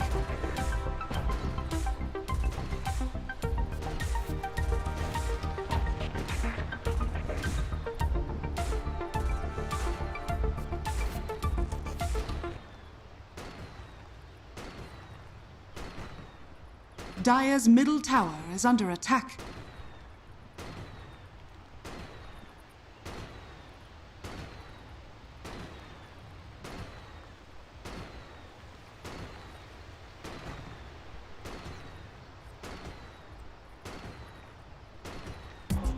Dire's middle tower is under attack.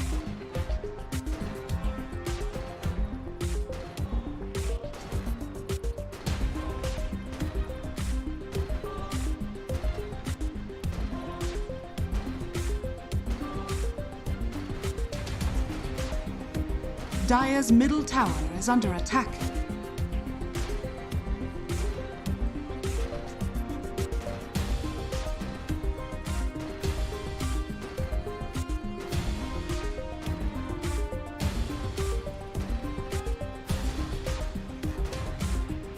Dire's middle tower is under attack.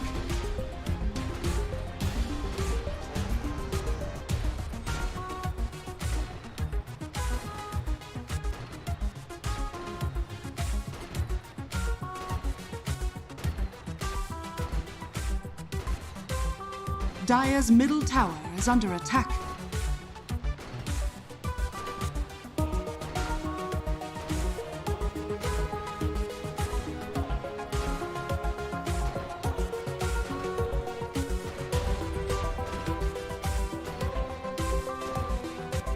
Dire's middle tower is under attack.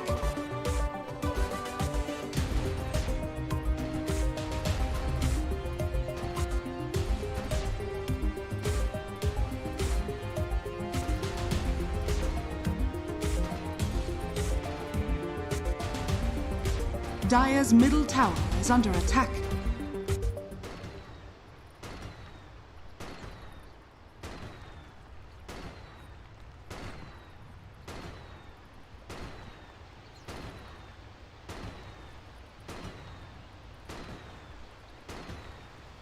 Dire's middle tower is under attack.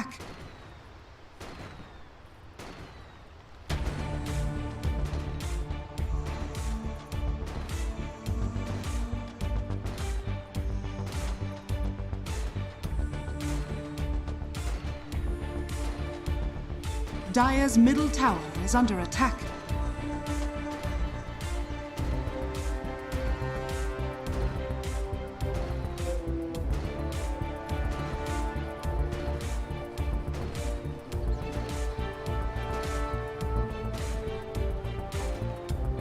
Dire's middle tower is under attack.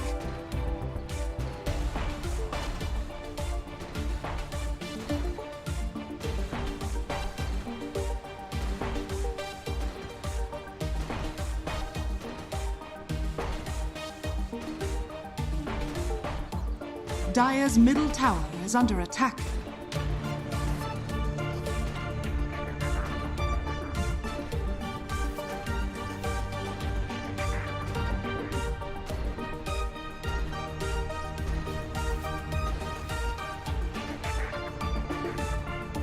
Dire's middle tower is under attack.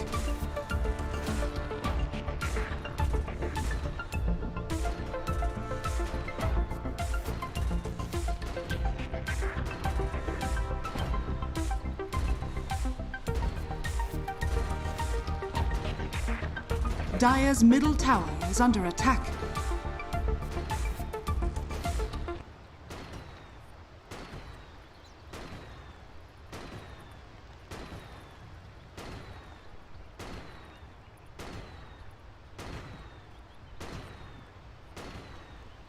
Dire's middle tower is under attack.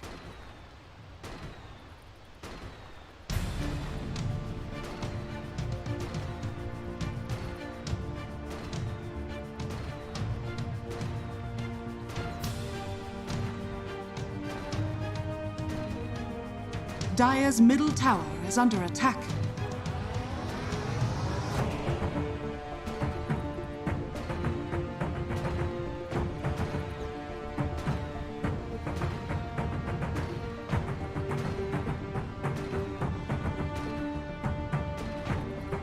Dire's middle tower is under attack.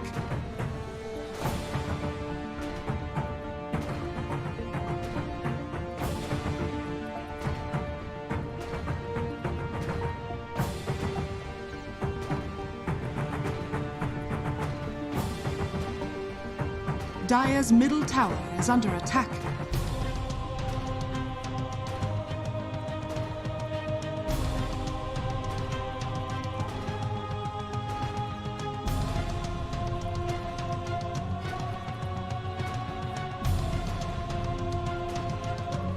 Dire's middle tower is under attack.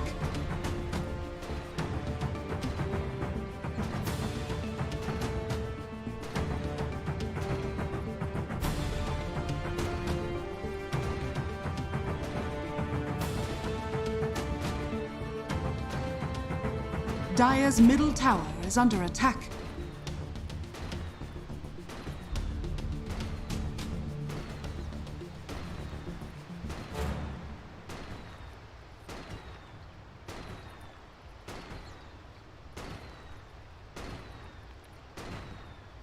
Dire's middle tower is under attack.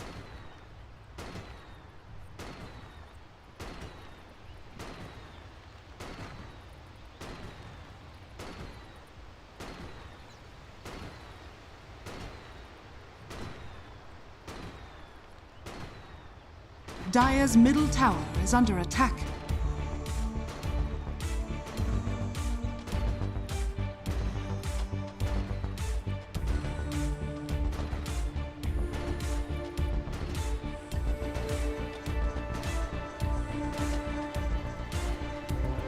Dire's middle tower is under attack.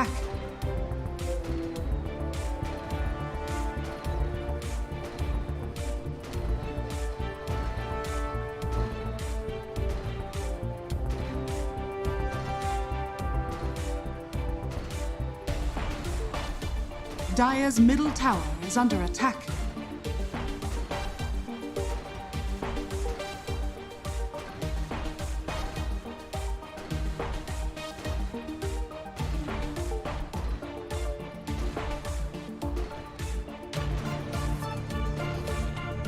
Dire's middle tower is under attack.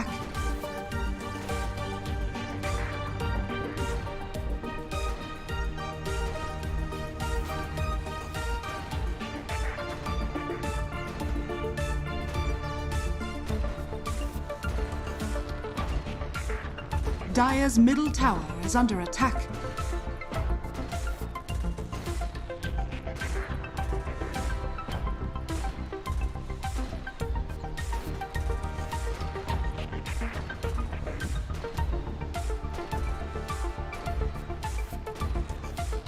Dire's middle tower is under attack.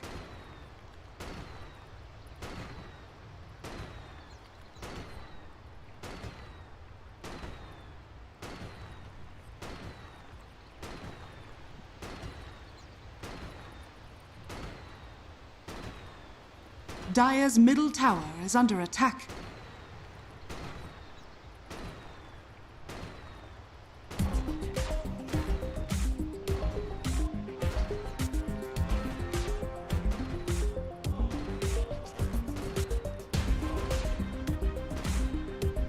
Dire's middle tower is under attack.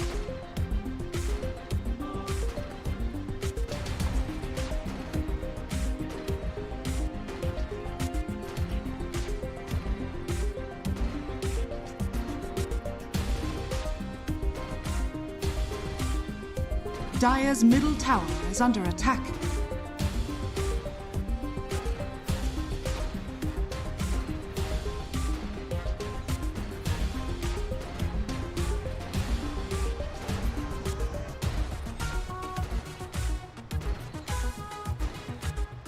Dire's middle tower is under attack.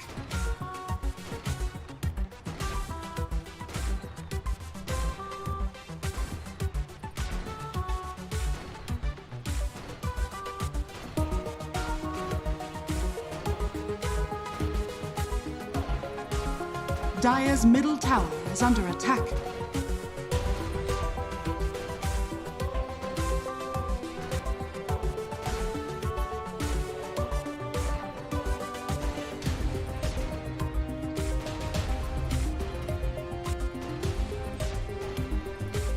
Dire's middle tower is under attack.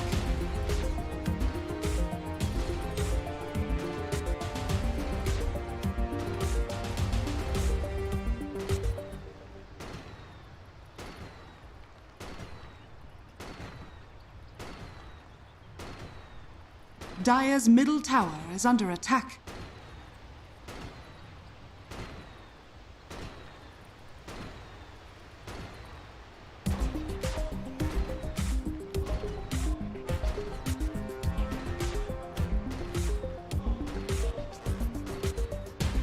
Dire's middle tower is under attack.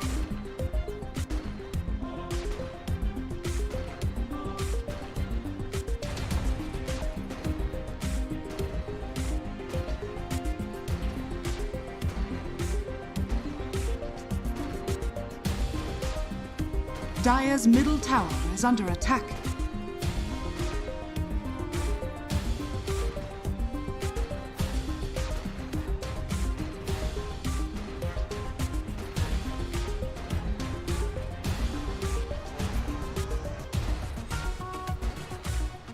Dire's middle tower is under attack.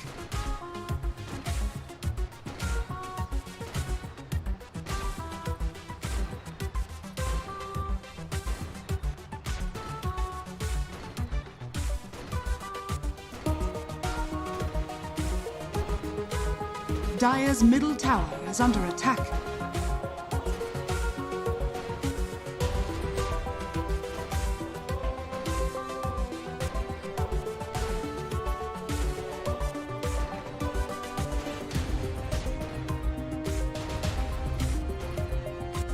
Dire's middle tower is under attack.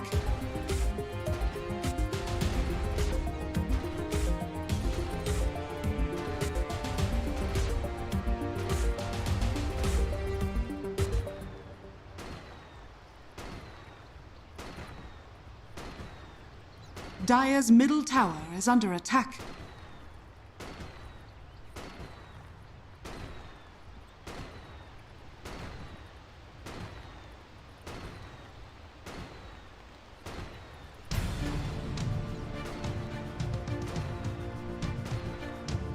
Dire's middle tower is under attack.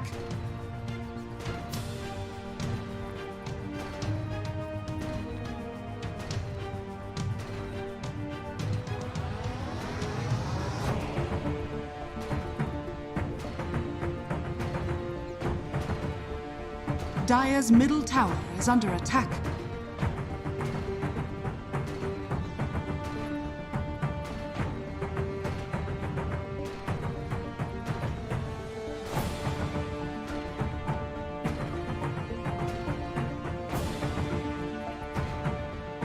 Dire's middle tower is under attack.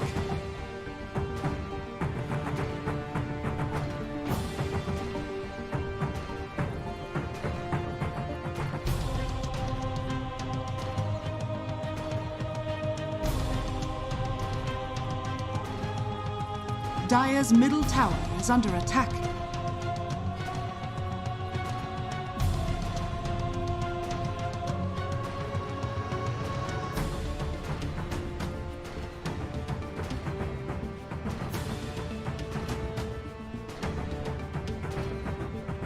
Dire's middle tower is under attack.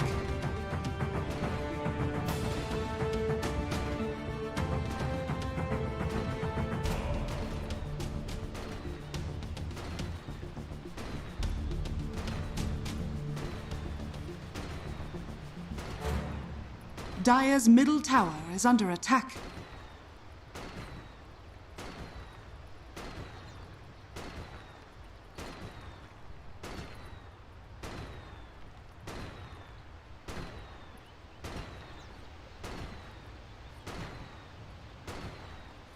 Dire's middle tower is under attack.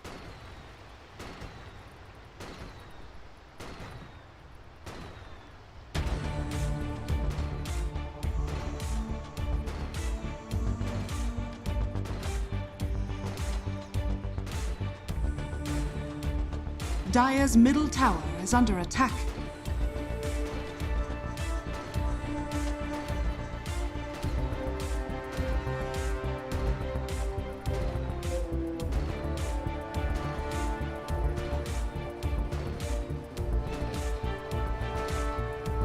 Dire's middle tower is under attack.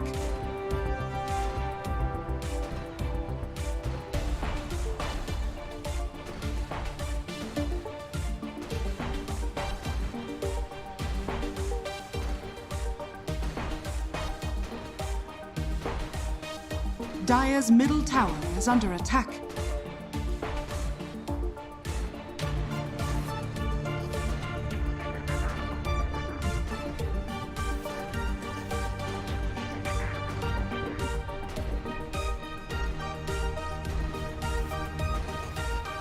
Dire's middle tower is under attack.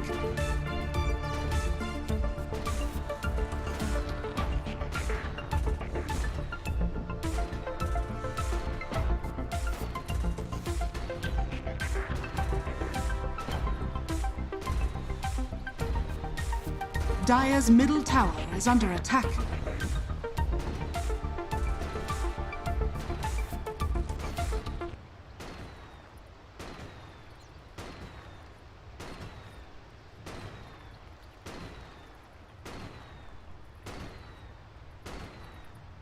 Dire's middle tower is under attack.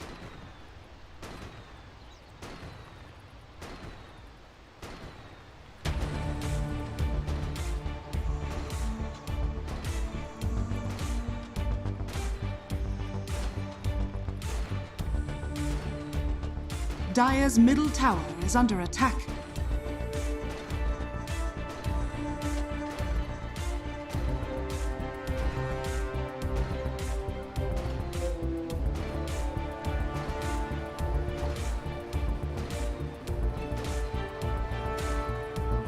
Dire's middle tower is under attack.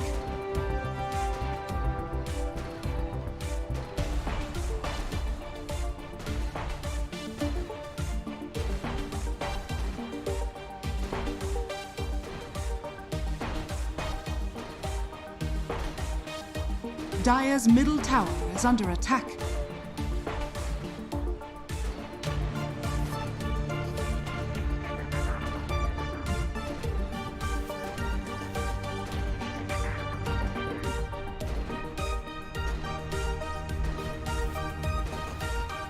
Dire's middle tower is under attack.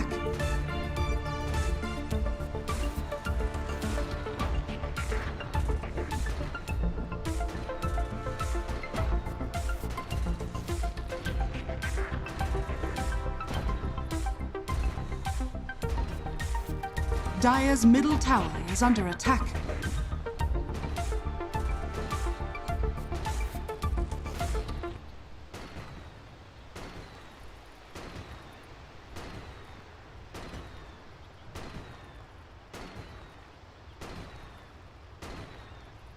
Dire's middle tower is under attack.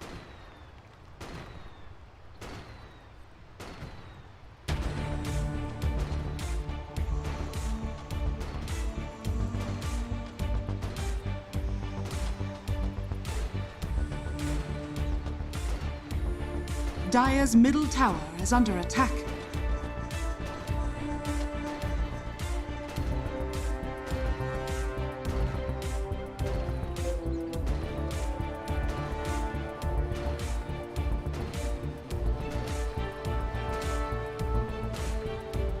Dire's middle tower is under attack.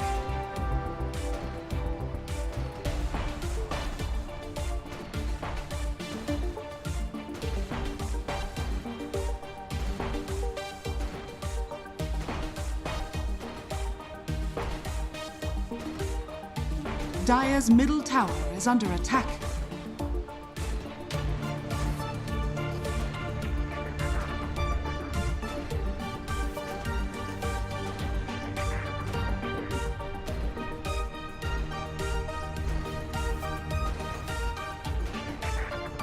Dire's middle tower is under attack.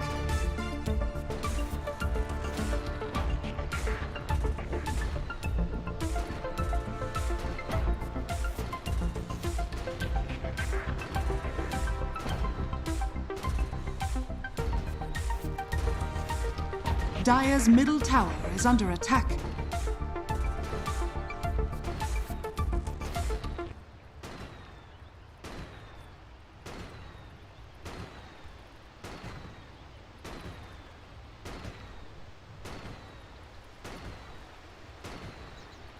Dire's middle tower is under attack.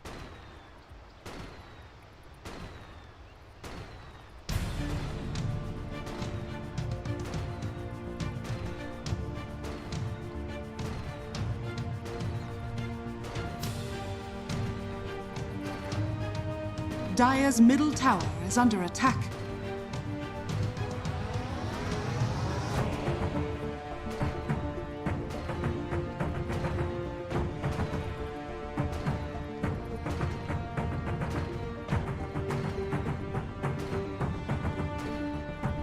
Dire's middle tower is under attack.